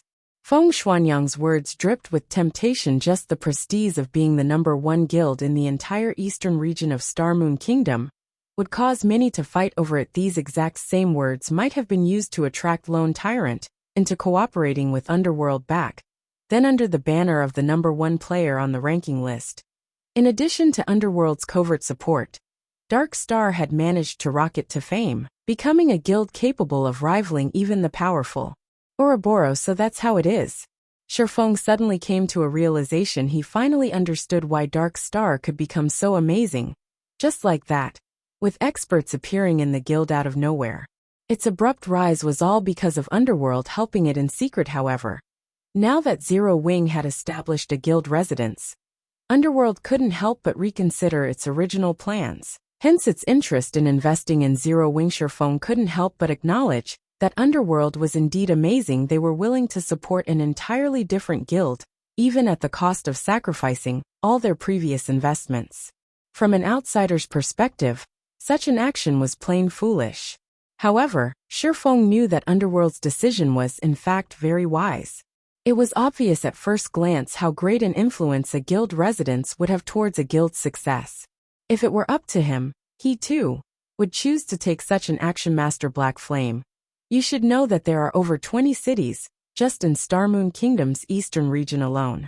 If Master Black Flame agrees to our proposition, in the future, you will become the absolute overlord of these 20+ cities. Moreover, even though Underworld will be investing in Zero Wing, we will not interfere directly in the management of the guild itself. Rather, we will provide you with a large sum in funding and manpower, Feng Xianyang slowly said in a tempting tone. We at Underworld have already decided that, as long as Master Black Flame agrees, we will immediately inject 1 billion credits into Zero Wing, and also provide the guild with 100 gold coins every week. In addition, we will also provide 100 experts, and also 1 team of Underworld guards for you, Master Black Flame, to command as you see fit. If Zero Wing develops well, Underworld will invest even more into the guild in the future. Master Black Flame, what do you think? Feng Xianyang had taken Shifeng's previous silence for hesitation, thinking that Shifeng was definitely considering his proposition. Hence he sweetened the deal. In God's domain, wasn't the main purpose one established a guild earning money and gaining status. For a newly established guild, 1 billion credits was definitely an astronomical sum. Even a major corporation in a city couldn't easily take out 1 billion credits. Recently, due to God's Domain's raging popularity, the number of corporations investing in the game had been continuously increasing. The value of guilds in God's Domain had similarly shot up abruptly. Yet even so, a third-rate guild with a member count of 20 to 30,000 would, at most, be worth 2 to 300 million credits. Meanwhile, Zero Wing merely had several thousand members in its ranks. Although it had both fame and experts, its value was still not worth 1 billion credits. After taking into account the value of a guild residence, Zero Wing would at most be worth 500 million credits. Hence, it would be completely illogical for Shifeng to refuse the offer of 1 billion credits. I wonder how much shares young Master Feng is intending to purchase? Shifeng asked, an indifferent smile on his face. Not much, just 50%. In exchange for 50% of Zero Wing's shares, you can obtain 1 billion credits, in addition to having many experts to assist you. I believe that no other corporation will be willing to offer such a high price. Feng Xianyang said confidently. Shifeng propped up his chin with his hand, entering into a deep contemplation. Shortly after, he slowly said, although your offer is indeed attractive, 50% of the guild's shares is simply too much. I am willing to sell 10% at most. Although Feng Xianyang's offer of 50% seemed as if both sides would be wielding half of the guild's shares, it was simply a trick to make Shifeng drop his guard. In reality, wielding 50% of Zero Wing's shares was already tantamount to full control of the guild. After all, when Shifeng established his guild, he hadn't claimed the full 100% shares of the guild. He had given a small portion to Aqua Rose. If Feng Xianyang purchased 1% of Zero Wing's shares from Aqua Rose, then he would have 51% of the guild's shares. At that time, Feng Xianyang's words would become law in Zero Wing, while Shifeng would sooner or later end up in a situation like the one in his previous life. Shifeng had sworn to never let something like that happen again in this life. 10%? Feng Xianyang did not dare believe his own ears. He was going to spend 1 billion credits on Zero Wing. Yet, all he would get in return was 10% of its shares? Did Shifeng really take Zero Wing for the #1 guild in Starmoon Kingdom? Vice Leader Feng, you must think that the amount I'm offering is too low, right? Shifeng asked, his indifferent smile still on his face. It's only normal that you would think so.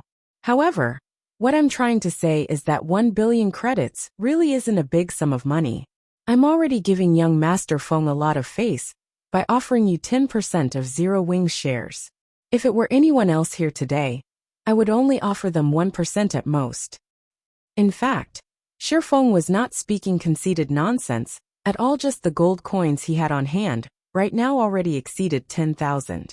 If he converted them into credits, they would be worth at least 200 million credits. His daily income was also continuously rising day after day. Just the benefits he could obtain from the Star Street trading firm had already far exceeded 1 billion credits.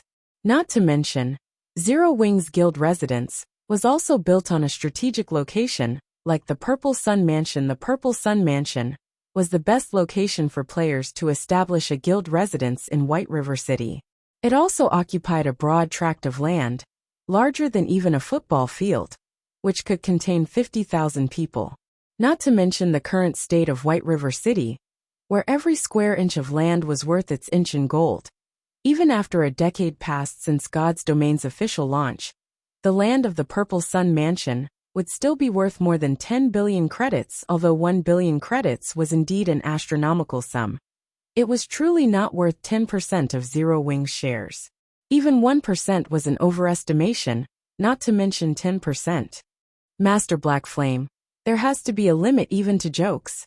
By toying around with me like this, do you take me for someone easily bullied?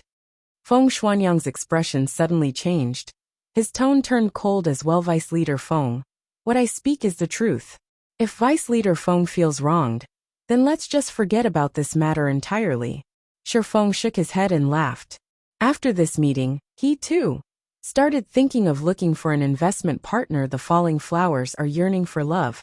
But the heartless brook ripples on if Shifeng had rejected Feng Xuanyang's investment proposal from the very beginning, or had argued that Feng Xianyang was asking for too high a percentage of Zero Wing shares. Feng Xianyang might still have accepted Shifeng's answer with a smile. This was the atrocity of the truth. Hence people would often prefer to hear a lie than the truth. The reason being, the truth was much crueler than a lie. If Aqua Rose were here right now, she would definitely scold Shifeng for speaking the truth. Soon after, Shifeng departed from the private room, leaving behind a thoroughly incensed Feng Xuanyang. South Wolf, get in here!